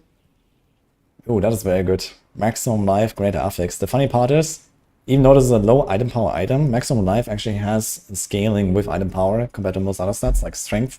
90 is the maximum, even on 925. But maximum life on this item power would probably be like only 500 or so on top end, instead of 873. But greater affix makes it greater anyway, it's like the maximum. So that's pretty cool. He has fury per second and strength, very nice. He has some rest, strength and all, this is cool. Okay, very nice. So let's make any vulnerable, okay, that works. We could even try to go for like a legendary neck, maybe. We can like gamble 2 or 3 and see if we get anything. Fire rest, maximum resource, not great. I think I'd rather go for something like this here that has strength and life. Let's see what else we got. Do we have any... Here's an ancestral weapon, lots of life. Yeah, we're gonna be blasting now. We also got a few legendaries. What is this here? Protector aspect? Maximum roll, actually. So now we can imprint that. Okay, what is missing? Pants? A one-handed, a two-handed? Okay, so let's just... I mean, we have one-handeds here. We get a good one. Here's life, and let's just take the sword. Do we have a two-handed mace or so? Seems like no. This has strength, life. Nope. I don't see a mace. So I have to go gamble one. Okay. Did we get any cool powers besides Juggernaut? Not really. We didn't really get like any... Here's anemia. Something like this is very good for double swing, for example. So I actually completely missed that earlier. We had anemia. This is how we were stunning enemies. I didn't realize. I completely didn't check my neck here. We give out the 2 brute force and the movement speed, which is cool. But I want the rest and everything, so... For something like double swing, this is a very good power to get though, because of the resource gain. If you don't do that, anemia is a good enabler. It's actually a codex power, you can unlock it from dungeons. Alright, we just salvage everything and try to get the rest from opals. 200 mace. That works. And pants. That also works. And we could do like one more gamble, I think. Let's try one neck. Wonderful. Okay, again, same story. Temper and roll your items first and then imprint them. Now we have ancestral items, so we can actually double temper, which is very good. So in this case, we're gonna put a lot of rest first. Make sure we don't like randomly die to some stuff. We need a lot of resistance on a barb. There's nothing on paragons. So we're just gonna try to get everything here. Go like also neck resistance. Double poison is maybe not required. Let's try to get something else. Shadow. We still got very unlucky with our sockets. We have no sockets anywhere. I'm not sure if you would have found some sockets at this point. I didn't actually check how many you get when you do like a leveling run. Maybe we could like add a socket from like a bunch of the goblins we killed. This is looking dire, man. We have to roll some rest if we can. This looks very bad. So yeah, we're missing the sockets, man. Yeah, probably not yet. Most of the sockets come from world bosses. So it is what it is, I guess. Now we're gonna start putting some damage while berserking, because you're about to get Blood Rage. Easy.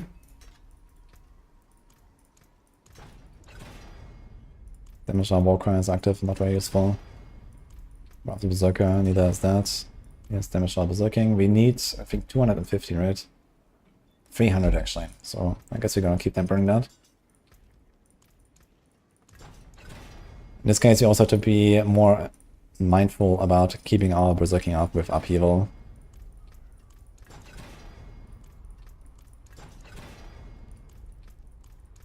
Now, you might eventually run out of like temper materials and these like legendary materials especially. So you don't want to overdo it. If you get something that is like kind of usable, just stick with it and don't really worry. Okay, we have a lot of damage while berserking now, 29%, this is fine. The rest we're just gonna put like a close or damage or something. So we just go with that. You'll probably just kind of like fill it up now with damage while berserking. Or maybe whatever else might be useful if, for example, playing a bleed build. If you do like, you know, Twister bleed stuff or something, or Flay, Rupture, these kind of things, you would go a lot of vulnerable damage. There's like a new recipe coming for vulnerable damage, for example. But we're just doing this now. Just get like anything. Okay, we have this already. We can also do like a resource thing. So there's like a bunch of stuff here, like Brawling cooldown. This gives us more charges. This is really cool. We can try to hit that. Or there's also just like worthy stability for resource generation or resource cost reduction. But Brawling skill cooldown reduction is really nice because it helps us with more charges and more leaps. So this is usually something very good for leveling. We're gonna try to hit that now, so I can show that a little bit. Hopefully we get it. No. Kick cooldown reduction, so we get nothing there, unfortunately. Now we could go more damage, or we go mobility. There's also charge cooldown and leap cooldown. Or we try the same thing, we do Brawling cooldown. Let's see if we hit it. Or we can go movement speed. Barbs have a lot of movement speed by default though. We can invest into the passives for it, for example. That's Brawling cooldown. Here's mobility cooldown reduction actually. Let's try to hit that all movement speed. Let's go with the movement speed, I suppose. And here, I guess we can do upheavals, overpower stun. There is an upheaval, there's like a lot of synergies with upheaval overpowers, so let's just get one of these. Once you get these aspects, this would actually be kind of the way to go, and then some early fortune maybe. Get a freeze here, get a stun there. Mostly stun is actually kind of what I care about. There's a bunch of synergies on stuns on Barb. Here's another stun. Just get anything basically. Another stun, here we go. And that's it. Now weapons. There's not really that much. I guess we could do, for example, Berserking Duration is not bad early on, or something Upheaval Size. Exposed Vulnerability gets you like longer uptime on vulnerability on the bosses, for example. So there's like a bunch of little stuff. You can kind of go for anything. We go the Upheaval Size here, I guess. It's gonna feel pretty good, just having the size. You can hit a lot more.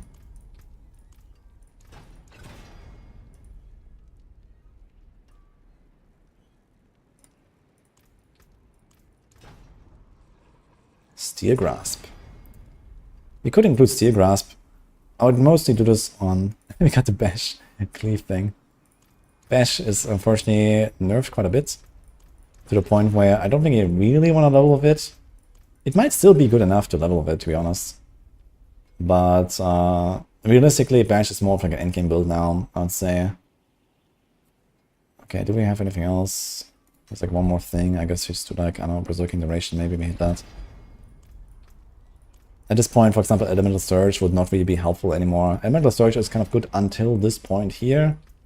But then you don't really care about Elemental Surge anymore. Frenzy Duration, unlucky. Okay.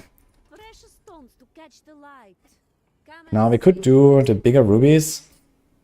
Or we just redo them. At level 60 you can get the bigger rubies, the flawless ones. But you might not have enough materials for it anyway, so I'm just gonna do this now. And at this point you might gonna go for emeralds. Or sorry, sapphires for vuln damage in our weapons. We have a bit of wound uptime these days. And we're about to get the exploit glyph at some point.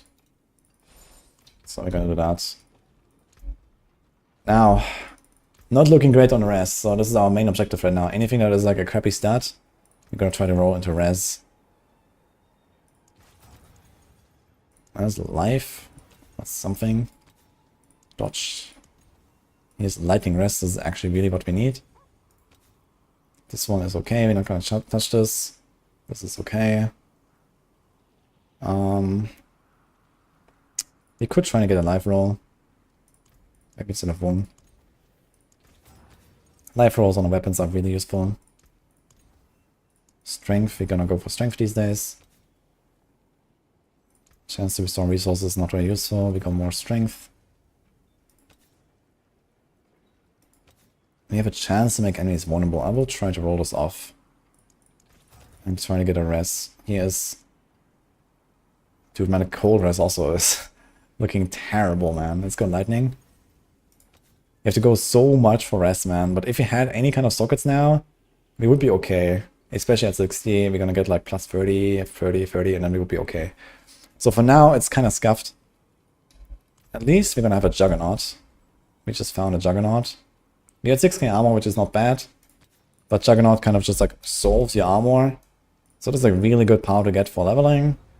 It just, you have this and you don't need armor anywhere. That's it. You see here 12k, we're like way overcapped already for level 100 monsters. And we are about to go to close to the 100 monsters very soon now.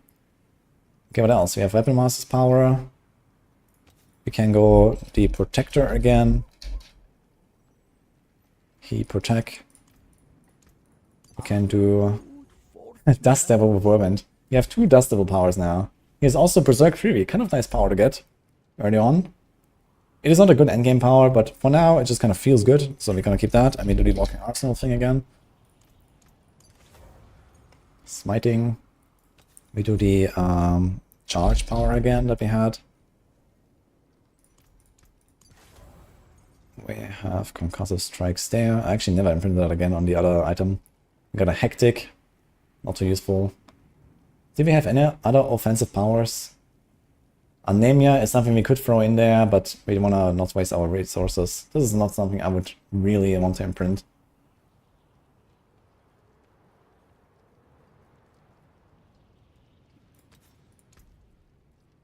Yeah, I'm not sure. Do we have any other powers that I'm forgetting right now? Veteran Brawler, I think. Let's just overwrite this here. Veteran Brawler, I guess, is something. And yeah, we have like a yellow neck, I guess. Maybe we're gonna find something. Which is something I forgot.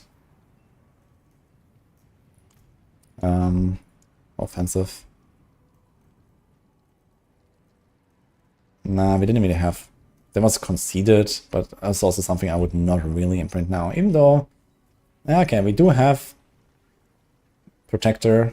Maybe we're gonna do conceded. I'm just gonna throw this in here. It's not really a great power, but this is something we found.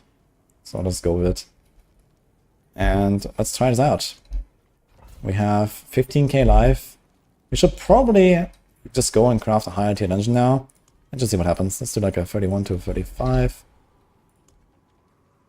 In Season 5, they are updating dungeons. Not dungeons, they're updating leveling. To where you can now farm monsters that are up to 30 levels above you. Previously, that cap was 10. Now you can get bonus XP for up to 30 levels.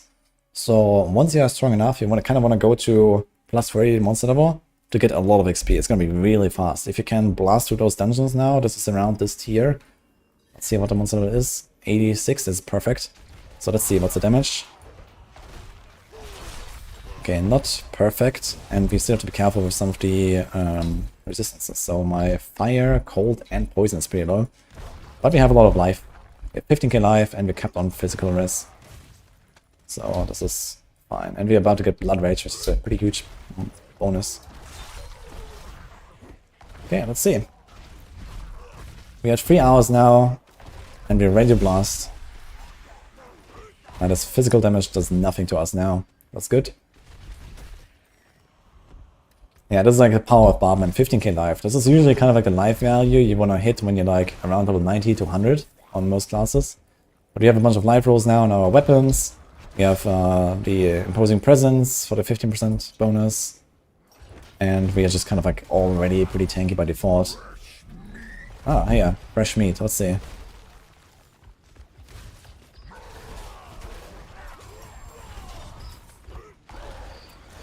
Not really hitting him well. Okay, damage is looking fine actually.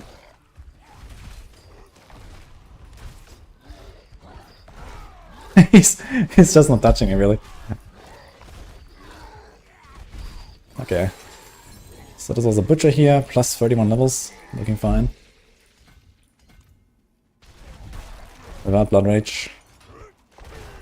Yeah, this is like the huge power spike now that we got with all of these ancestral items. Now, maybe it's a bit optimistic since Walking Arsenal is getting nerfed tomorrow. So we would lose a little bit of damage there, like 10-15% or something. But otherwise we are kind of fine with this build. I'm not sure about the tempers and imprints. My imprints are not really powerful. We're not having any Earth Striker, we're not having any Edge Masters aspect. You could actually go and just do these dungeons. They're both Codex powers. And there's more stuff you can get. We don't have an Encroaching Wrath. That would be really helpful for like these one-shot bonks with our Death Blow. So in general, our powers are looking pretty terrible, to be honest. The Ancestral Charge is nice. That's like the one big thing we got, I would say. Everything else is kind of like pretty standard or low impact stuff that we got. And it works. Executioner. Still no glyph that we care about.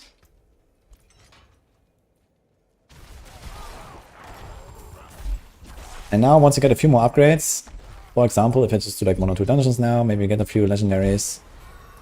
Or if I start getting some glyphs here, we can get like, 10% here, 10% there, or more damage. Start ramping it up. Or if you feel like these dungeons are too heavy, too difficult, then, just go 10 tiers lower, it's fine, we can go tier 22 dungeons. It's kind of like a one-tap everything. Generally, you want to go at a really fast pace. So, you don't want to go to plus 30 monster level and struggle your way, just like I did when I entered World Tier 3 and World Tier 4, these slow runs. You want to try to clear these dungeons in like somewhere between 2 to 5 minutes, depending on what dungeons it is. And just kind of like blast, you want to one-shot stuff. My kill speed is a little bit too slow, so we're a bit high. We should maybe go down like, minus 5 tiers or so at this point. Just to make sure we can like charge into a pack and everything dies and move on, do one upheaval in the next pack, everything dies. And then at some point, for example, we also don't really need like this anymore. We actually go leap now. It's fine. We don't need like the iron skin anymore. We can go and, speed this up a little bit. So we have more mobility. We also have another trigger for our Walking Arsenal bonuses if you want, so we can do this on like the same weapon. Okay, this is all on the same weapon actually. Okay. So we can leap into a pack, get the Walking Arsenal power. We have more mobility since we invested into the brawling and mobility cooldown reduction. Double mobility on Barbs is really nice.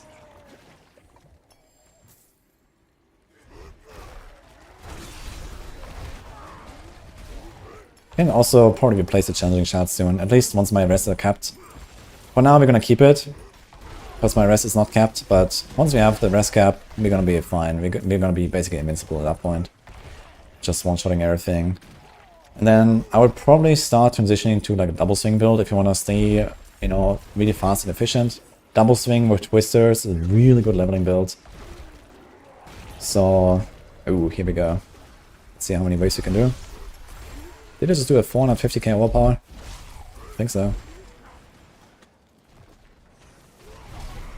We're also doing 500k crits of our charge, actually. So yeah, we're pumping. As you can see. Very good damage. Actually, at this point, we could also go for the Berserking on the Death Blow. So every time we do a Death Blow, we also get 3 seconds of Berserking, so like this we kind of like have perma Berserking.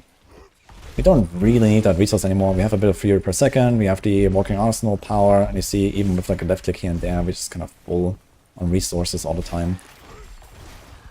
We can also start investing our points a little bit differently on the skill tree.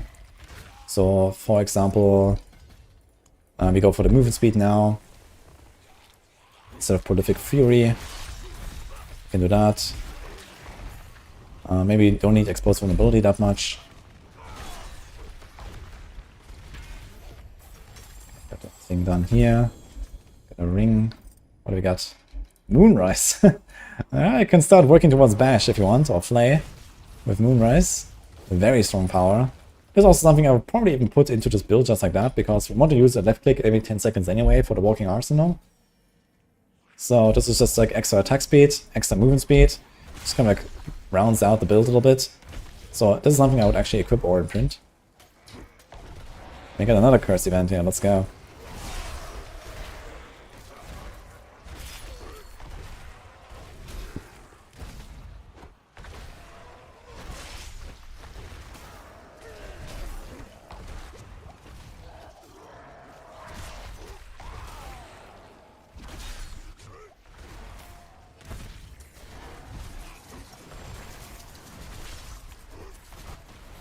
Starting to meld shit now, indeed.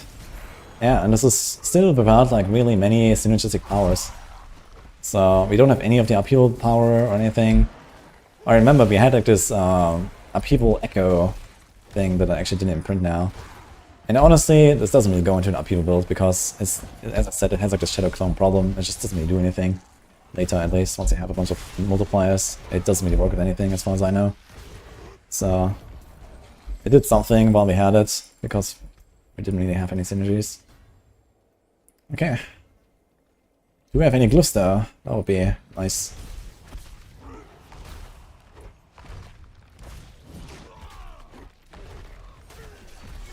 Ow. Twister might do something.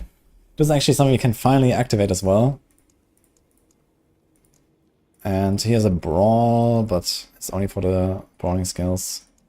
So I think I'm gonna just level up might a little bit. This is a strength glyph. I also got a thieving glyph. Not that useful. 9 crit. Cool ring.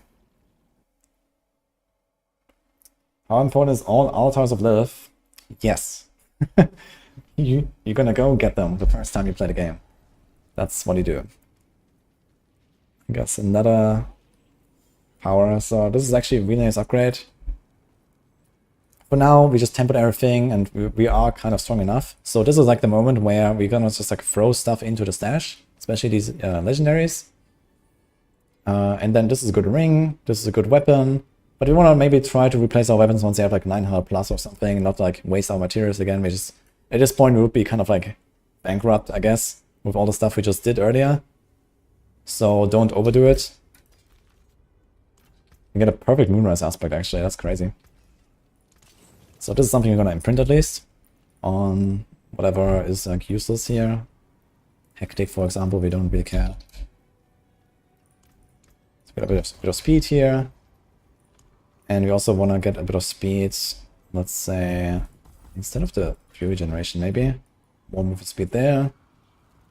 We can also probably take out one here, get something there. We might not need the Fury's Impulse that much. Now we just kind of keep blasting and try to improve our setup.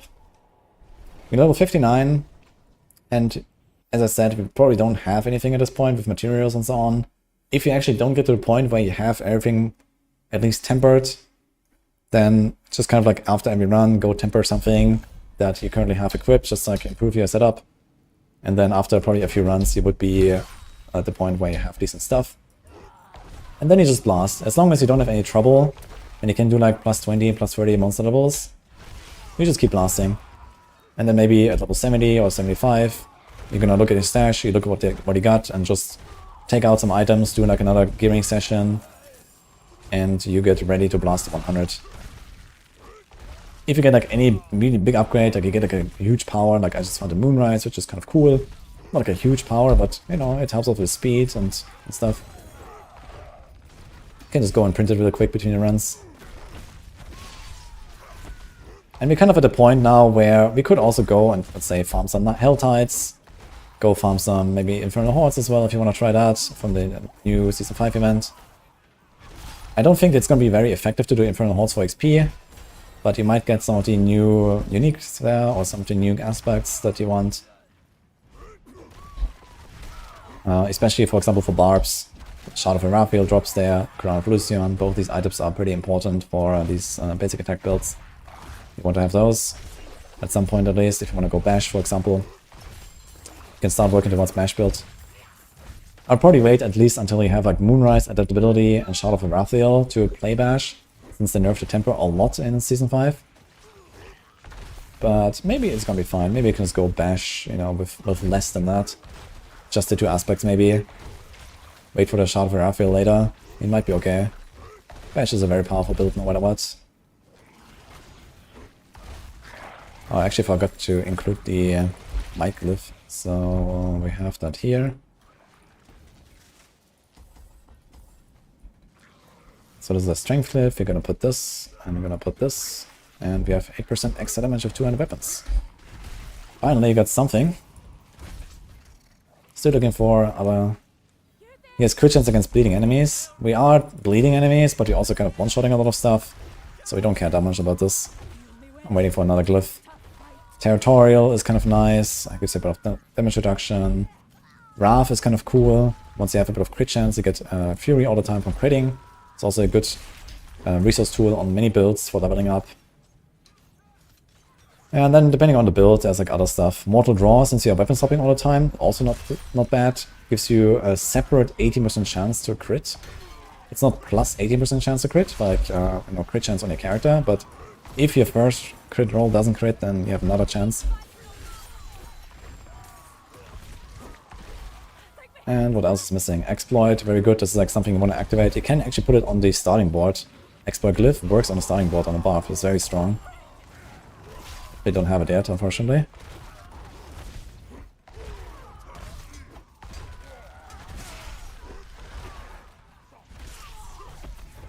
What I'm going to play for the start of the season? Lightning Spear Sorc is my first build.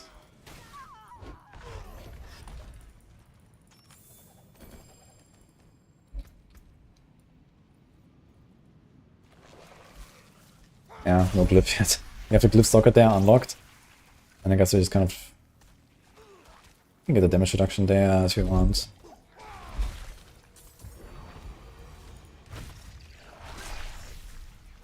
And we can go out here, attach the board there, we can attach the board there. The cool part about the board like this is you can kind of go out here, out there, and then also attach like a temporary board.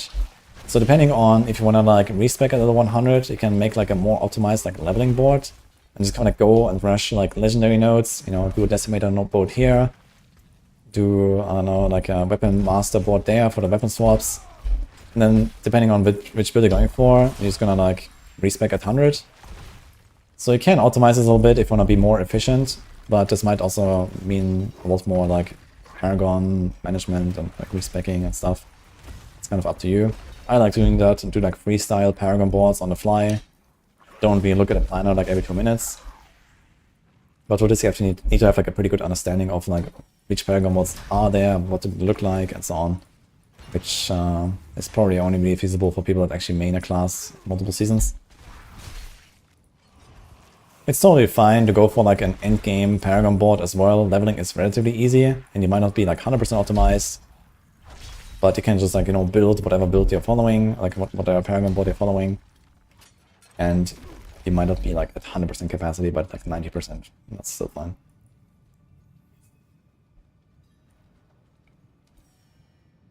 What are you all playing tomorrow?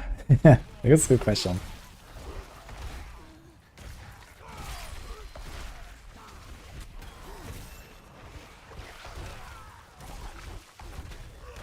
I'm going to do Perma Immune Rogue. How are you trying to accomplish that?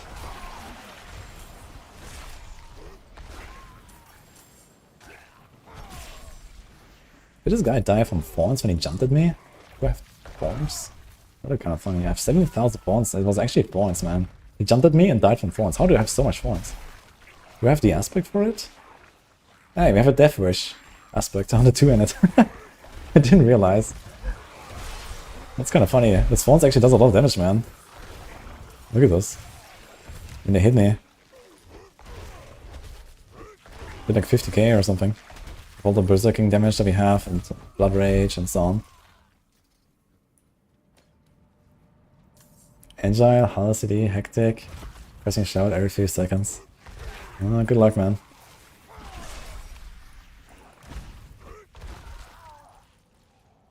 Yeah, I guess if you want to do something like a perma-immune rogue that's like agile. I mean, the Dark Shard is also like an extra like backup tool there, I guess, for the dots. Agile doesn't protect against ground dots, so if you're like fast at pressing your button. In fact, you could actually specifically go for Fire Res and Poison Res, which are probably the most common ground dots that might kill you with a 100% dodge rogue. It's kind of funny that they removed the 100% immunity from barbs, but it didn't remove the 100% dodge from rogues. That's kind of weird. Weapon Master. This is not the one you want. Yeah, I guess we still level the might. Yeah. Now we can start adding a few powers to the setup and just kind of like see how it feels when we have better gear or like some more aspects. So I'm gonna like maybe imprint an Edge Master, so it's just kind of like nice. What you see here, this is already going pretty smooth. Man, endless gates. So we are close to the end of this Zero Hero run. We had 3 hour 20, level 61.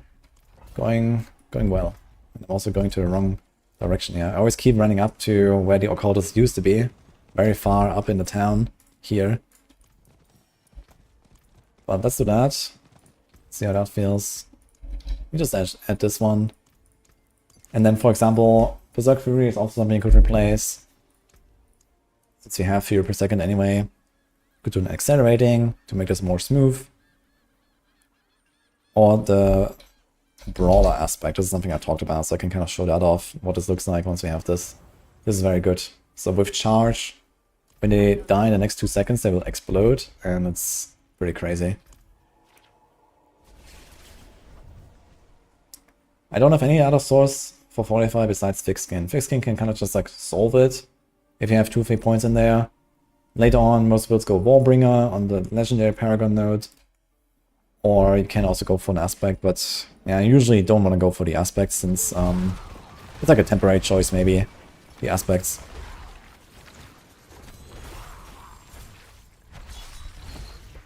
You could also show off the Encroaching Wrath. Encroaching Wrath is a really cool power for the one-shot bonks with Death Blow for the bosses. You can walk up to the bosses, kapow. I love that.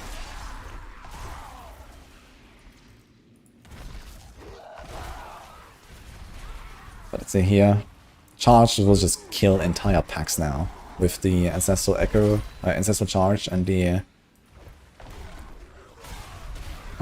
Brawler combo. And we also only have like a 3 seconds cooldown now. If you get a bit more cooldown reduction, you easily have perma charge. You can just charge, charge, charge, charge, charge. And this is how you like really level. Ancestral Charge, Brawler aspect, and then charge cooldown where you can charge ranks, maybe if you can get it on like the boots, I think. And that's it, man. You just destroy. We still need a bunch of rest actually that we don't have, so we still gotta be careful.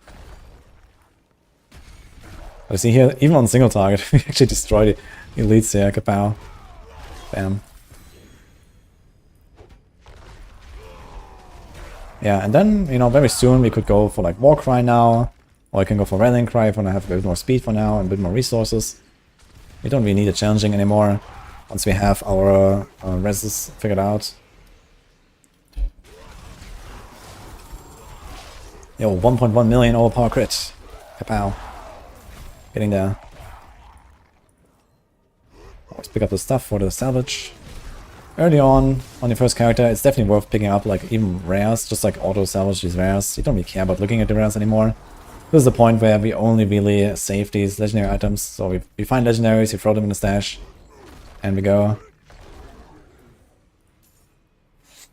And then, as I said, like level 70, 75 or so, once you have a bunch of good gear, you're gonna re-temper your stuff, re-imprint your stuff, and you're good to go all the way to level 100 basically. If you don't have a Juggernaut aspect, you would definitely like maybe invest a bit more in armor, get like an armor roll or two. Maybe get a Disobedience if you can. That's an option. Oh man, the damage though. This was even without our walking arsenal buffs up and stuff. It's kind of wild. Not even the non-nerf power.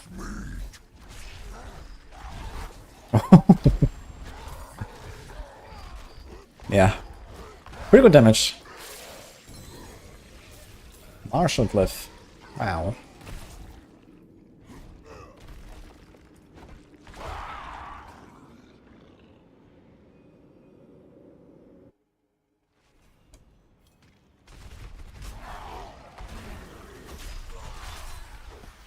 Yeah. And this butcher is pretty high level, you know. But you see how fast we're getting XP right now, and it's gonna be even faster in Season 5 since we get this increased monster level experience cap. So I would think that it's probably gonna be something like around plus 50% XP or so at this point. Maybe a bit less, I don't know. When we fight level like plus 30 monster level instead of plus 10 monster level, maybe it's gonna be something like 30% more XP. It's definitely gonna be significantly faster compared to now. Which right now we don't get that benefit. So this means that we would have to sometimes craft sigils, like establish your sigils, craft a new sigil, go just a bunch of tiers higher if you are strong enough still. And at level, yeah, around 90 to 95 monster level, you also start getting 925 loot all the time. Yeah, this is 917, 925, 905. So a few more monster levels, like at like, yeah, Nightmare Dungeon tier 40 or something, you're gonna get 925 loot all the time, which means you get way stronger weapons, you get the maximum res, you get the maximum life rolls, maximum armor rolls, and so on. And you're gonna just upgrade your gear very soon. For example, like 5 to 10 more dungeons or so is probably where I would go back to town, upgrade all my gear, and then go all the way to 100 of that. And you don't really care about like greater affix items or something at this point. You know, just get your setup online, try to get the right stats on your gear that you want. Of course, you're not gonna get something like a, you know, double passive amulet or so anytime soon, unless you get like super lucky. So don't worry about this. Just go for any neck that has like, I don't know, movement or crit or cooldown. Maybe more passive that helps you. Attack speed is also okay. Some res is even okay at this point. You want a lot of res to make sure that you actually cap out.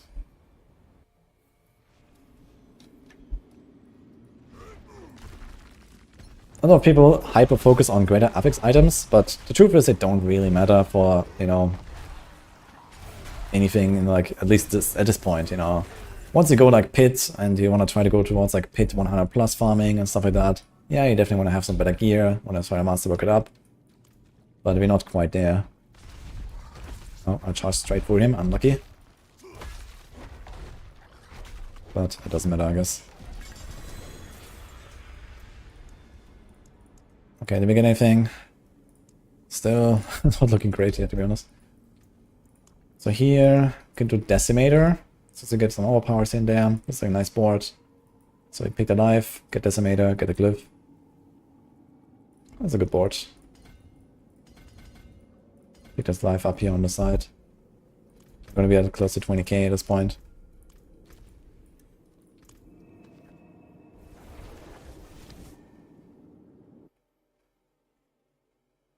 This is going on YouTube as well, yes, Spider-Cow. Like the other runs as well. I mean, almost at the end now, so if you have any questions that you want me to answer and stuff, then feel free to do that now.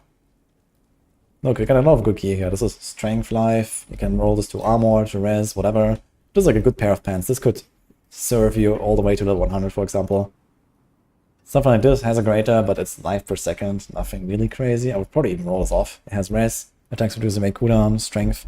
Maybe get lucky with a move and roll. Now, one thing about rolling your gear is also there's a lot of weighting on these stats. So some stats appear much more often than others, or much rarer than others. For example, all these like passives on neck, if you look at the planner and you see, okay, you want this and that passive, do not try to roll them. At least not when you're not rich. So you just need to find some of these stats, like all these skills. Don't try to roll like a certain skill on your glove. You might get lucky. For example, in this case, I don't want overpower damage. We're just going to try to roll it off to something useful. Here's armor, for example. At some point, you can remove Juggernaut in that case. So if you like stack more armor, then we can do that. If you get like another armor roll. or something like that. But a lot of stuff is like very hard to roll, and you're just gonna waste your materials trying to roll for something hard to get. So always pay attention to what is on the items, and this comes a little bit with like experience playing the game. You will understand a little bit like, okay, what is actually a rare roll, what is like a common roll. Life, strength, percent damage. Resistances are also pretty common, for example. But stuff like, you know, skills, passives. Also, like, movement is not that common, for example. It's kind of mid-range, I'd say. Fury per second is also kind of like relatively common. So you can try to get something like a Fury per second roll. But realistically, if you really rely on it, you want to try to find an item that has it and roll something else on it. So always keep an eye out for these kind of things as well.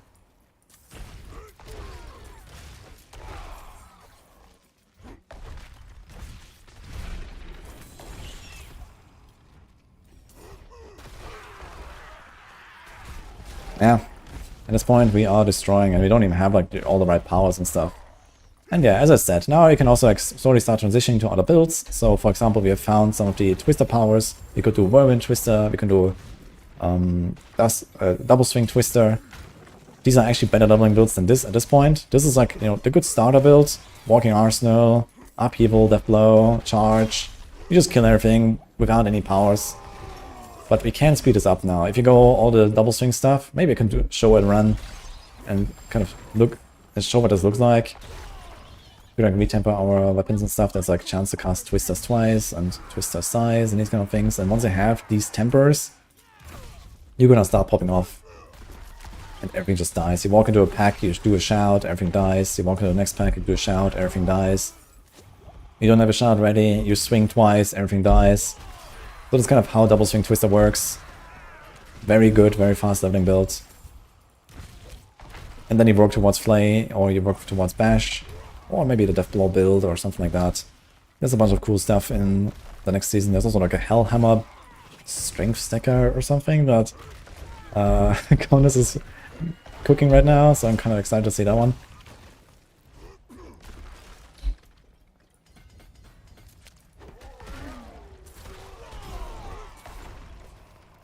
So two Duster Paragon nodes were glitched. Not the Paragon nodes, the glyph. Yeah, the Twister glyph did not actually give you any damage. Like the secondary effect of the Twister glyph did not work as far as I know. So that is being fixed finally. Exploit glyph! Woohoo! Okay, now this is where we start blasting. So we get the decks here. We're probably gonna take out these points again, because who cares? We can get them back later. We put our might here. Finally, we got a glyph. Kind of unlucky actually with our glyphs, I feel. Took a while to get anything. And also kind of unlucky with our legendary powers, let's say. Yeah, and territorial. Now we got two glyphs that we want. Okay, we got this. Strength, strength, strength. Here we go. Two glyphs online. Now we have perma vulnerable. And for example, very soon we're gonna unlock Decimator. Gives us 10% damage all the time because we make stuff vulnerable. Sometimes to get an overpower. If you had like Earth Striker aspect, you would get overpowers regularly enough to get the other 10% damage bonus. They stack. So that's pretty good stuff there. Sometimes you just get random overpowers as well that can trigger it. Also, Upheaval has like a power that we could go for. Every 25 seconds you get a random overpower. There's also the Dominate Glyph where you get like random overpowers. I think that is getting buffed. So Upheaval can definitely go for a lot of overpowers. You try.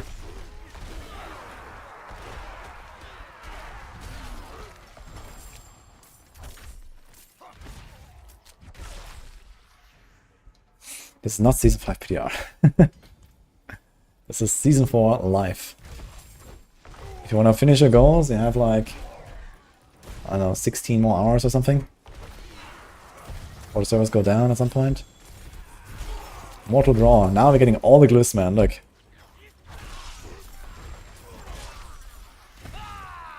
So yeah, in like 5 levels from now, we would have the Decimator glyph online. We have the Decimator Legendary Paragon node online.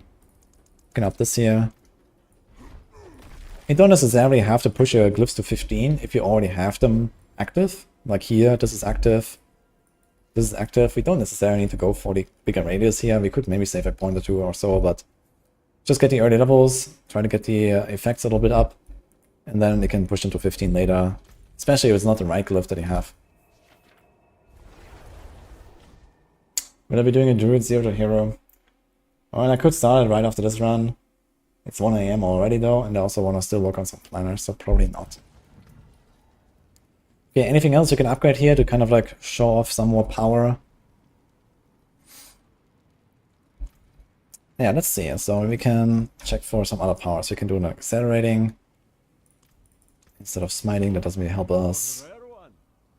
Conceded, also nothing crazy to be honest. So we could try the upheaval power. This is, yeah, Underground. Every 25 seconds is a guaranteed all power. So where do we put this? Maybe here? To be honest, we shouldn't put it there. So it's gonna see like what it looks like a little bit once we have more. We can also go something like Ghostwalker, so we go real fast. We can speed this up here a bit. We also have concussive strikes, pretty useless. Let's go Windstriker, double mobility. And we are running. Okay, let's do Underground here. And we do accelerating here. We're gonna go real fast, guys. Lots of move speed. And we're gonna do Earth Striker, so we have more overpowers. It says to charge. Edge Master is okay. Brawler is good. Relentless Arms Master, Ghostwalker. And yeah, we don't have, like, we can't get rid of Juggernaut just yet. We're not far off though. If you get better gear, we could then get rid of Juggernaut and have more evades, but evades are not really top priority currently. As I mentioned, you can just throw in these items here, take them out later, upgrade the gear. So let's see. I can probably even go up. Let's try like a 40 something.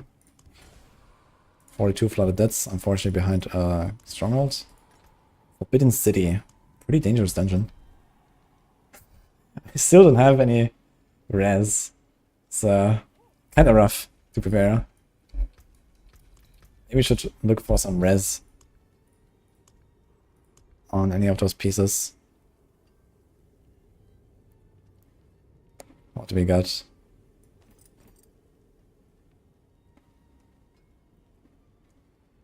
Yeah, for example, here is a res and then Steel Grasp. We got Int. Oh, I think these are like from the other run or something. This is like from the Necromancer run, I believe, or from the Sorc run from yesterday. I forgot to delete these items. Anyway, I guess we just go in without res. Pretty risky, I might just rip now. So, on hardcore, you probably shouldn't do this.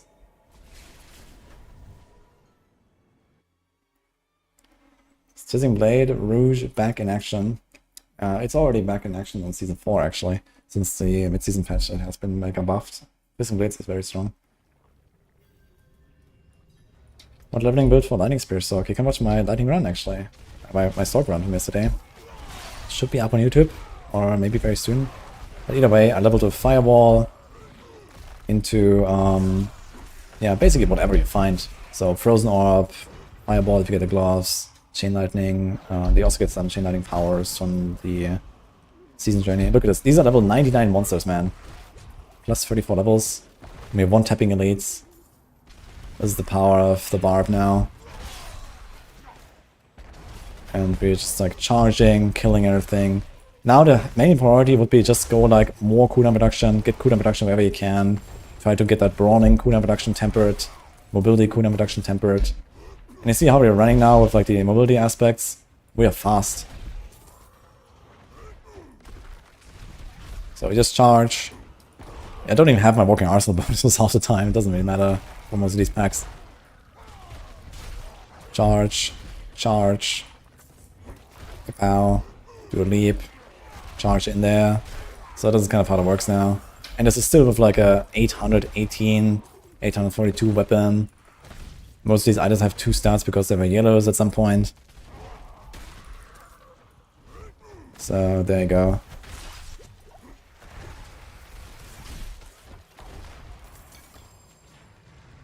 Yeah, now we just get like more and more really powerful effects here at Decimator in 1 level. It's like another 10 to 20% damage buff.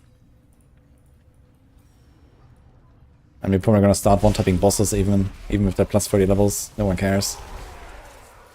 And this is why I keep saying, guys, you know, Barb nerfs, it's gonna be fine, you know? It's gonna be fine.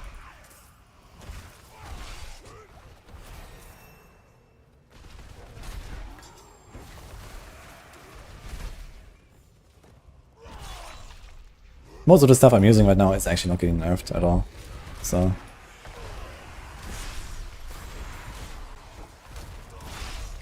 yeah, that was a 4.9 million, not the blast wave. This was actually my hit. So we might actually be able to one-tap the boss here. There's a 2 GA item and an event. And it's so much fun. I just keep blasting right now because I'm just having a blast, literally. So it's just so amazing to play a build like this. I love this. Leap, charge, kapow, upheaval into the pack. The upheaval size, look how big the upheaval is, man. It's just so much fun. Actually, this was a crit all power and 100k there, so I think this was actually a blast save for 5 million.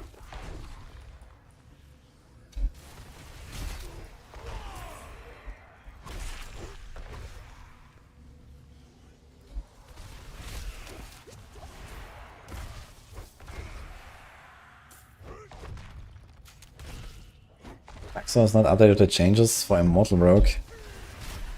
And I mean, there's nothing that the changes impact for an Immortal Rogue though. I mean, Agile stays the same. What else are you missing exactly? Thank you, Wanderer. Without you, I'd be dead. But yeah, the Maxo update is when the patch is live. So this will be in like 16 hours or something.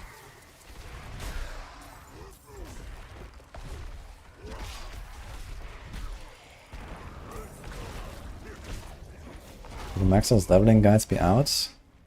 Yeah, everything is gonna be out until season start. Besides maybe like a few, like maybe sword builds or something that we might not get ready in time. Since most of them are done by Norfor pretty much alone with a bit of help from Panda. So something like Firewall might not be ready or so. But yeah, otherwise looking pretty good, I think, on the schedule. I'm also gonna do my last few guides. I'm doing the Grenade Rogue right now. Aerostorm's already out. And I might do like the Poison Barrage build. We'll see if I get that out. Alright. Yeah, we're doing like a lot of damage now already with our charge as well. And here we go. Perfect.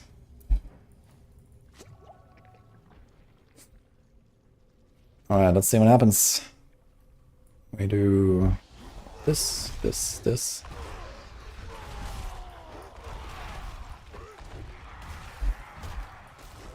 Okay.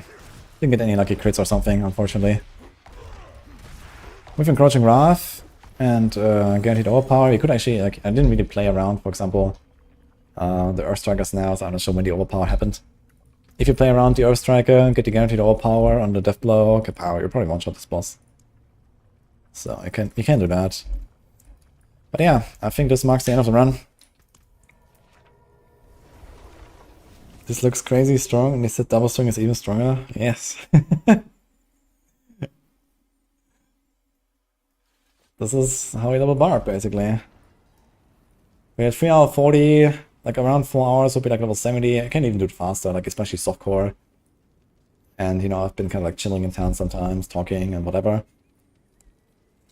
And now we probably do like another 3-4 hours and it will be 100. And now we can go maybe do some Helltides. Especially when you go find mine cages. You can go and like, you know, farm some living steel there, get ready for Grigrar, maybe get a Radni. At least once you go double swing, for example, or bash or something, that's a very good item. Or just like, you know, prepare mats to go to maned bosses later. You can do the world bosses here when they pop up, you can get your sockets. I don't have any sockets right now. So those sockets alone also kind of like would solve most of our res issues. You'd be pretty much capped on all of them if we just had sockets. So one world boss will solve that problem. Yeah, then maybe we can try different hordes. Maybe we can do some whispers if you want to get some Bashan mats as well. But most of the leveling will be done in Nightmare Dungeons. if you don't want to do that many night dimensions all the way to 100, then yeah, you'll be slower, but you can get some other stuff. And then you want to try to go back to 9 dungeons around like level 90 at the latest, I'd say, because you can go higher tier 9 dungeons, get a lot more guild XP, boost all your glyphs to 15, or at least 15, and then later to 21. And then once you have that done, you can go into the pit, basically close to the 100. So that's kind of how that works. 1 second, I'm almost done here. Okay.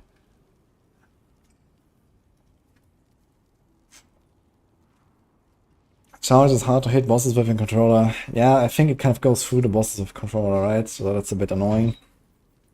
But you can just try to focus more on the upheaval and depth blow for that. And just charge into the packs.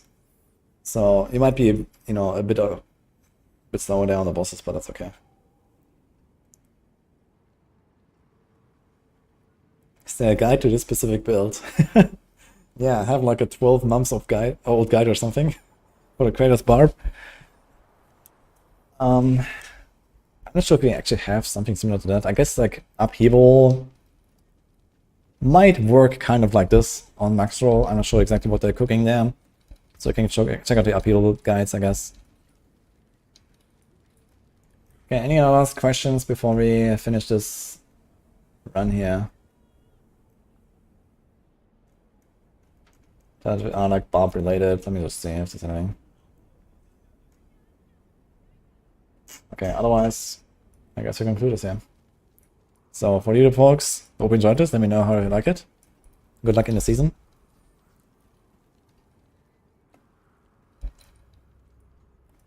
No Druid this season. Yeah, I think I won't do the Druid run anymore, so that's a bit unfortunate. I lost like one day of streaming where I wanted to do the Druid run. So I would have liked to do all the classes, but it is what it is. I love the series. Glad to hear that. I might do this like every season or so. You know, it was also kind of fun for me to, you know, play all the classes once. I like the early game. I like going to the capstones and then, you know, the progression. It's kind of cool, you know, the luck of finding a good drop or so. It was really fun once I get the Ancestral Charge, for example. It's like one of those bigger drops that you can get. I felt like on all of my runs so far, I got really unlucky, and this is kind of like the biggest drop, the Ancestral Charge. Kind of good power. And then, you know, at the end I kind of cheated a little bit to show off what this looks like once you have a bit more stuff, right? Once you get the extra speed here. A lot of the stuff is actually from Codex. This is Codex, this is Codex, this is Codex. Accelerating is not, but Arc Striker is Codex. Edge Masters is Codex. So there's actually a lot of stuff here that is actually just Codex powers that you can use if you don't get anything. Or you might get something from like the seasonal caches.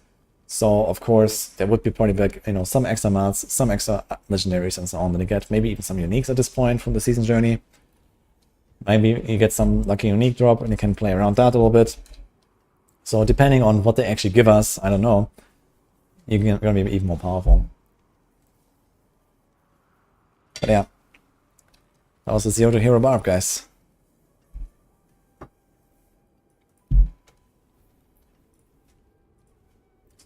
Thank you, Nini. And here's our reward.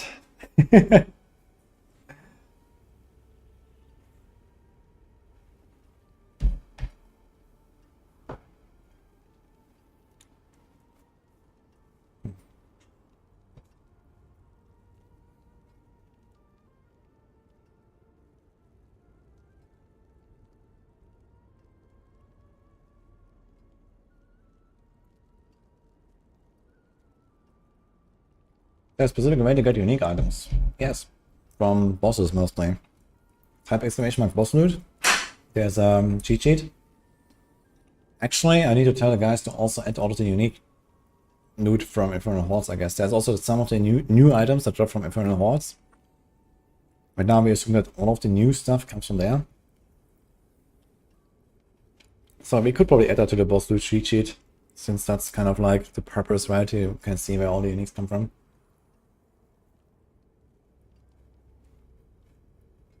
Lightning Spear worth to play. Lightning Spear is very powerful, yeah.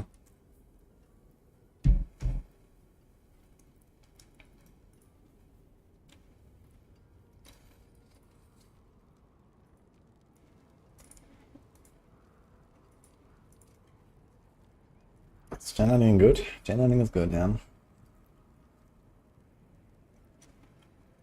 Yeah, I don't have a planner for this exactly. You check the upheaval guide on Necro. I'm not sure if it's updated to Season 5 already, but it's probably gonna look relatively similar, I think. Thanks, Jimmy.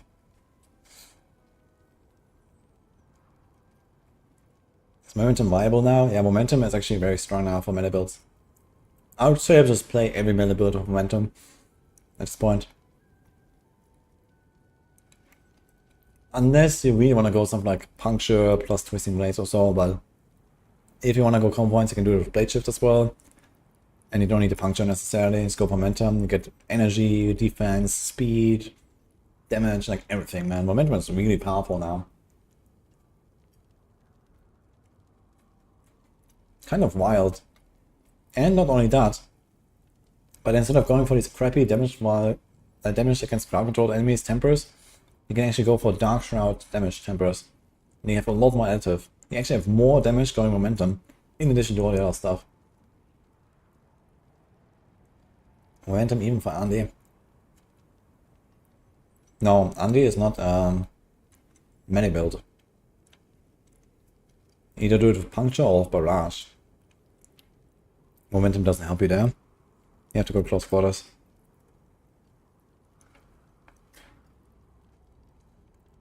I always liked momentum, it's like they gave no damage.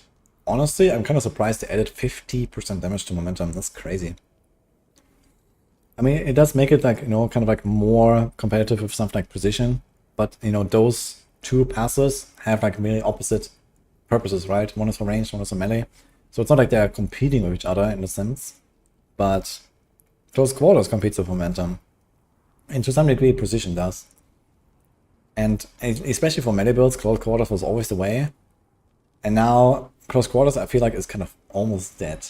There's not many builds that will run close quarters, but Andariel's is one of them. And like, poison range builds have to go close quarters, for example. You can't go momentum, you can't go precision.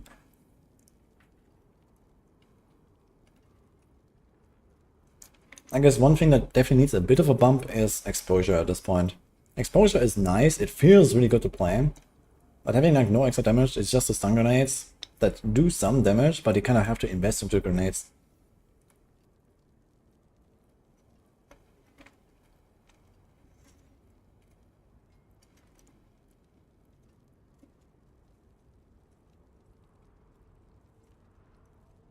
On the other hand, I mean, there are some perks to exposure. For example, you can include no witnesses. No witnesses is now the strongest legendary paragon node on Rogue. Up to 45% damage. And you use your death trap for 10 seconds. So you're basically gonna have 45% damage permanently, which most other builds cannot do. So you get a lot of the power back there, but you have to also invest a lot of paragon points for it. Yeah, exposure has like these indirect benefits. You know, you proc preparation all the time if you have that. You proc no witnesses all the time. You get pull effect from death trap, which is very good. Exposure is not bad. And the stun grenades actually do quite some damage if you have a lot of lucky hit and stuff. And a lot of generic damage increases. But the more you play like an exposure build and invest into like a specific skill instead of like generic, just like, you know, I don't know, retribution aspect, cold flip aspect, frostbitten aspect, you know, all these like random damage increases for everything. If you don't have many of those to actually buff the grenades, and you have, you know, let's say 2 barrage aspects, right, that don't help the grenades at all, then you lose some value there from the exposure and it starts feeling kind of bad.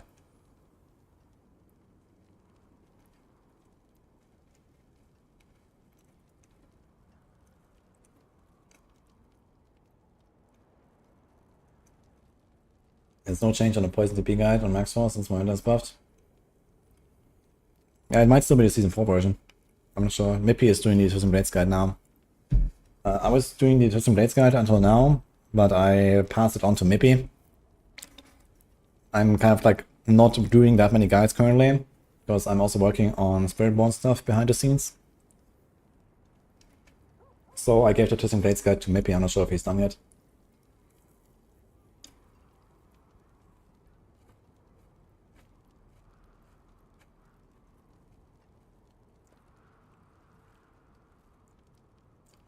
Any build suggestion for leveling Druid? The way to go is you get the Calm Breeze aspect. It's the one that buffs wind shear with the poison damage. You get it from some dungeon, I don't know exactly which.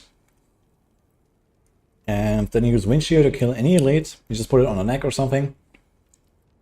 That will kill any elite. And then you go companions. Just press the wolves, press the poison creeper. Ravens is optional, I'd say. And then you use any core skill. You know, any power that you find for any core skill, you just go with that. If you have nothing, just go Lightning Storm or something. But yeah, if you find a Shockwave, you go Pulse. If you find maybe like the Subterranean or the Landslide aspect, you go Landslide. Kind of whatever you find. But that's kind of the baseline. Companions, Wind Shear, with 1 power from the Codex, and you're chilling. Druid is like really smooth leveling now. One thing I really like is the Wind Shear Pulse build that I leveled with in Season 4. I made like a really cool leveling build. That also uses Calm Breeze, and then once you get the Shockwave, but you don't need the Shockwave. But once you get it, it's even better. And then the Blood Voiding aspect. It's 2 drop only aspects, or at least this one is drop only. But every time you overpower, you spawn these Blood Orbs with the Blood Voiding aspect, and then you just kind of like overpower, walk through the pack, overpower, walk through the pack, and like these orbs just kind of kill everything around you as you walk through them. Very cool leveling build. I made a video on this during Season 4.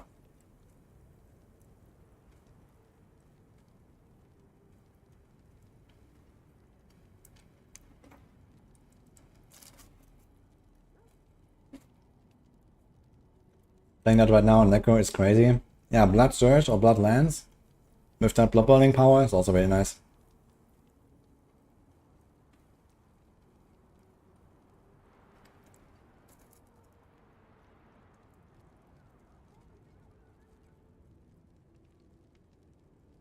What aspects on Infernal Hordes I get Amber Crux on Call to Be?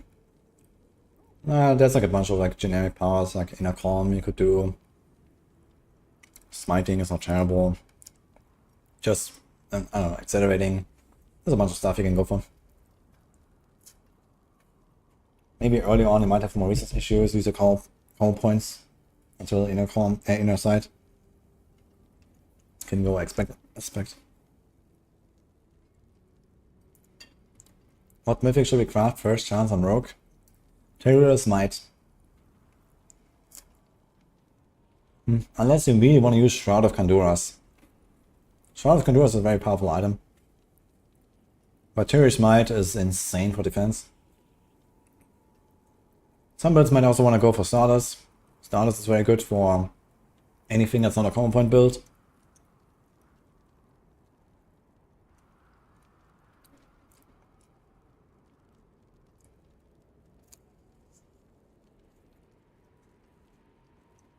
Silent, there might be like 2 Windshield builds. So you have to check. One is like the pure endgame Windshield, and the other one is like the Windshield Pulse leveling. Made a video on that. I might do a new one on this, because it's such a nice leveling build.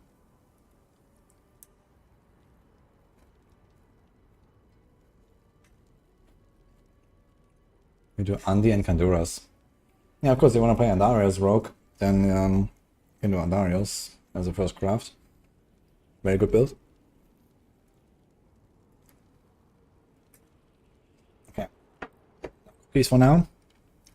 I'll be a bee, just 1 or 2 minutes. Need to wash my hands and stuff.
I've got a sub from Elgi. Thanks for Prime. Also, we had one earlier that I missed actually from Gold DGK. Sorry about that. Appreciate it. For Rapid Fire, will you still use Umber Crux? Yes. In fact, I just released. It's actually pinned. Look, there is the Rapid Fire guide. Go check it out. Umber Crux, very good. Yes. Okay. Anyway, I guess you're gonna get rid of this Barb. I actually got really unlucky. Maybe I'm just not unlucky. Maybe this is just how it is. But on, I think, 3 out of 4 of my runs, I did not get a single scroll of escape all the way to level 60 something. Look at this. No scroll of escape here, no on the Sorc, and none on the road. Only on the Necro. I got 1 scroll, I think. Kinda unlucky. Okay, we get rid of all the stuff.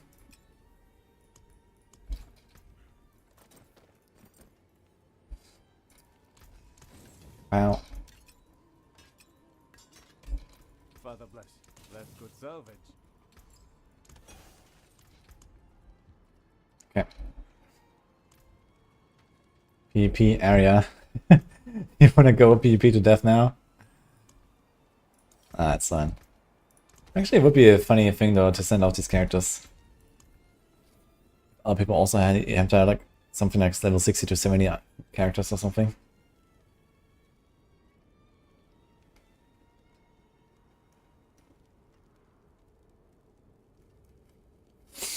Rob was playing Sorc first.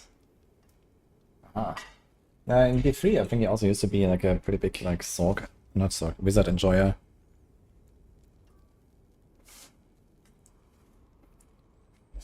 And I mean, the meta for Barbs, at least the top builds, are still fairly similar to the old builds, right? They're just gonna be a bit nerfed. Or relatively strongly nerfed in case of like Flay. Actually not that strongly nerfed. I think the nerfs are actually moderate when you add in like Shard of Arathiel, Crown of Lucia, and these kind of things. The damage reduction nerf is gonna be felt though.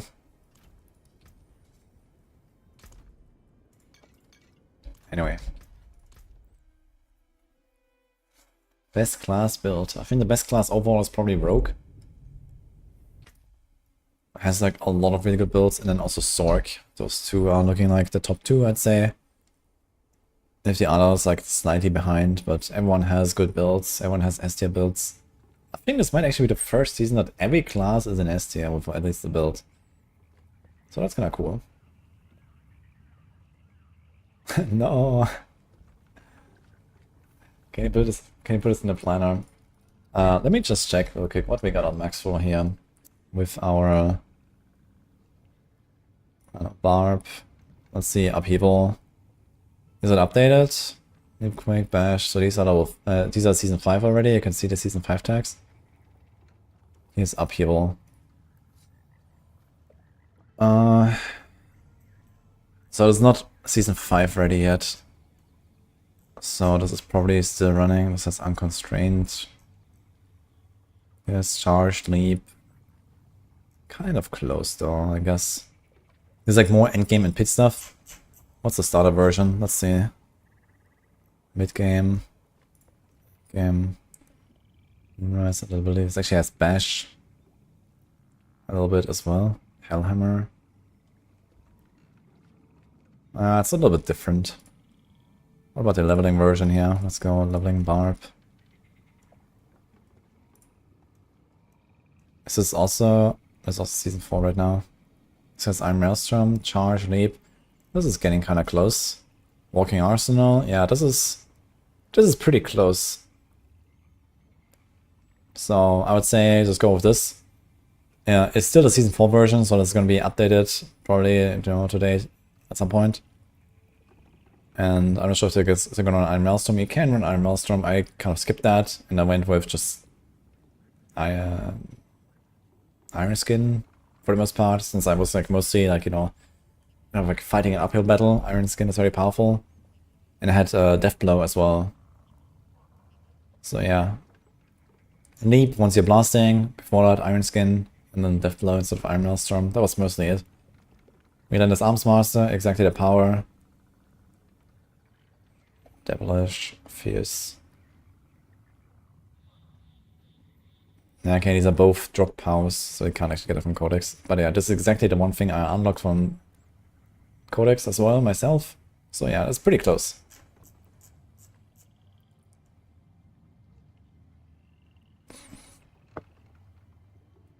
Have you done season 5 learning with Rogue? Yes, I have. It's up on YouTube as well.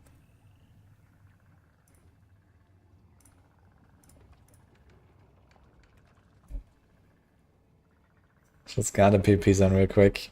Yeah, maybe I could have done like, you know, just just for fun, you know, do the naked rounds around the PvP zone until I get one shot by some monsters. Missed opportunity now. Anyway, I think I'm gonna go and work on some planners now, so we have a few more of these ready for tomorrow. Let's close the game.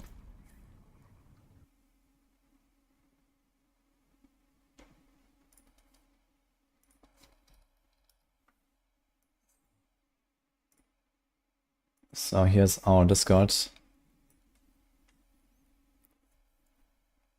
There's a bunch of stuff I didn't want to update. Hurricane is actually a build I want to play in next season. It's going to be very cool, Hurricane, because you can now temper Hurricane size as utility instead of weapon. So you can get both Hurricane duration and Hurricane size, which is really nice. So I want to do that. Lightning Spear. I think I've updated this post patch notes. Tears Might, yeah, I forgot to add this. So I'm marking them with an asterisk if they are updated post patch notes. Actually, I have 2 times lightning spear. I just realized. Okay. Hydra, not yet. Another Sorc, okay. Yeah, a bunch more stuff I want to go through basically. Especially all this here. Flame Rapture. Yeah, Kratos. Actually, I have the Kratos planner here. Wait a minute. So let me see this. This is pretty much what I just played. However, this is with Unbroken Chain and so on. And Iron Maelstrom. Mostly just for fun build for like Helltide and so on. But it's very close to this as well. Do we have like a leveling version? No.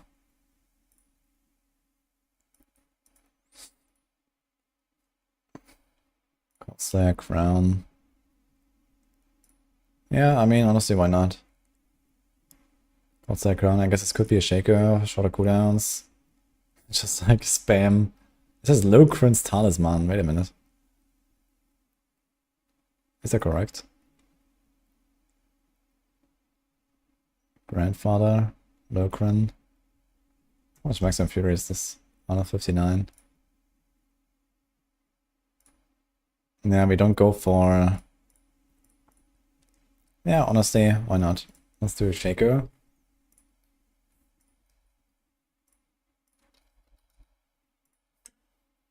Can go Locrin, I guess, if you really want, or just like any random neck.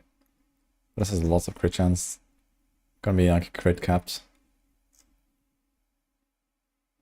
Elements, Berserk Ripping, Berserker, Bear Clan Berserker, Brawler, Charge, Edgemaster. Sure.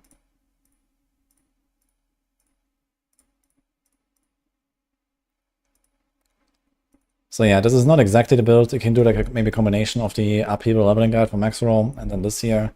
Kind of like aim for later. If you want to play it, something like what I just did.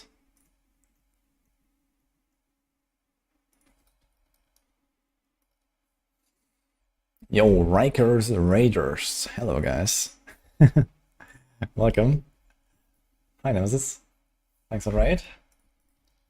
Riker with the last preparations as well for the season, I guess. What has he been up to? Let's go a shout out.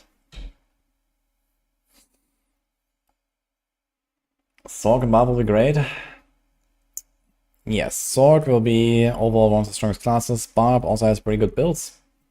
Generally a pretty powerful class anyway, even with the nerfs that they got. So they're gonna be fine. Gonna do this hardcore challenge. Nice.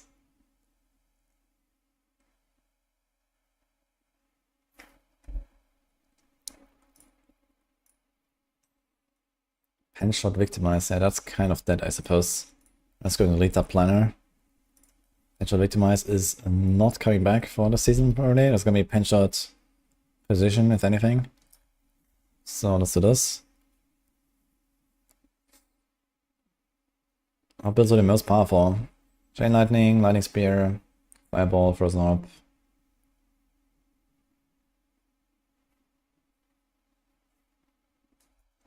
What was worse, House of Dragons Season 2 or Diablo 4 release date? I watched Season 1 of House of Dragons. It was pretty okay. I haven't seen Season 2. Where's Twisting Blades? I actually have it here. Cold Shadow TB. Do I have a Poison TB? I didn't make a Poison TB, but we have Poison Flurry, so you can like transform that if you want. Yeah, there's like a few more things you want to transform. What about the Heartseeker here? Season 5 Heartseeker. Shard of Wrathiel. Corner of Lucian. Retribution. Adaptability. Cold Clip. Moonrise.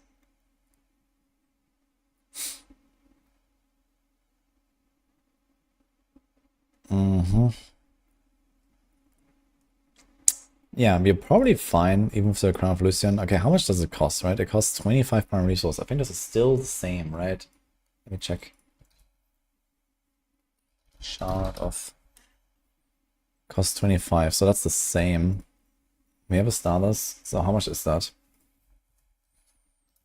Crown of Lucian is 2.5, and then times 0.5, times 25. So each Heartseeker shot costs 31. Even with Stardust up. That's pretty wild. So, in fact, it might actually... Okay, how is this after like one attack? After one attack, it's like 0.9 times 1.3 times 25. It's 29. And 0.8 times 1.6 times 25, 32. Then 0.7 times 1.9 times 25, 33. So the cost goes up. And 0.6 times 2.2 times 25. Wait. 33. And then it's 0.5 times 2.5 times 25, 41. So this is where it stabilizes after 5 stacks of Crown of Lucian and Stardust. So basically every shot is roughly around 30 resources. That's a lot. That is a lot. Now we have to check how much do we actually gain. This might be pretty tough. You might have to include something like resource generation or so. Or resource cost reduction. Which is doable though. So here's agility cooldown reduction. Here's movement speed. We can get rid of both of these. Get resource generation, for example. So we might be okay. So let's see, what is our lucky hit here? We have alchemical advantage.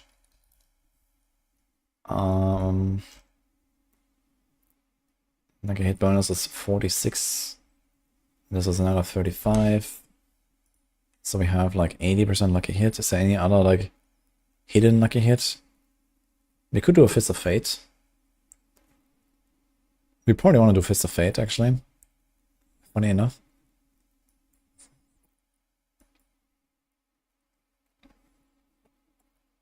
Lots of lucky hit. So we can get something like close to 200% lucky hit bonus. Which means that we have 80% chance to gain 8 energy. We're actually gonna overcap on innovation ranks, I think. So 50 times, let's say 2.5, 150% bonus. So if 125% lucky hit times 0.8. Yeah, so 8 ranks with 150% lucky hit bonus, we are actually capped, and we're gonna get 8 energy on every hit. And we are getting 1, 2, 3, 4 hits every time we shoot. So every time we shoot, we get 32 energy. Maybe we generate 9. Yeah, so it actually works. You can actually play this setup just like that. Spend around 30 energy per shot and get 30 energy back from innovation. Crazy that this actually works. And if you want to be on the safe side, we can include like a resource cost reduction. Or a resource generation.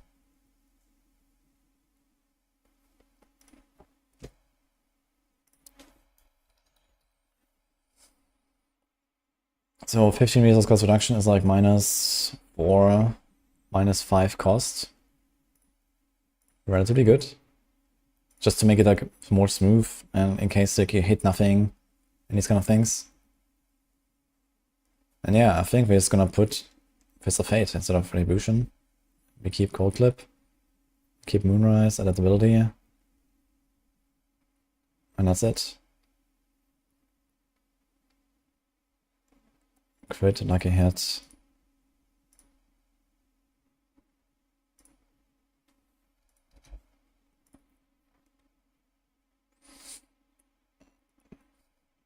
Chance to stun, immobilize, freeze, slow. So we're gonna do stun here, so to immobilize. Do we have any other source of stun? There's like Shadow Step, but that's about it, right? No, it dazes actually these days, not stun. No, wait. There is daze and there is stun, I just realized. You have both these days. That's kind of funny. There's stun and there's daze. Wow. That's so much stagger actually. Just on a Shadow Step. It's kind of funny. I didn't realize you have both now. Okay. But anyway. And then we're gonna do Umbers here. We're gonna do Might here, and then basically as soon as you get Tyraels, you're gonna go Tyraels.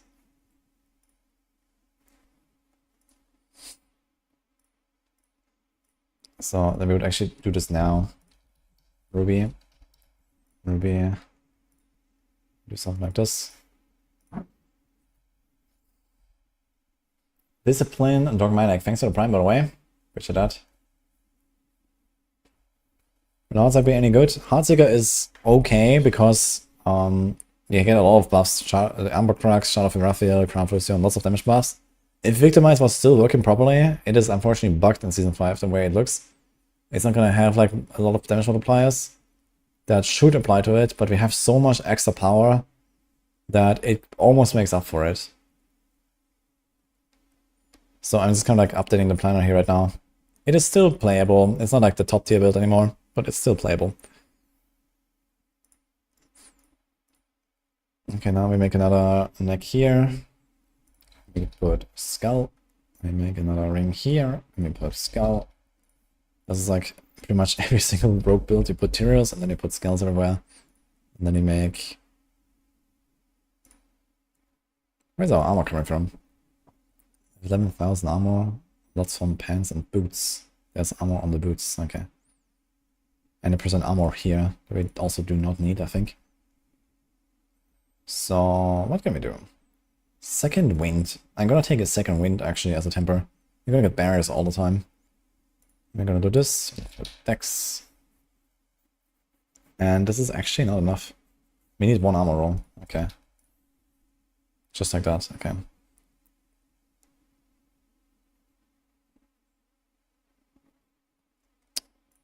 So we go back to this.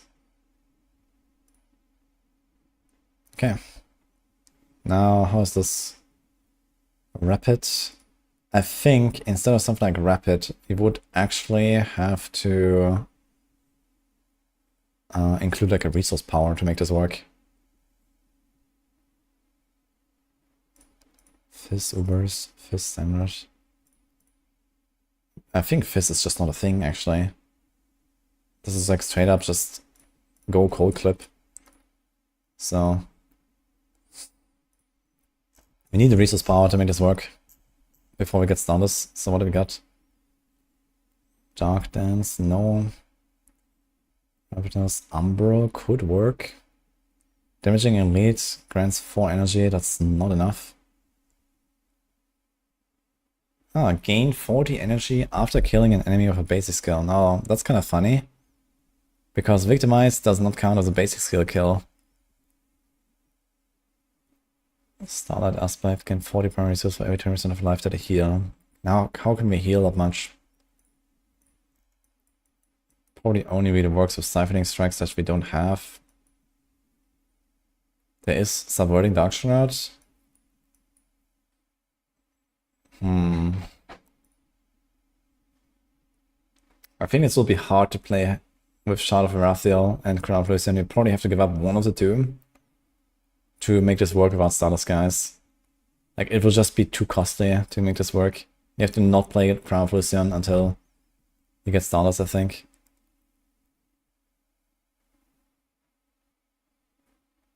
Borderlands 4 on max roll. 4 already, huh? Not a free. Thanks, Big Arch, for the Prime, by the way. Appreciate that. Before we get serious, what do you use? Shroud of Cowl? Probably. I mean, in fact, you can't just go Cowl anyway. Cowl is kind of comparable to Crown of Lucian, but the big advantage is that Crown of Lucian also works against the bosses, right? You stagger the boss, you have extra damage. And it kind of just fits in really nicely as well in a build like this, because you just constantly trigger it. So yeah, I think this would probably be a Cowl. Just Cowl, actually.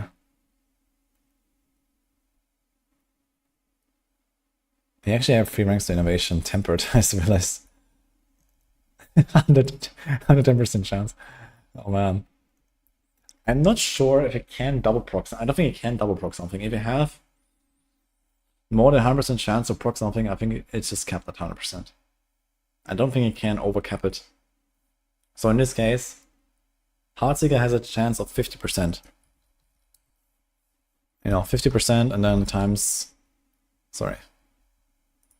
0.5 times 1.1 basically. So we have a 55% chance to trigger it with 11 ranks, and Heartseeker without any benefits. But Shadow Step, for example, has 100% like a hit chance. So we get the full 100%, 110% value. In that case, I don't think you can do a Shadow Step and then sometimes get a double proc. I think it just overcapped. So that's pretty hilarious. Which also means that in this case, how's this lucky hit? Actually, I realized you want to go for Fist of Fate anyway, right? For victimized builds. For the lucky hit. 50% chance to cause an explosion. Yeah, that's actually crazy. You go Fist of Fate no matter what.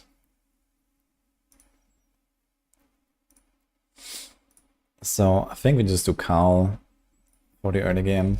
And then Crown of Lucian once you have Stardust. That's like kind of the combo there. We do this.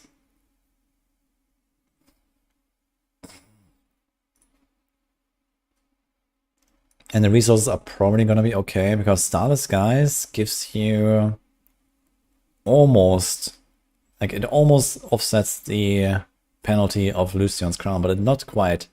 So having a normal ring is probably okay with Call of the Nameless. So we keep Rapid.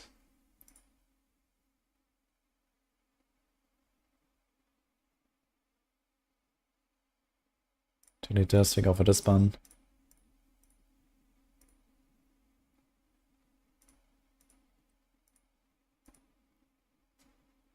Resource cost.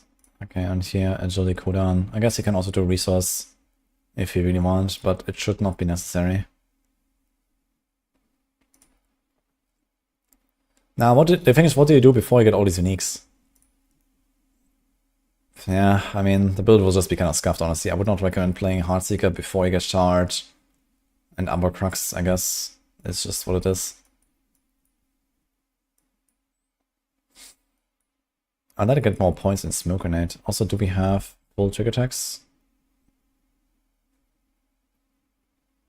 We have Weapon Mastery.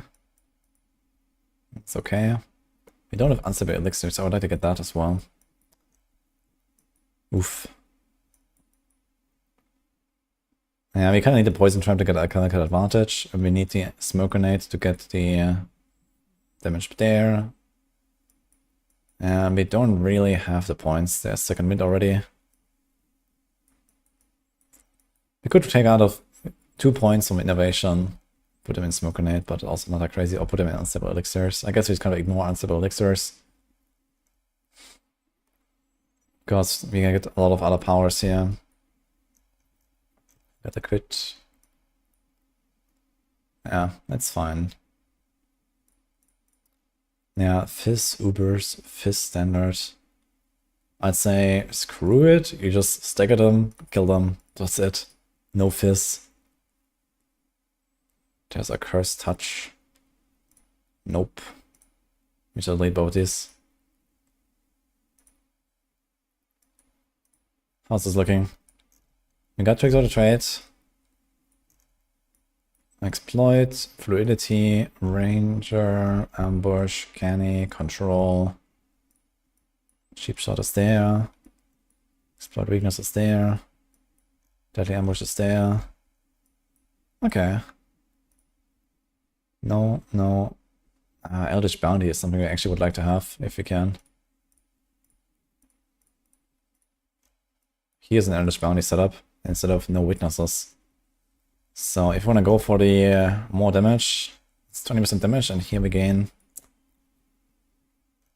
fluidity, which is 10% damage, energy regen, and loss of life. There's not really a good way to get in Eldritch Bounty, I guess, unless we give up a lot of defense.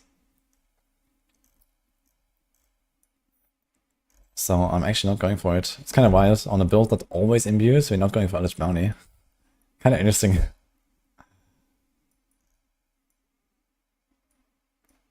Yeah. It is what it is. The poison resist is lacking a little bit.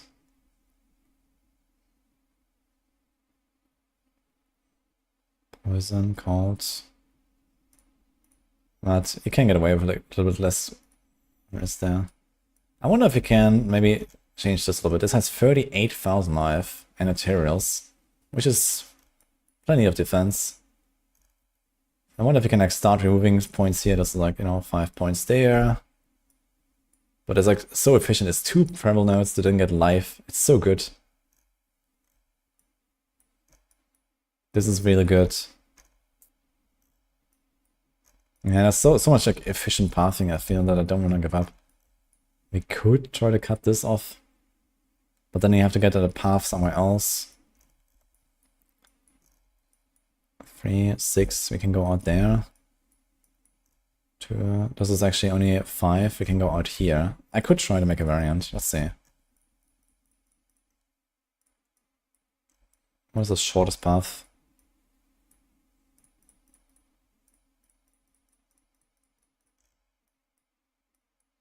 $18 points, man. Alright, let's see. Yeah, we actually need even more points here. So we need like another path out. Which will probably be something like this.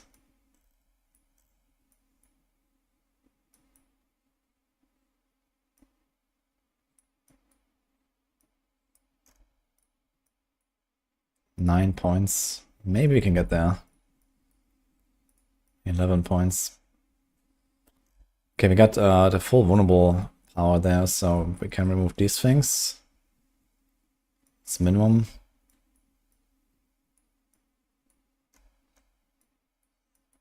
$900, $770 vulnerable. That's not that much. How much is each point? $11.44. $11.33. It's roughly 1%. With the additive, probably more like 1.6, 1.8%. Or something like this and this. Kind of efficient. At least those you kind of want to have. And I would also like to get the 8% damage reduction, man. 10% actually.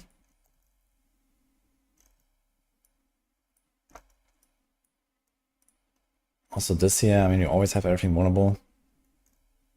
Can remove this.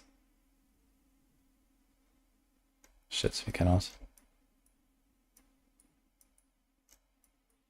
Yeah, then we can start removing life nodes, I guess.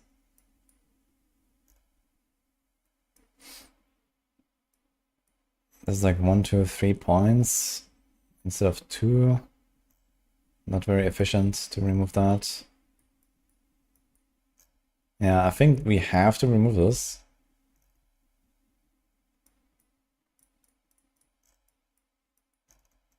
We have to remove this. And then even 2 life nodes, I suppose. And this is kind of what we go for. We can do this.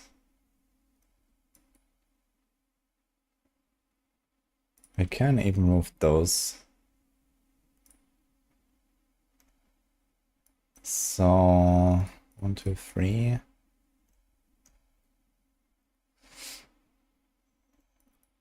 Maybe you can get 1, 2, 3 here to make up for this. We actually need 4 points now. Can remove that. And like this, we would have Eldritch Bounty. And my life, let's see, 33k.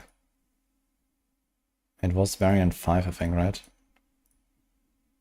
This is 38.5k and this is 33k, so quite a lot lower.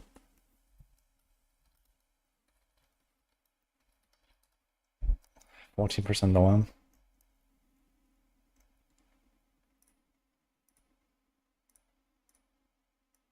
But we have Eldritch Bounty.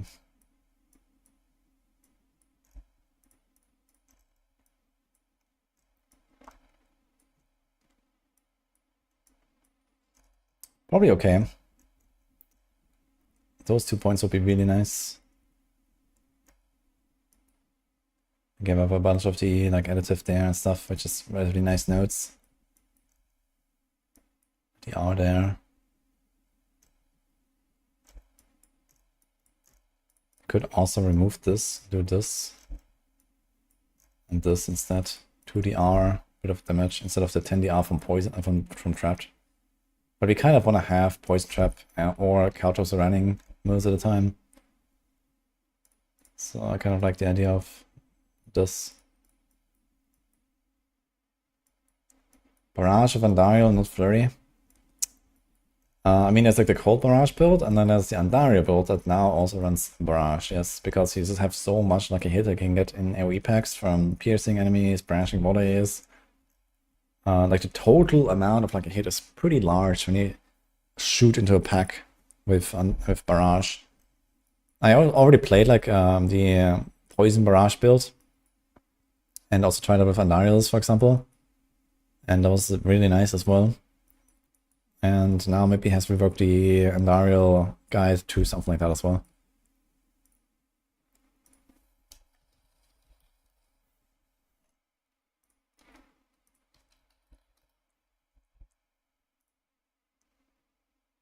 What is this variant for here? What is that? 6 boards. There is Eldritch Bounty actually. And I guess this is kind of like a worse version, right? Because here we have 7 boards. And here we have 6 boards, and we have very comparable life. And we are missing... What are we missing actually? No witnesses? Interesting actually. So we don't have the no witnesses board. Actually, let's see. Vulnerable. 950, so this has a bit more vulnerable. Same all damage.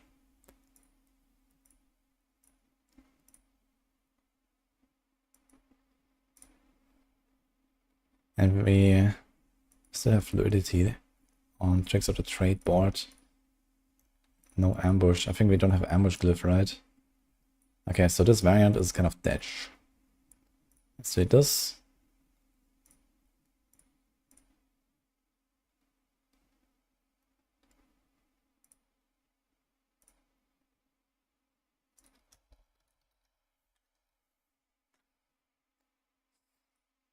Okay. So yeah, this is what I would say for Heartseeker. We do like a bit of a respec here with the Paragons. Let's see if I actually want to adjust the order of boards. This is fine. Only needs 470 strength. How do I have so much strength? Main hand has all stats. Does it still have that? Wait. It does have all stats actually, okay. So that's cool.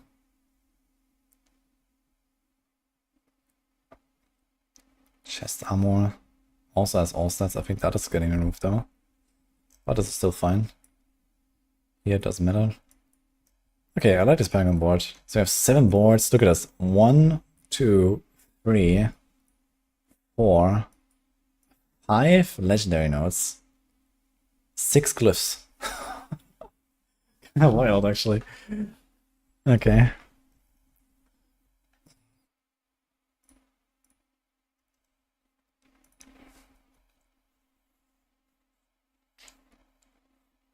Why a hard second TP guide? It's for tricks of the trade. You don't use it very much, you just cast it once in a while for tricks of the trade. I think every 8 seconds. Yeah. You can get away without this and just go only cutthroat skills. But yeah, I think doing like 1 attack here and there and then going and spamming TB again is fine. Just make sure you don't spam too much Heartseeker basically. Yo, hey Jonas, by the way. What rogue build is the best for bosses? Probably a rapid fire or barrage.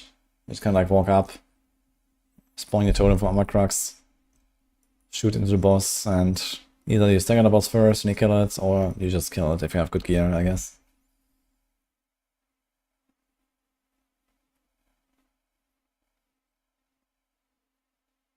Your red furry build.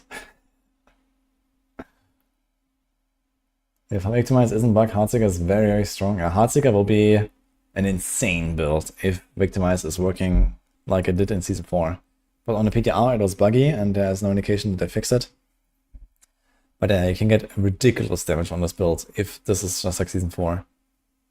Like, how much damage upgrade is this? You get like times 3 there, another times 75%, I think, so I don't know, times 4, times 5, you lose a bit of stuff from other choices.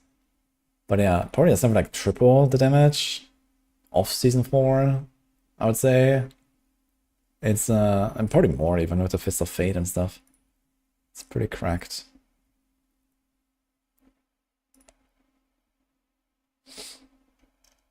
Yeah.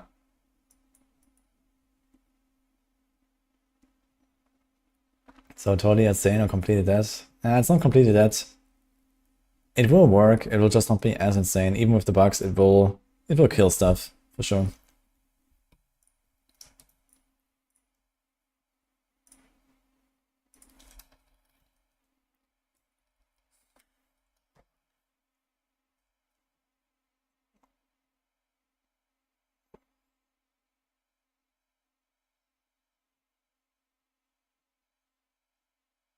PTR Victimized procs for like 2k. I mean, they were much lower, but it's not like 2k. You can still do quite some damage, I think. Even with like some of the multipliers missing. I'm not sure exactly which multipliers are not missing, are not applied, but yeah, as far as I know, it's not like everything that's broken.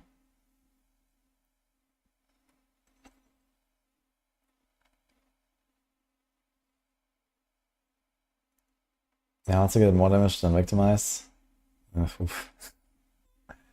Yeah, we'll see. Literally, we should check that one out. Honestly, I might just take the TB planner and go from there. This also says 1 set. What is this here?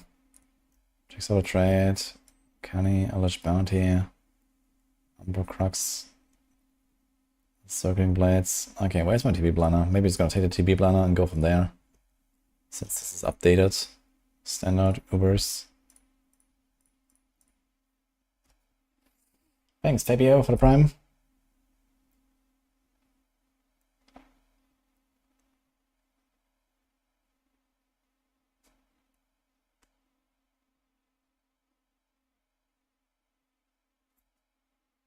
Damage was down 1 times 3 for sure. Yeah, I mean, the Victimize bug is huge, but you get a lot of power for your Heartseeker.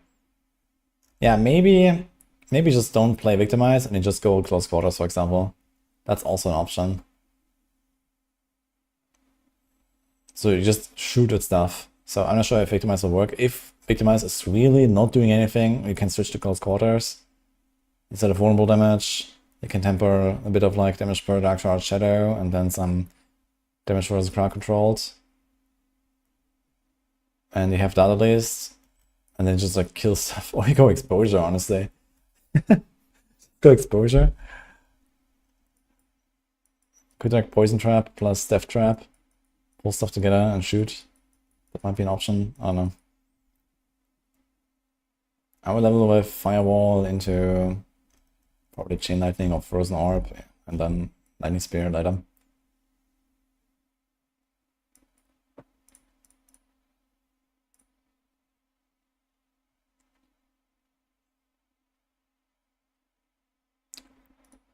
Alright. Hurricane, this is something I want to check out. Oh, we still have the old glove and stuff. So. Wolves cooldown. What exactly is the Wolves cooldown? What are we trying to do with that? Changelings might. Okay, okay, let me see this here. Using strength. Big overpower damage. Actually, we might go for Insatiable Fury now. That's really good. We need the Tempestor, I think, to really make the setup work. What else we got? 2 ranks of provocation is enough. Endless Tempest. 10% DR. Okay, we get a Venom there. Natural Disaster, Resonance, Defiance. Defensive posture.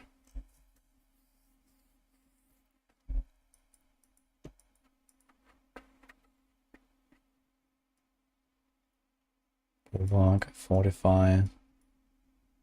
How do they get Fortify in the setup currently? From debilitating Roar, I guess, and Hunter Zenith. I wonder if you really need Hunter Zenith actually. Maybe we're gonna put the ring here. Keeping like another ring power there. Let me go Cataclysm. Cataclysm and Hurricane together, actually.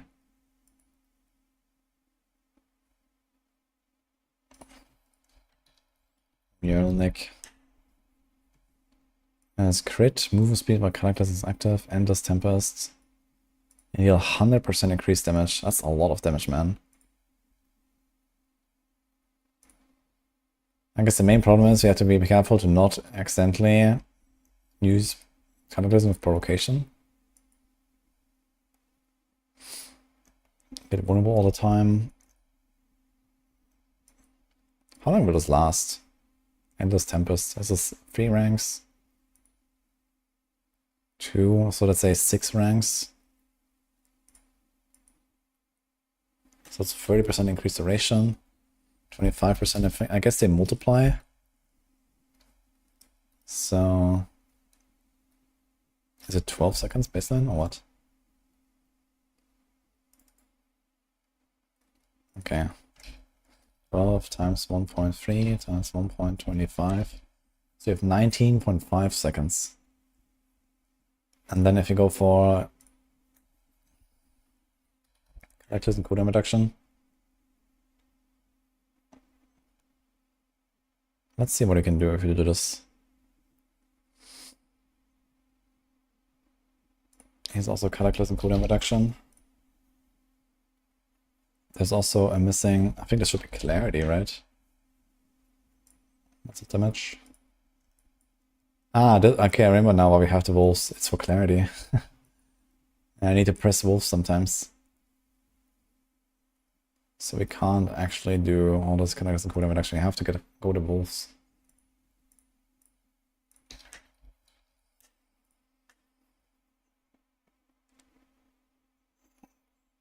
Cast wolves, get Clarity.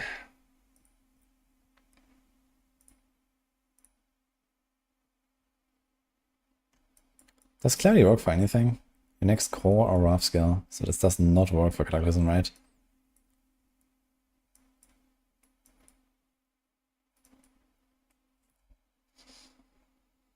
So I guess the idea is that you generally cast Hurricane first and then just Cataclysm follow up.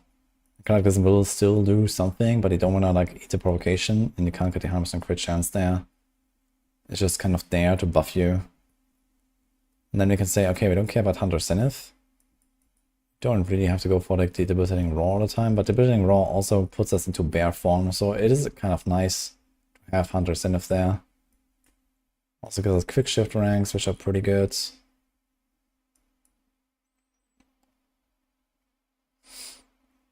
Resonance, huh? Yeah, I mean in general you just stay in bear form, which you can do with Maul as well.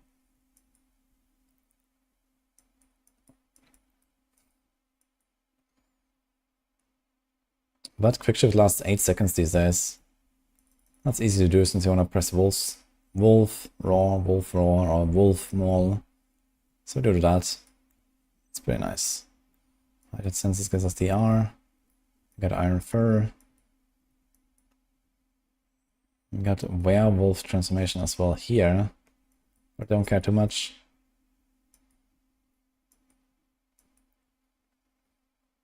Okay, what's our cataclysm cooldown if we do this? 60.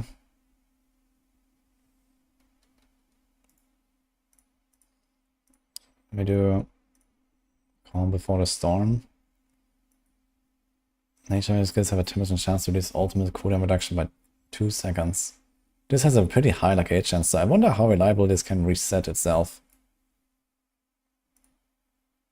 And we will need some other power here. We also have Earthen Bulwark. We have Conceded here right now. Changeling. Tempest. Yeah, this needs to be hurricane size. 80%.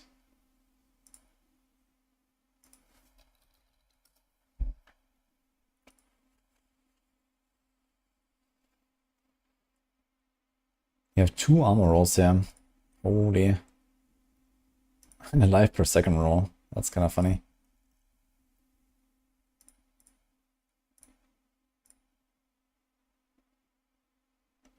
That's kind of funny. This gives us werewolf skills, and this is insatiable. Tempest Raw would actually be buffing Hurricane with Metal's Glee. But you kind of want to be in bear form all the time. So I wonder which of the chests you want to go for. Maybe none of the two and just go Tyrius at some point.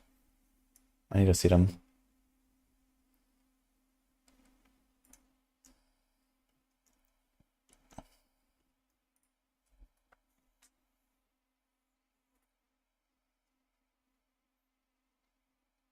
Stormglass is so dead this coming season. Yeah, we're actually archiving the guide for the season. We get 2 Wild Impulses. Is Hurricane a core skill? No, right? This doesn't actually help us. Damn it. Feels bad, man. It doesn't actually help. And now it has Lightning Rest instead of Poison Rest. But I guess that doesn't really matter. Let's close this. Let's close this. Let's close this stuff. Okay, so Insatiable Pure gives us the user and strength bonuses. So we can like also maximum life. Werebear overpower damage. I guess it only counts from Werebear skills, which actually Hurricane is not going to be, even though we are going to be in bear. And there's Iron Fur. And then we get the extra ranks to Werebear skills. So with the maximum life, it's gonna be like close to 20% without Masterwork crits, kinda cool. Also gives us more overpower damage, and then we have user and strength bonuses. How much can you get there? 4 times 7, 10.8. 8.8, pretty good. So how much damage is that? So I guess it's directly adds to those bonuses, if I had to guess. So this means around 10% extra life, around 10% extra damage, and around 10% extra overpower damage. Pretty strong, to be honest, for a chest piece, even if you don't benefit from the ranks. So I think we do that. We do this. You can't really go for Wild Heart Hunger. There's 8 ranks to Hurricane that we're missing out on. It's like the only way to really buff this. This is 57% damage. So it's basically permanent Wildheart Hunger without the need to transform all the time. And I think this is an Insatiable Fury angle, funny enough.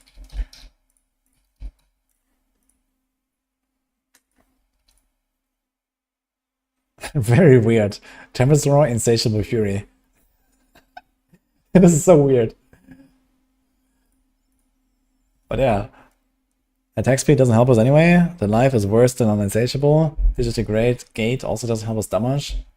New Pack Ferocity doesn't help us. And then you get the Werewolf Ranks. So the Werewolf Ranks, +5. We had this. This would be 20% DPS. We're actually getting more DPS from Insatiable Fury. Once we have the Gears and Strength bonuses masterworked up a little bit, we get to the rest here, get more life. Yes, that's pretty hilarious.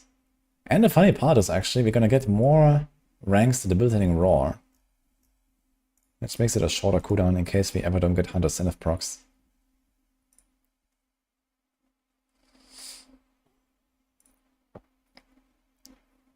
Overpower damage, willpower, maximum life, hurricane damage. Chance to stun, huh? Edge Master Glove. Is there any other cool powers that we can go for in the future?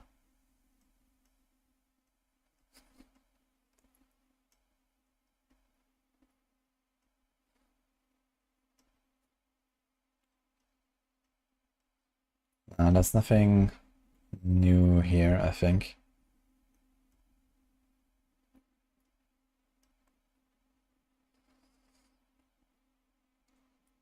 And we have Mending Stone and Ghost Walker.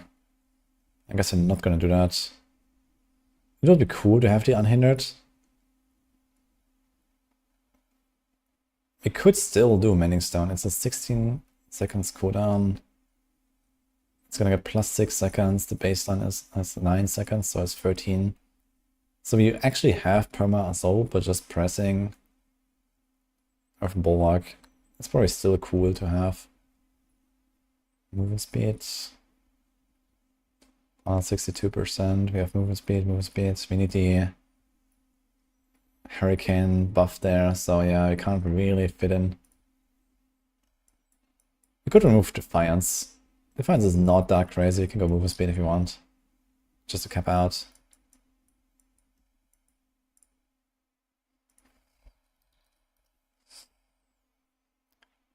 $188. So it's kind of like running at cap almost all the time. We don't need Ghostwalker. Is that like a good utility power? Wild Bolt, Concussive, Hectic, Virulent, Audacity. Everything's kind of awful. Yeah, so there's actually no power here. But then there's also this insane damage reduction from the Spiritborn aspect that was buffed to... Was that 35%?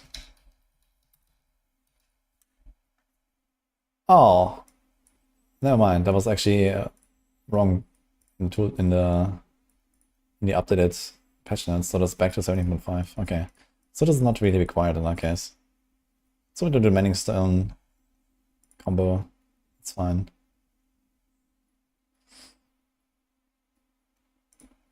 In that case, maybe I was gonna add like hurricane damage, 260%.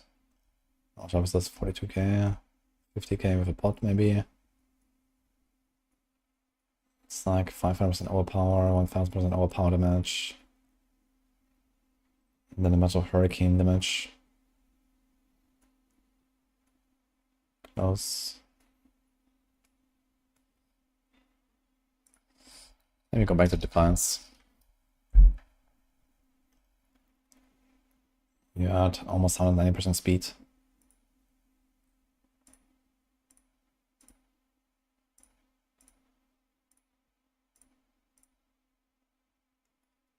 I guess we're gonna be speed capped pretty much.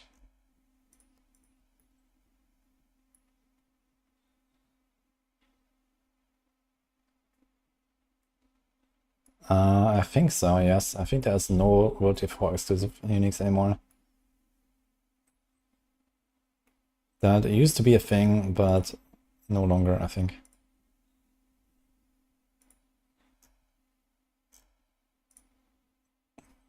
I can do a defensive temper.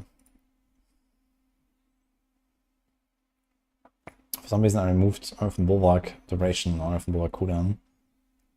So we can do that.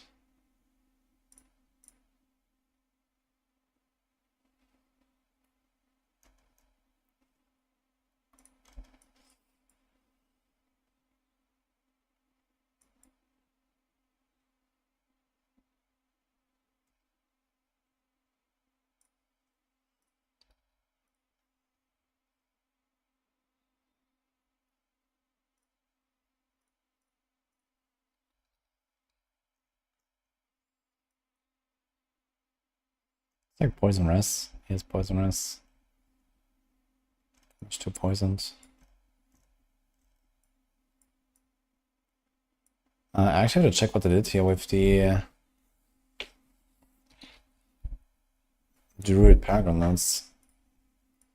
They buffed some of them, right? Survival Instincts now also works, I think. I think Survival Instincts, we have to pick this up now. So this used to not work. It only worked for skills that had the Werebear tag. But now I think it actually checks for the form. Which means you need this. Okay, I think we're gonna make a variant here. We need 5 points for this. Not gonna be that hard to get, I think. So that's us some willpower notes here. Maybe we can do something like this. 1, 2, 3. 1, 2, 3, 4. 1, 2, 3, 4. It's actually the same, so.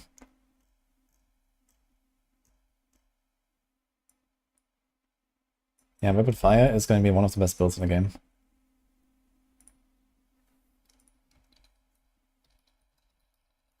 Okay, Thunderstruck now has a maximum cap bonus of 60%. This means we need how much close damage?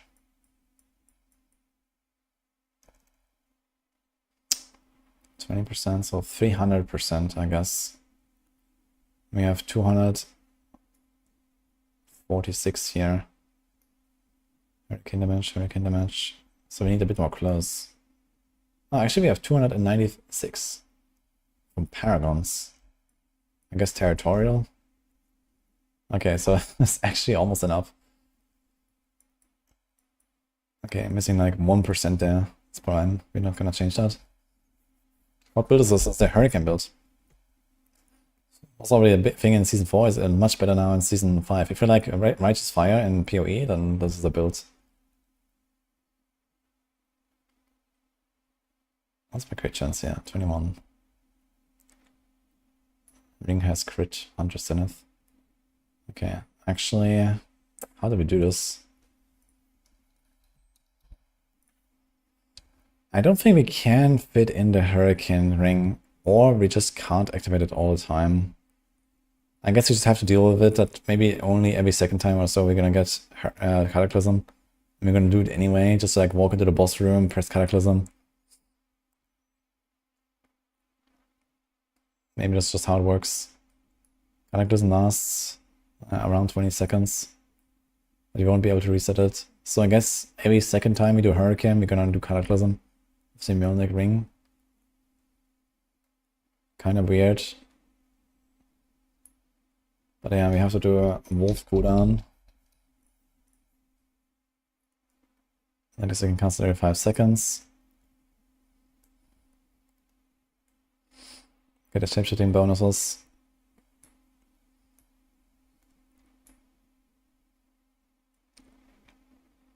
And go Mjolnir ring.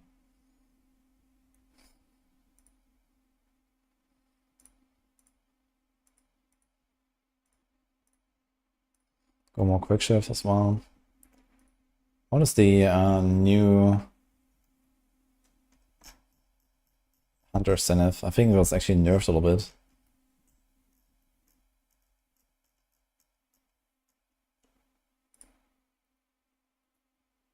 Quick shift is 2 now instead of 3, but it has Predatory Instinct now, which is kind of useless. Well, we have crit chance here, so the same thing. In both cases useless. And you have willpower, which is nice. Okay, so it's pretty fine.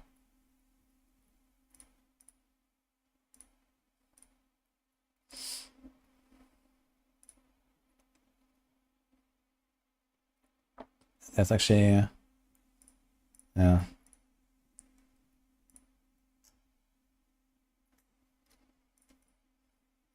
Do this.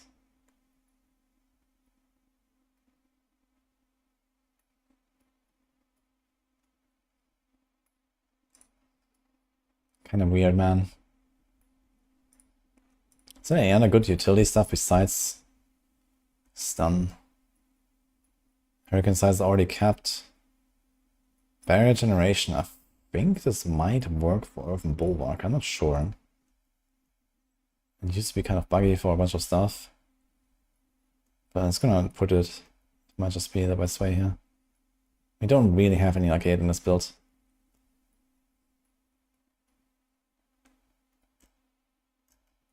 37k life. Might be fine. Although the stats on this Mjolnir ring. Mjolnir. Willpower, crit, shadow res. So...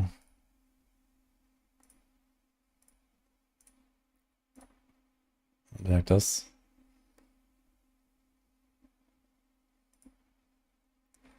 And this Templast, and then this. This is good. This is also kind of nice. Actually, movement speed, my character isn't active. So this also helps us to camp out a little bit. But it's not gonna be always. It's fine now.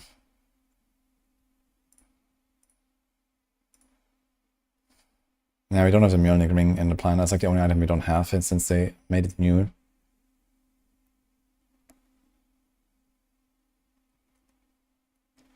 Yo, same Lycan.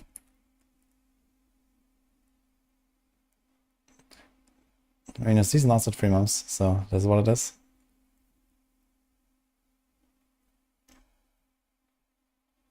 Next time I can sleep now, and then I can just not sleep for 2 months, because then the season ends already. So it's gonna be a bit easier this time.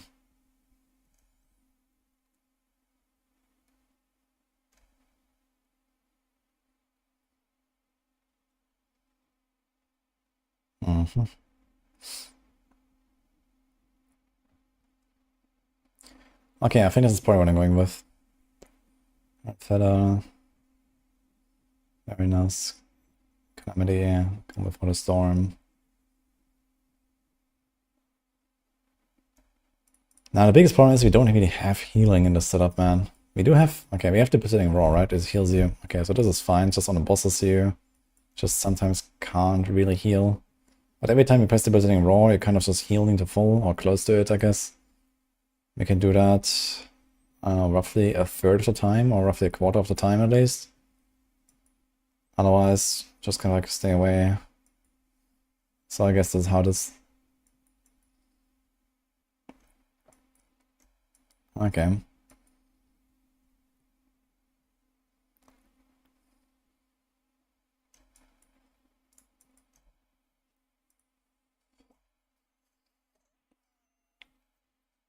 We also get movement speed here from heightened senses, I guess, when we activate Hurricane or Cataclysm, which is also cool.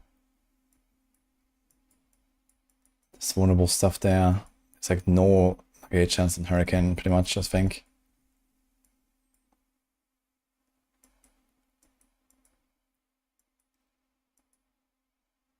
Okay.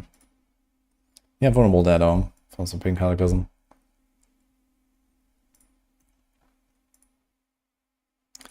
Okay, still to fix this though, we need 5 points. How do we get 5 points? That's not gonna be easy, I think.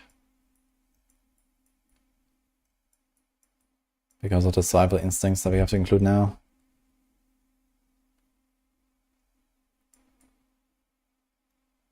So it's Dominate, we can take out 1 there. Actually, can we do 1, 2, 3 and move 1, 2, 3, 4? 2, 3, 4, 5. Oh, shit. 1, 2, 3, 4. 1, 2, 3. So it didn't really change anything. What about going this side instead of this? It's the same 4 points. Can we do this? And then remove 1, 2, 3, 4. Nah, doesn't help us. Okay, I need 3 points. Don't really want to give it this up here since we buffed this. Can give up this and this.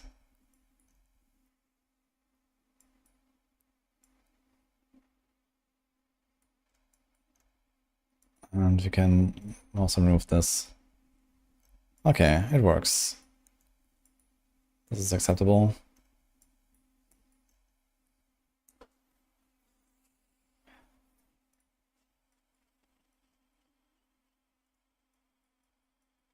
We can cap our rest there.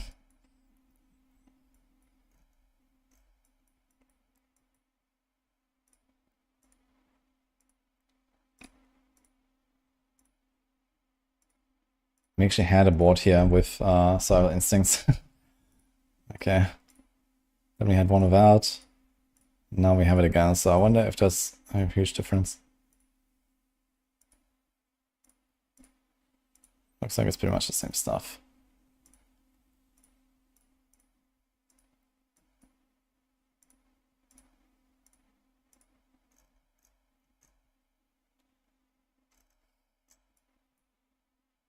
Okay.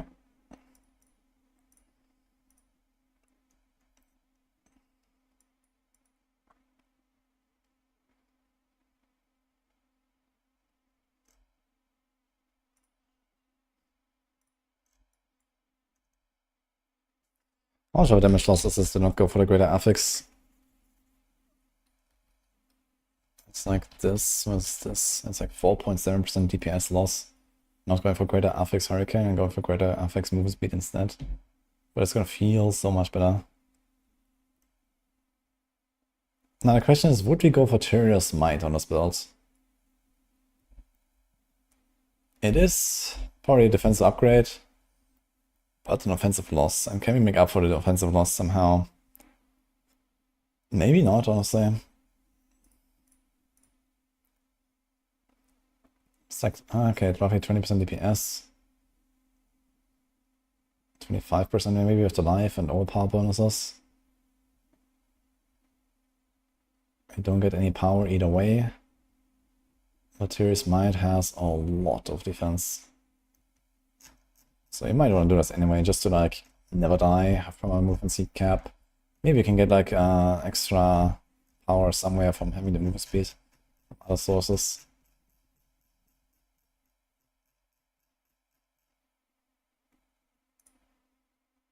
And also all the rest. Next one is, yeah, we might want to do this. With Ubers, let's see. Oops.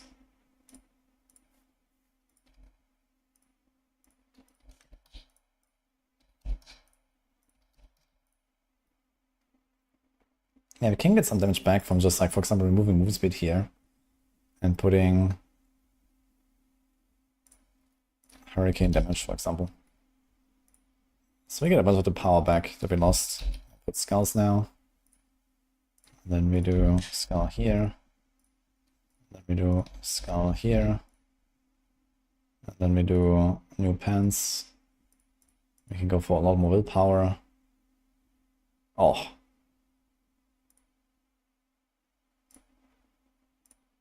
Something like this. And this might actually be fun.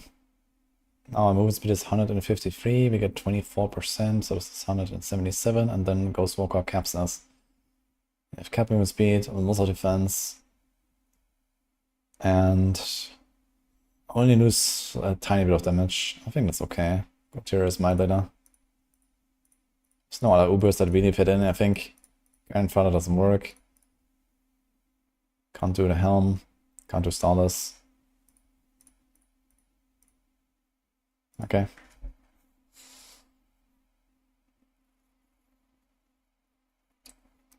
Season started on Tuesday. It's always on Tuesday in D4.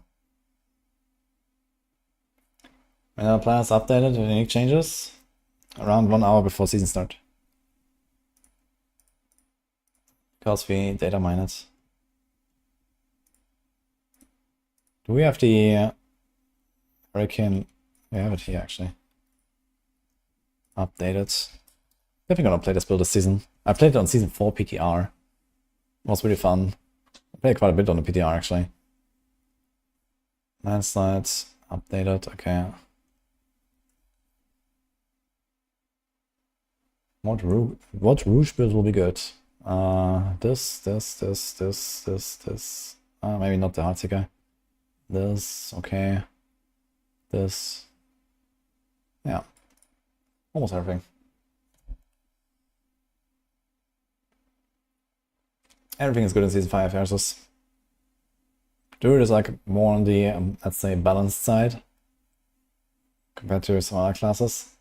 But Druid is pretty good. I was actually considering Druid start myself. Are these hardcore recommended? I mean, I play hardcore with these banners, so.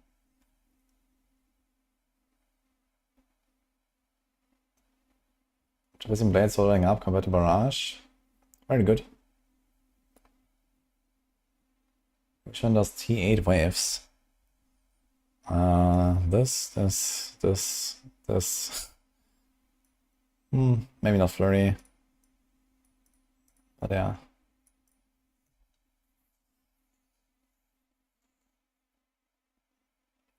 And the skills that hit 360 around you.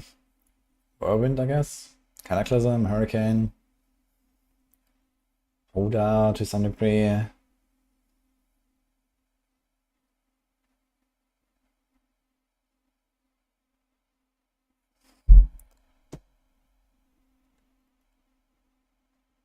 Okay, we still have to fix the Deathblow build. To Crown of Lucian. So we were checking that out earlier, but then I didn't finish it. First of all, let's see what happened with the Overkill. And the Red Fuhrer. And the Banished Lord's Talisman.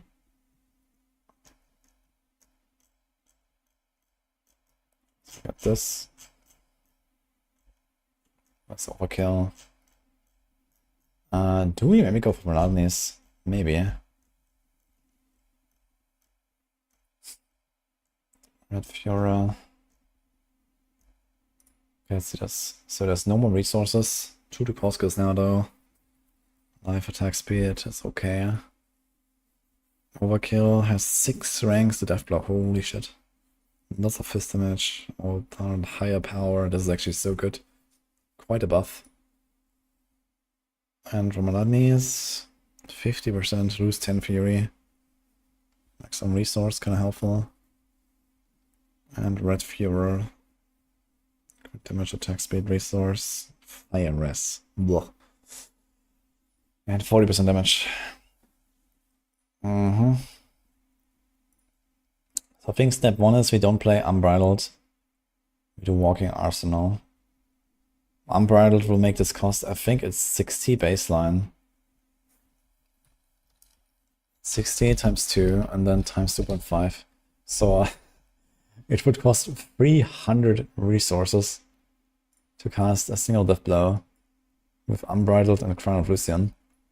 That's a bit too much. That's a bit too much. Also, Crown of Lucian, so it has Life, Lucky Hit, Shadow Res. We actually have 2 individual resistances here. Maybe we get to the point where we just like stack individual resistances on a barb, which is kind of interesting. So you have Shadow and Fire. Maybe do like 1 other res on a item piece and then the rest with the gems. Third Blade. Strength, Fury and Kill, 1 Weapon Mastery.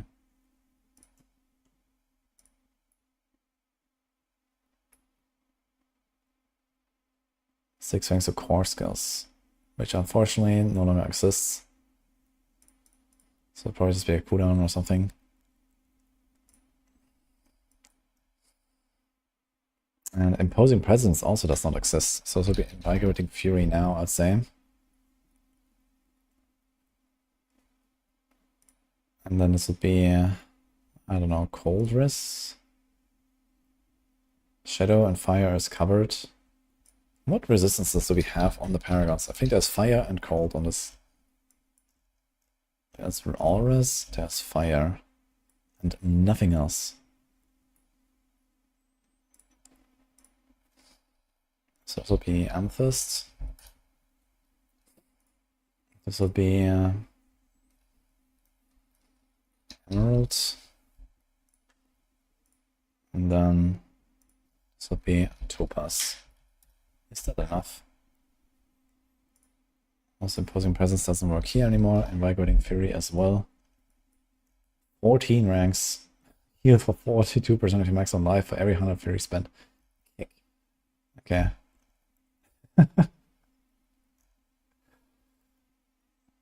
Kind of interesting.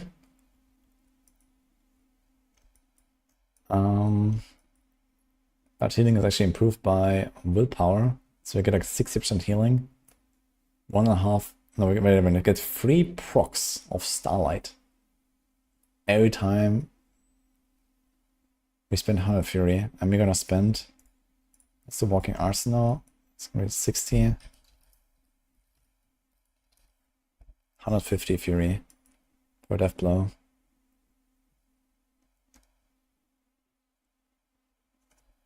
Maybe want to get a bit of fury cost reduction. Here we have resource generation, but maybe gonna go for fury cost reduction.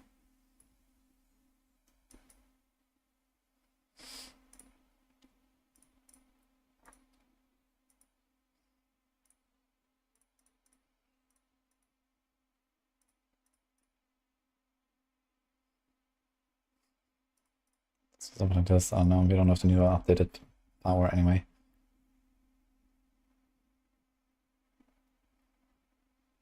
We actually have auras on the glove. Coldras, auras. And we are kind of barely overcut everywhere, so I guess that helps.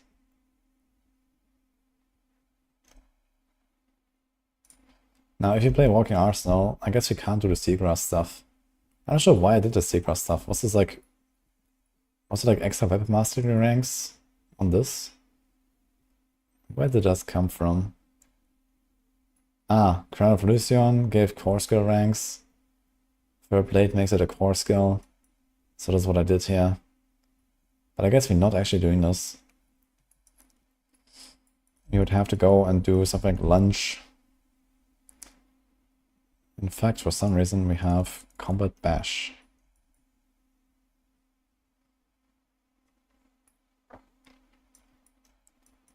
Also because that's 45. Do we have Warbringer? Yes.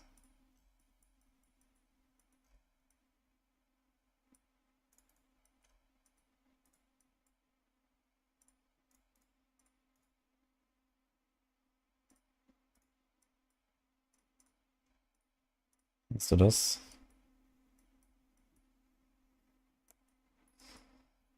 The upgrade enabled for Season 5? Not yet. But the Maxo guide is updated from Mippy. He's doing the Maxo build now. What's our movement speed? 162. Movement speed here and nothing there. So we have 2 rings in swiftness. I think we can't afford that. Let's go Marshall. We have charge and leap. It's fine. Could even take those 2 points out.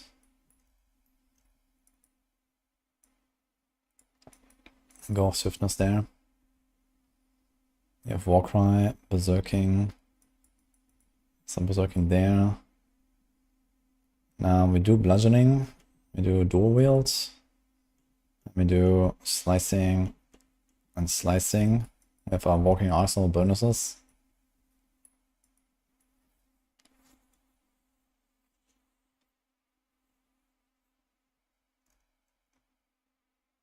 Okay, so we heal for 60% life. We proc Starlight 3 times.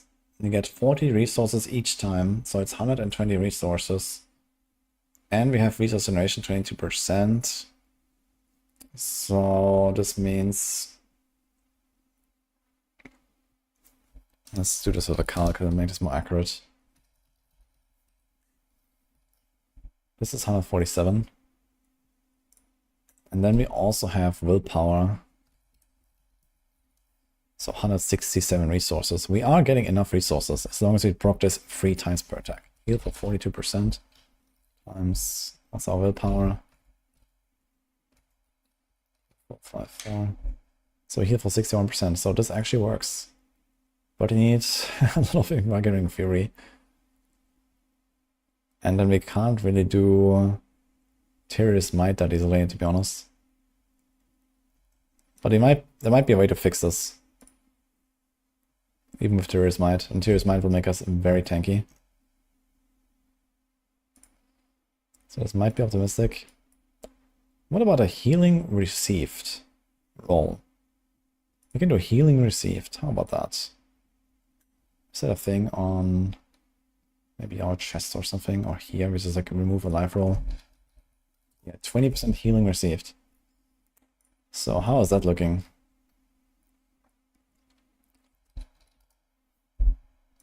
I'm not sure if this multiplies Healing Received. Healing, yeah, all healing from pants. I think it might multiply with this Healing Received. I'm not sure.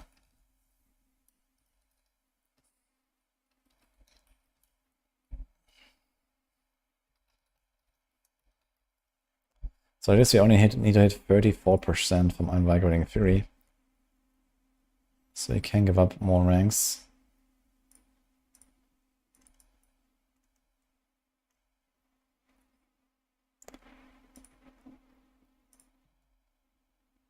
Kind of funny with the Healing Received, to be fair.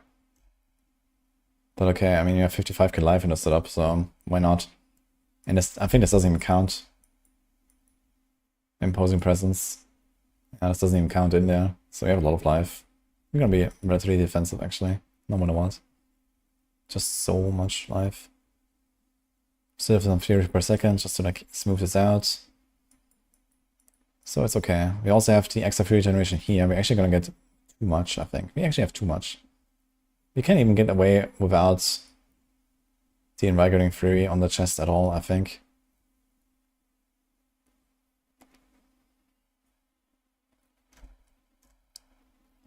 %6 chance to stun. Concussion, Zebra stuns. We're not doing that anymore. So we can do...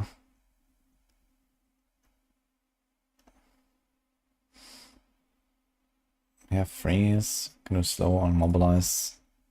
Of course, why not?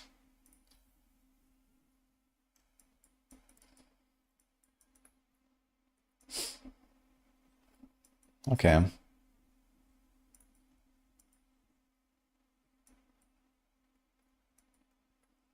We could also do Flay if we want to get damage reduction. This Munch is not really required. We get 20% damage reduction there. It's kind of cool.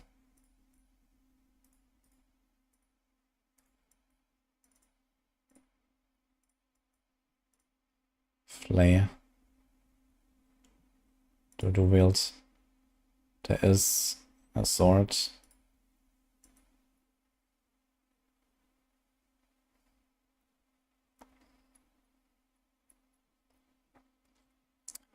Okay, so every time we death blow, we proc Approaching Wrath. Every time we death blow, we proc Red Furor. And every time we do the 2 death blows, we're gonna get a guaranteed overpower from Banished Lords. So death blow, crit, death blow, overpower crit, death blow, crit, and so on.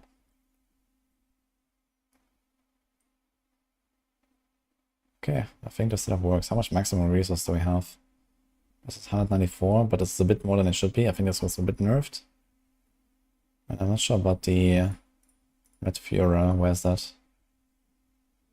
15. Now, what about Ramladnis? Do you want to death blow with our dual wield? 50% damage per point of fury. So that's actually 100%. But you lose 10 fury each second. That is actually pretty good. Maybe you want to go dual wield. It says expose vulnerability. Makes everything vulnerable all the time. Oh man.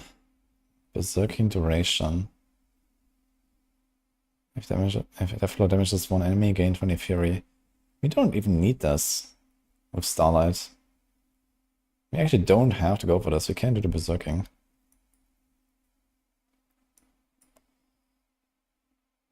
You can also do anger management if you really want. Just half berserking. Death blow damage, crit damage, strength. That's actually nothing really. We actually have anger management. Wait a minute. Okay. So we have berserking anyway. But we probably have to give that up. I'll give up Edge Masters. Or we give up this and go this.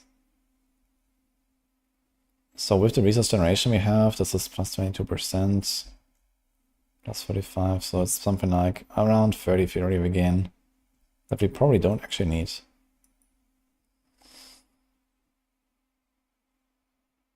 We get it all from Invigorating Fury.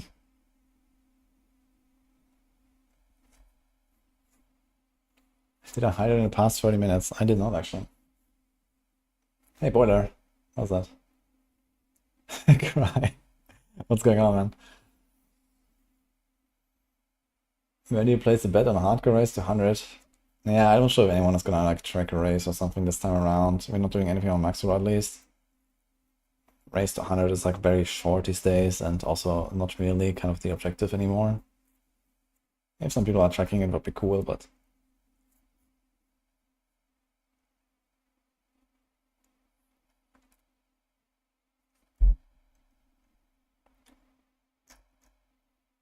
No boss race.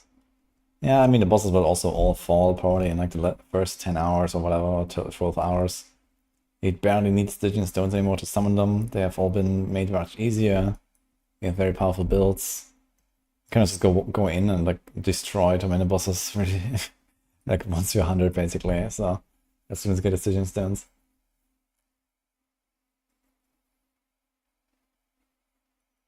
What time is the patch? 13 hours, I think.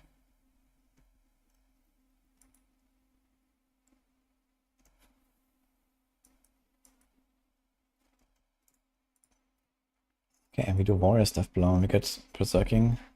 Remove Anger Management. We put Mamalani. We do this.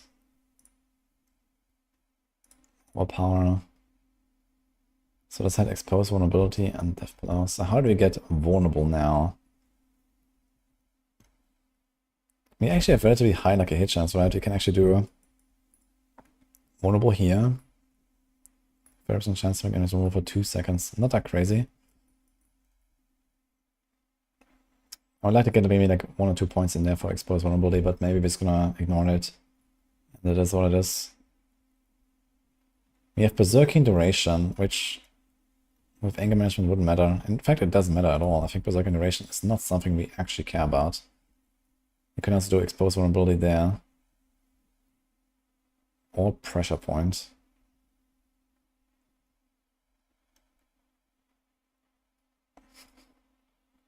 It's our only non-unique weapon. It's a two-handed. Get these 6 ranks there, man. Oof. I don't actually want that.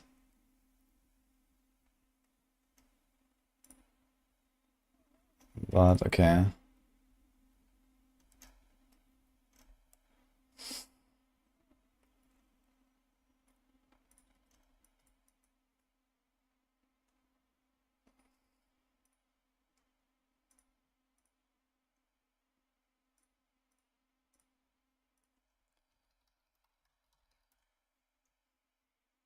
Now the question is, would we go for Grandfather? Since we always crit, Grandfather might actually be better than whatever this is. But it's gonna be hard to stack enough damage while berserking. We can do a little bit here. Like we don't have enough items to actually stack damage while berserking. We have a 2-handed weapon there. Are they doing anything with Blood Rage? Nope.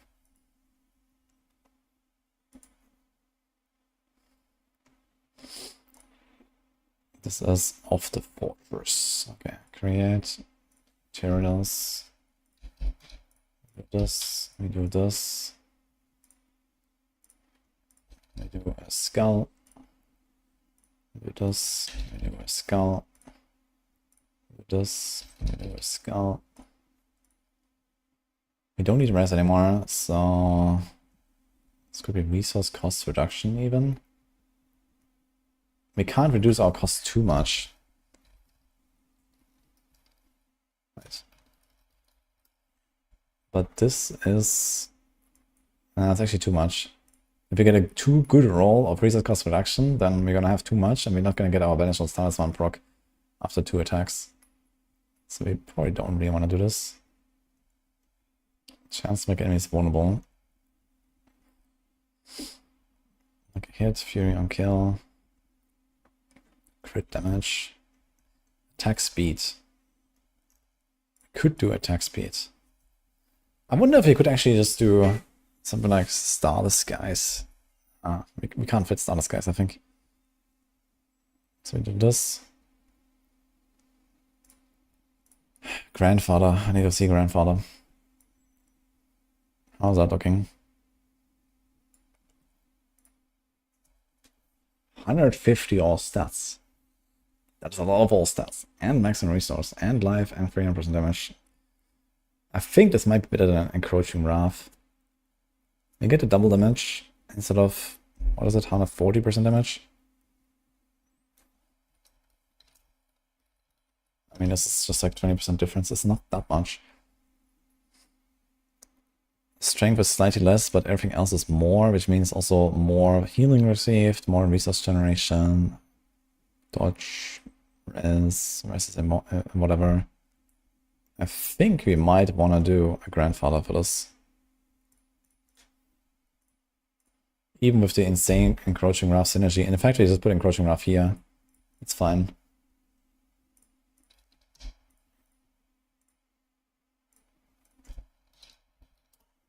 So we do this. We also don't need the res here anymore. This probably means more strength, more life.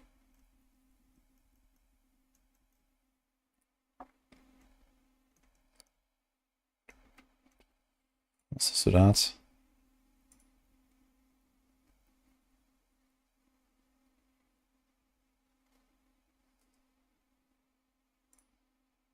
I don't need this. Do we actually need any armor roll at all?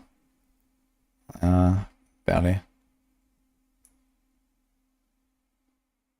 Let's do healing received.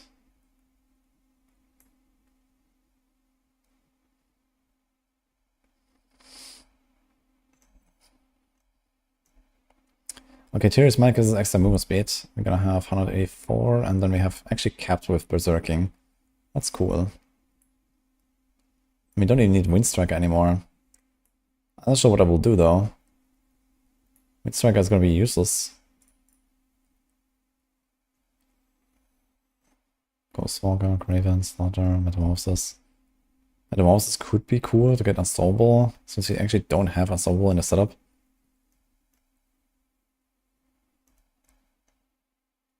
Wild Blood, Concussive, Hectic, Audacity. Honestly, why not?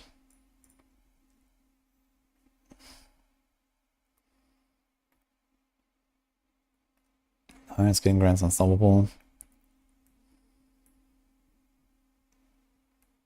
And damage reduction, it's kinda cool.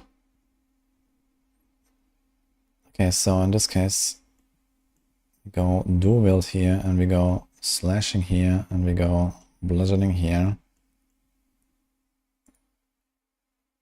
And the same story here. We go dual wield, bludgeoning, bludgeoning, slicing. Because we have Ramadanis now. And with a few per second, we still generate resources. Okay, now the problem is at this point we actually do not generate resources if we do this. So what do we do? I mean, we can flay stuff actually. We have flay to just generate resources if we have to. If we run out of resources, we just like walk in, we flay stuff like 5 times, and then we start blasting. So that's okay. We kind of want to get a buff up anyway. Okay, so that works.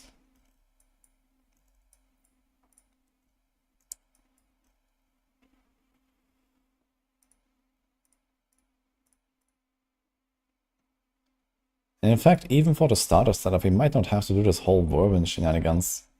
You can do weapon swap also with, for example, just a flay. I mean, there's not really a downside. We'd actually play this setup right from the start almost. Just like left click, right click, left click, right click or something. Kind of similar to the whirlwind shenanigans. Get 200 axe expertise.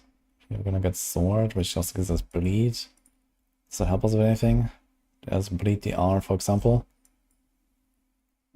Which you otherwise would not actually have. You don't actually have any bleed here. Any other OP? There's like Shaco, we can't do Shaco. Can't do this, we can't do Doombringer. Can't do Starless. So Grandfather, Enquiries might it is. Fire rest is gonna be super high.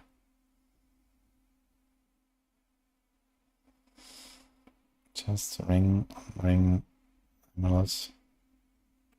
Why is it like 20 fire rests from each of my rings?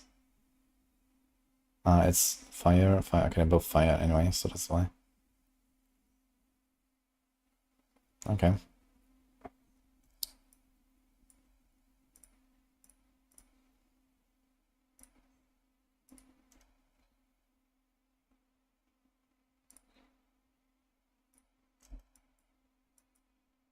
So you have anger management, striker, fortress, overkill, third blade, banish lords, red fever.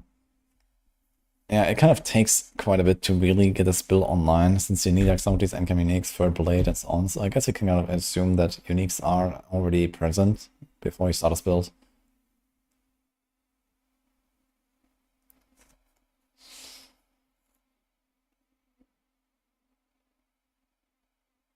If anyone knows new content rules, like if you die in hardcore is forever, yes.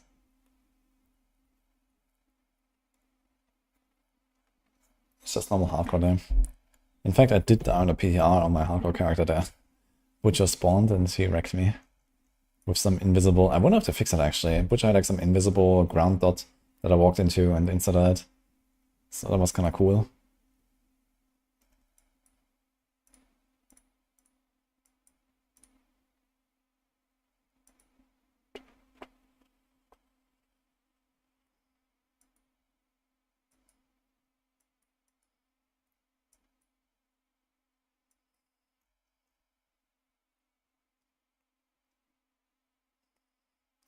We don't really have a lot of cooldown in this build. We're gonna have something like 15 seconds or so cooldown here.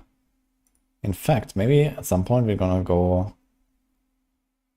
movement cooldown reduction if you can, instead of movement speed. Are we overcapped here? Movement speed says 162. If we keep Wind Striker, we could do it. We have 2 unstoppables.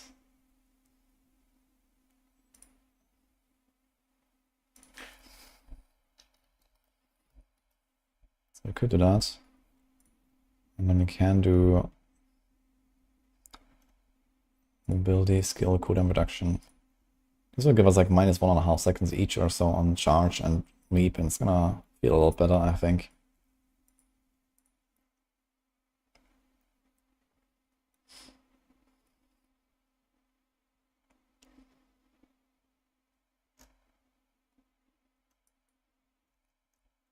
Heal for 24% of maximum life for each Channel Fury spent. So 24, and then we have the healing received on the pants.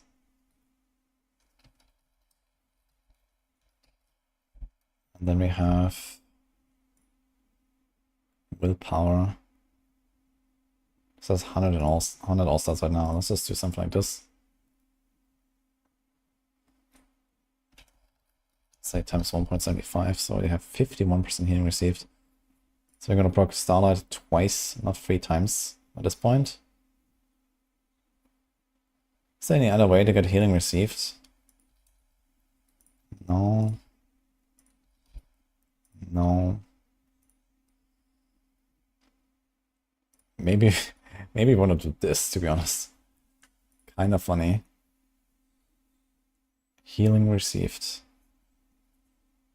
To get to the point where you heal enough so you proc stun it all the time. Want to proc it like 3 times per attack if you can. But it might be fine anyway, this might be too much. I think we are actually okay, so I'm just gonna do this to be on the safe side. I guess something like Andariel's could be interesting as well, but then we have to go a Crown of Lucian and we don't want to give up. Dude, this setup is gonna be so interesting to play. I'm actually really looking forward to it.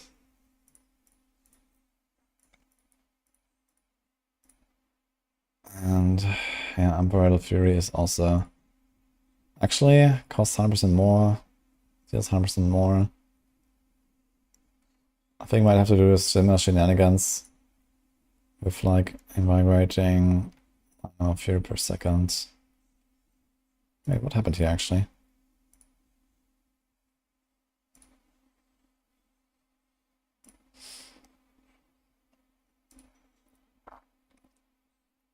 Also, what happened with my fire rests?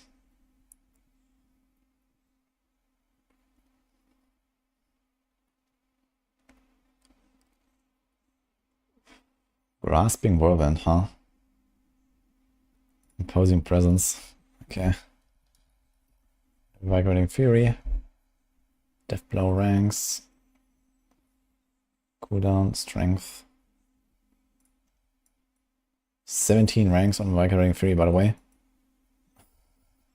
Seems very good. So our cost will be like 120. 20 per second. Attack speed. So funny enough, we put fire rest here, and then we are capped anywhere.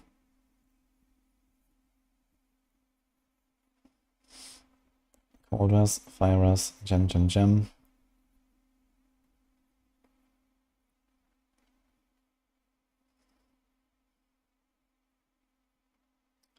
You got anger management. Get a few there as well.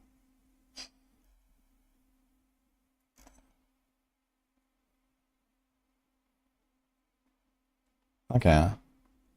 Crouching Wrath. Didn't they nerf anger management? Lose 4 free per second, what about 40? Okay. Not too bad. We easily offset that here and here.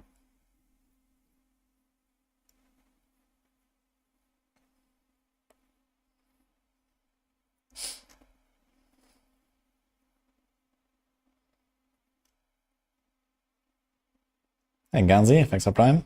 Appreciate that.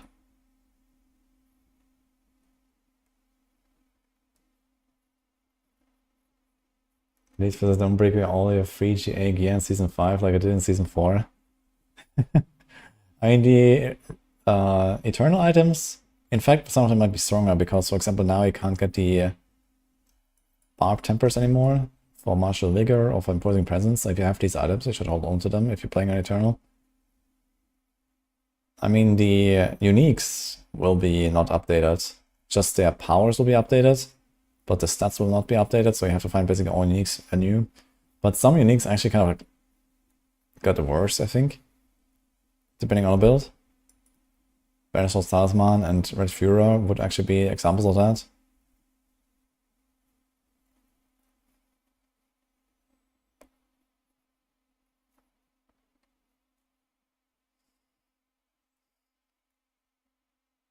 We have a loading build for Rogue.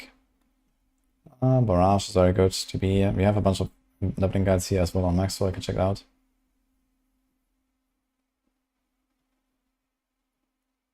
Last time I was level 60. Yeah, I deleted the character already, Marv. We just stopped at like level 66 or so and deleted the character.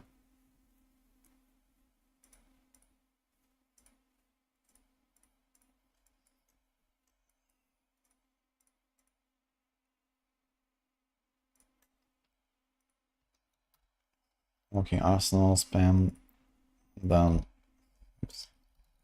So there's 3 different versions. And I kind of want to put the Romani here as well, to be honest. So maybe we want to do that. We do anger management. We do Romani. We do dual wield death blow. Okay, so there's one thing here which is follow-up skills using bludgeoning weapons to increase damage if the enemy is stunned. What about we have might? Oh, we might actually have to do some changes here. Dominate, Ire, Crusher.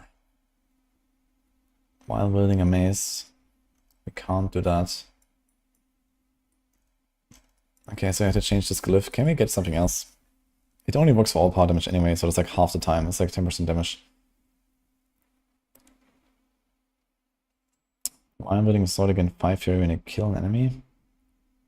Or 3 on crit. Can't really do much of Rumble.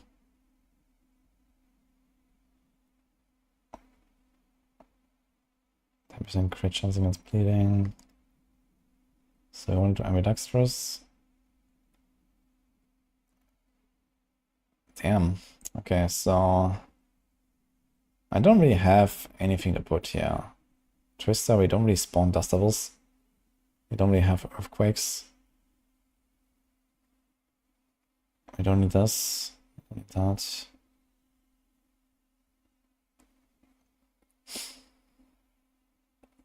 Yeah, it's a bit sad, but Ramadanis is too good, I think.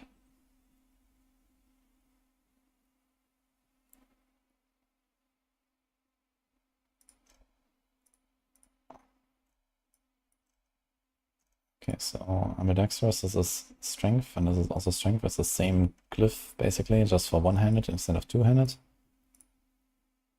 Same story here. I don't know what to do with this glyph, though. So I guess we're just gonna see if you can get a Fury on kill, but it's kind of useless.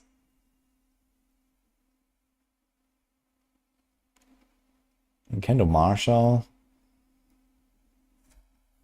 You've only one shot though. But it will be nice sometimes to just like, get our charge or our lead back. So maybe just do this. It's a pretty weak glyph though for the setup, I'd say.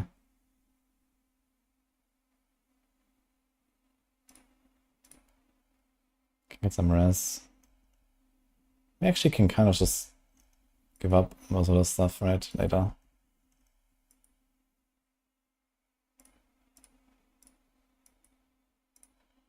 We do ambidextrous. Ambidextrous. And here's still Crusher. And we might do the same thing. We actually don't need these rest points here anymore once we have Tyraels. This is like completely pointless.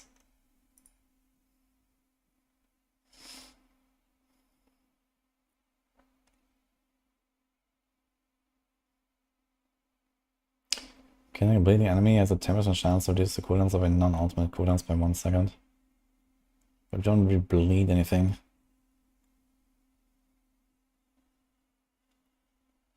Unless you go with the 200 sword expertise. It's only 10% chance and only on kill. Pretty weak as well. We can do exploit. Doesn't help us too much either. So I guess we might just do the martial stuff. Or just no glyph, honestly. Maybe we can pick something else up. Carnage.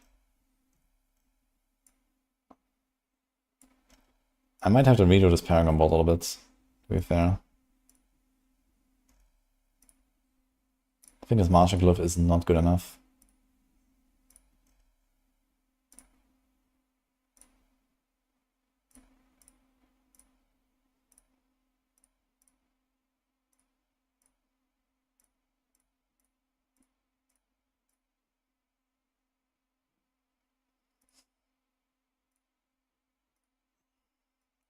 Especially with a Tyrael's Might.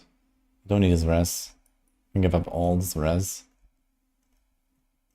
So we got Dominate, very nice. Blood Rage. We also have to upgrade this here to now have some Berserking damage.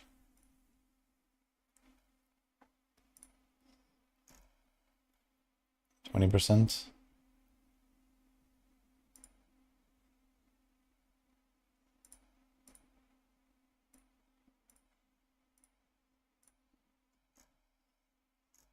%, and we probably want to just put more points here in the IR glyph. Get the dimensional berserking up. Maybe this here as well. So we probably want to remove the martial glyph entirely. Maybe remove this entire board. We kind of want this. Can't really change that. Can't really change this. So yeah, this would probably be like a remove the Carnage board angle. Let's try this. Put Undaunted here. This is a willpower. Fuck. We have to go for the rest if we want to do this. Maybe we can change this to another. This is willpower already. Here's iron. Here's territorial. So what if we put a willpower glyph here and the next glyph there?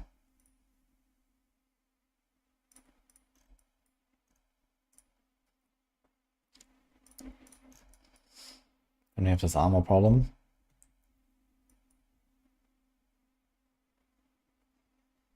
So either way, it kind of sucks.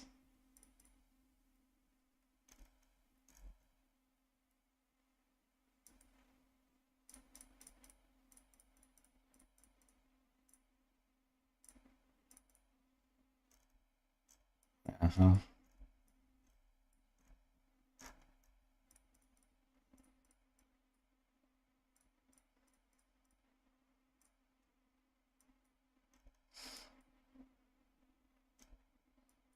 $19 points. So that's maximum fury, maximum fury, maximum fury. You want to pick that up? 16 points. That's a lot of points.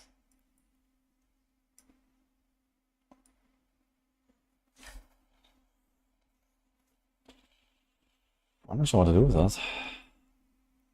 Yes, you want this stuff here.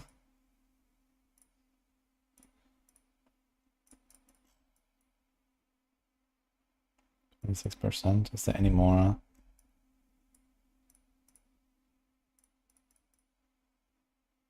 %. 30%. We can actually hit it like this. Okay. So maybe we do this once you have Terrils. Because our rest is more than fine anyway.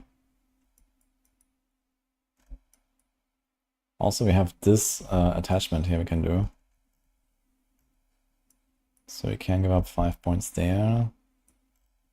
And do this here and we get some more back. I'm not sure what to do with them. But we probably do this.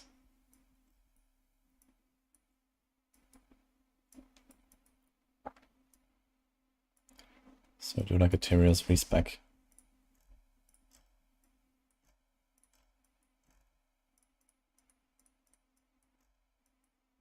Lots of DR.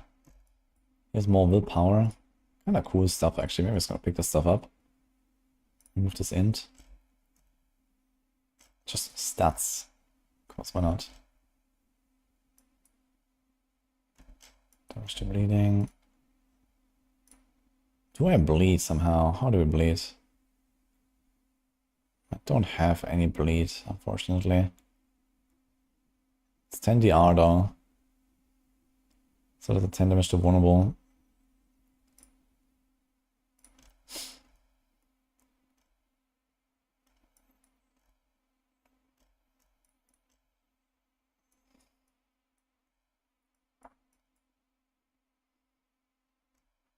It's only 5 points there. Damage reduction from wound. There's damage reduction from wound we can pick up. I think we're gonna do that instead of 4 fury. It's okay. We could do this here. 1, 2, 3, 4. That's fine.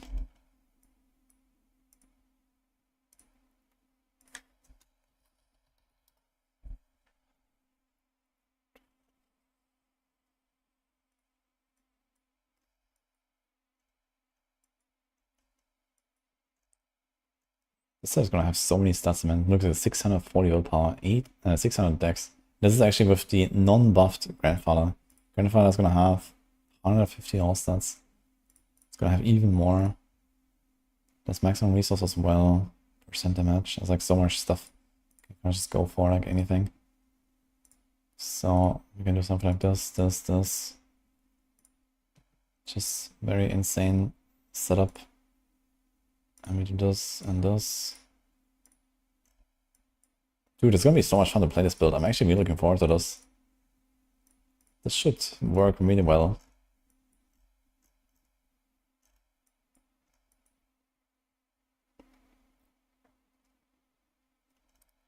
Bone Breaker.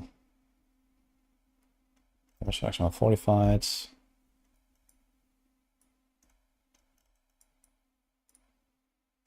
So here we still have this martial glyph that is kind of useless.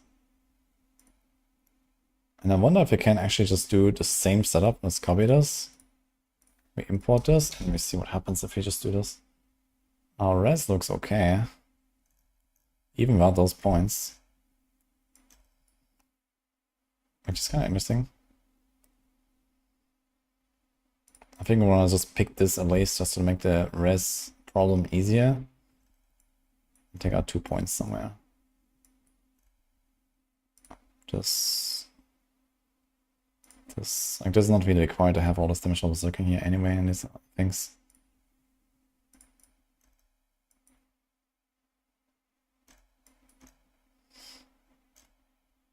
Damage level berserking is a bit too much here in the setup, but that's okay. It's temporary. Yeah.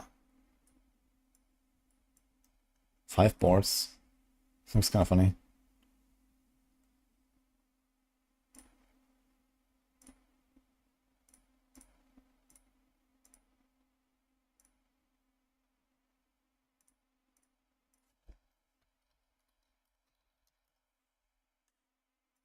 Do this.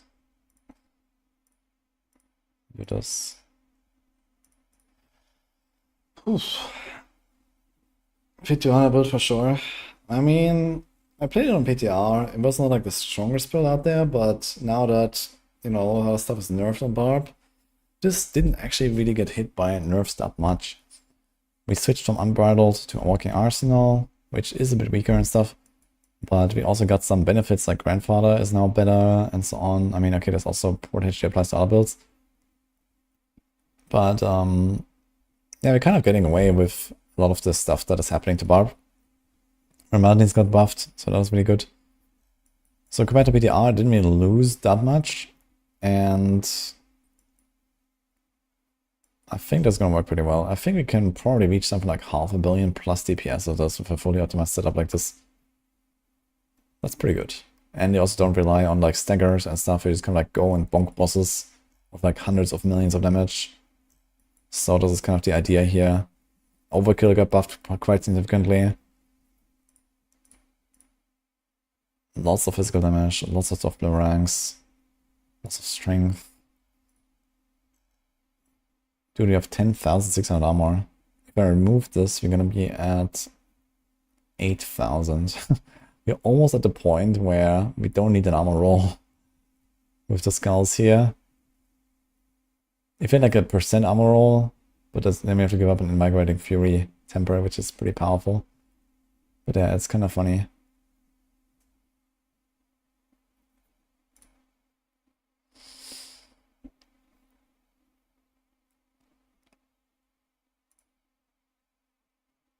I think maybe in both cases we want to go for these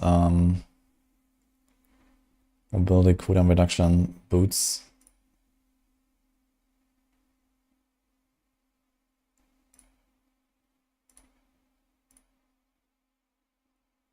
Maybe in all of those cases. Here's a grasping whirlwind. Not masterwork actually. Not sure what that is. Let's just do this. We also had against blessing that we experimented with. We're not gonna do that.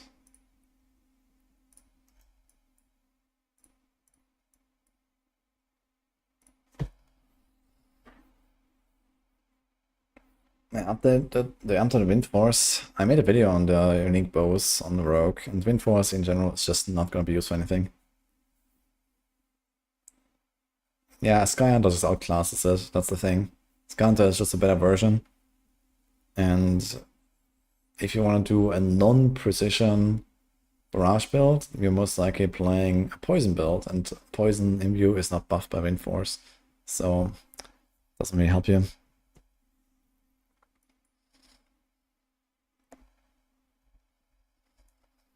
Looking at the waxing Gibbous Bloodhowl build with Hurricane, Shred. Sounds funny, but Shred is relatively weak. I'm not sure why you would have Hurricane in that setup. Maybe for the memes I might try something like a Shred Druid at some point. I mean, it is much improved now, but it's still one of the weakest Druid builds you can make. So that's something to keep in mind.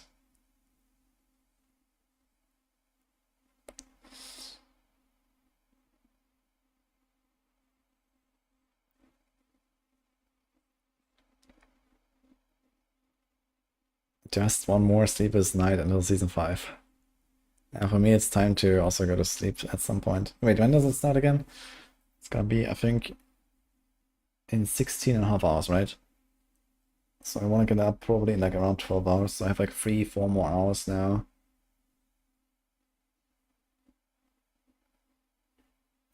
With Gibbers and near perma crit, it would scale okay. I mean, just critting doesn't really help you much, you know, just critting is a 50% damage upgrade, and most builds kind of crit quite a lot anyway in the late game. And something like Shred, like you don't even need Waxing Gibbers to get near perma crit anyway. Like, you have something like Starless Skies, for example, that has tons of crit. You can get roll crit on a glove, you can roll crit on the rings, you can get crit on your focus or your totem. Even the tempers for Shred have crit chance, so if you really want, you can just get 100% crit chance or close to it anyway, just from existing. You don't need any Shreds, like any Bloodhowl and Waxing Gibbers and stuff like that for that.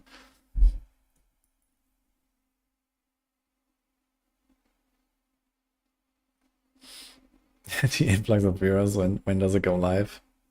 Yeah, we're gonna do a big timer tomorrow, don't worry. Yeah, chain lighting is gonna be pretty good, probably. What is Bash Mob looking like in Season 5? It should be plus minus comparable to Season 4 once they have the full setup. Maybe slightly squishier, maybe slightly stronger even. Yo, Kanakam, thanks for the 7 months, man. Why does the season go live? Asking the real questions, man. Oh, good. Okay.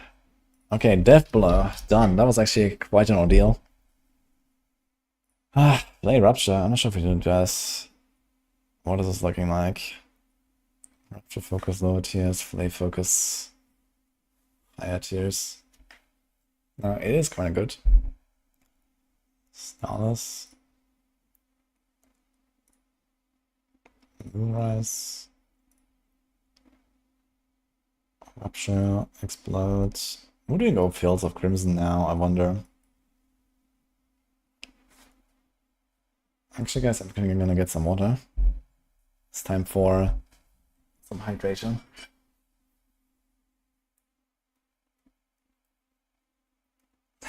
Last time I tried it, I won. Look at the timer. Yeah, it's a struggle sometimes. Dude, it's actually a funny looking build here. Bird Blade and Shard of Arathiel. Kinda hilarious.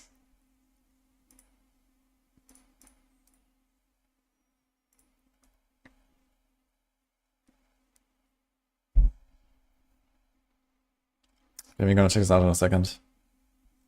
BB guys, give me like 1 or 2 minutes.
Alright.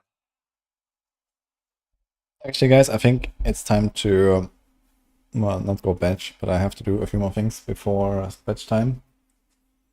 So I'm gonna go now. Didn't get to update every single planner after patch notes. I guess something we want to visit again before start is probably this at least. Probably this. And yeah, maybe the Flame Rupture.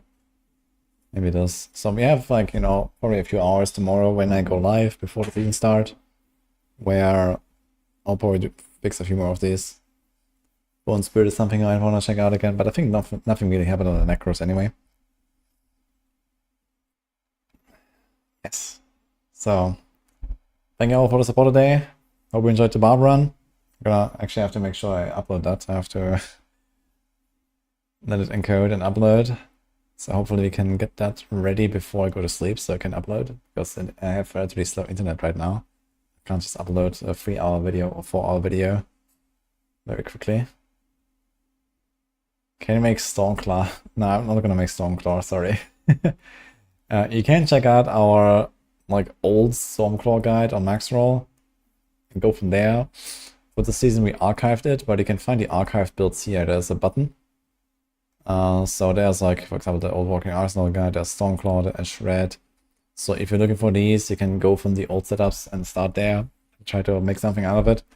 But some of these builds are most likely not getting updated for now, because they're like way too far out of the meta and we don't have currently enough capacity to just update everything in like 3 days, as we have to do right now.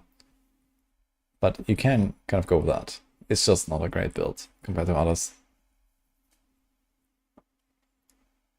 Yeah, I think actually for once I will have good rest before season start. Isn't that amazing? I usually always end up with something like 4 or 5 hours of sleep. But I think this time actually more, so that's cool. Anyway, I'm gonna raid someone. I'll see you guys tomorrow.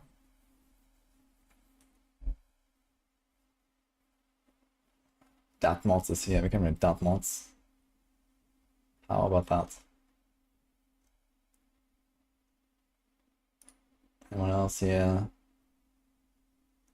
Okay.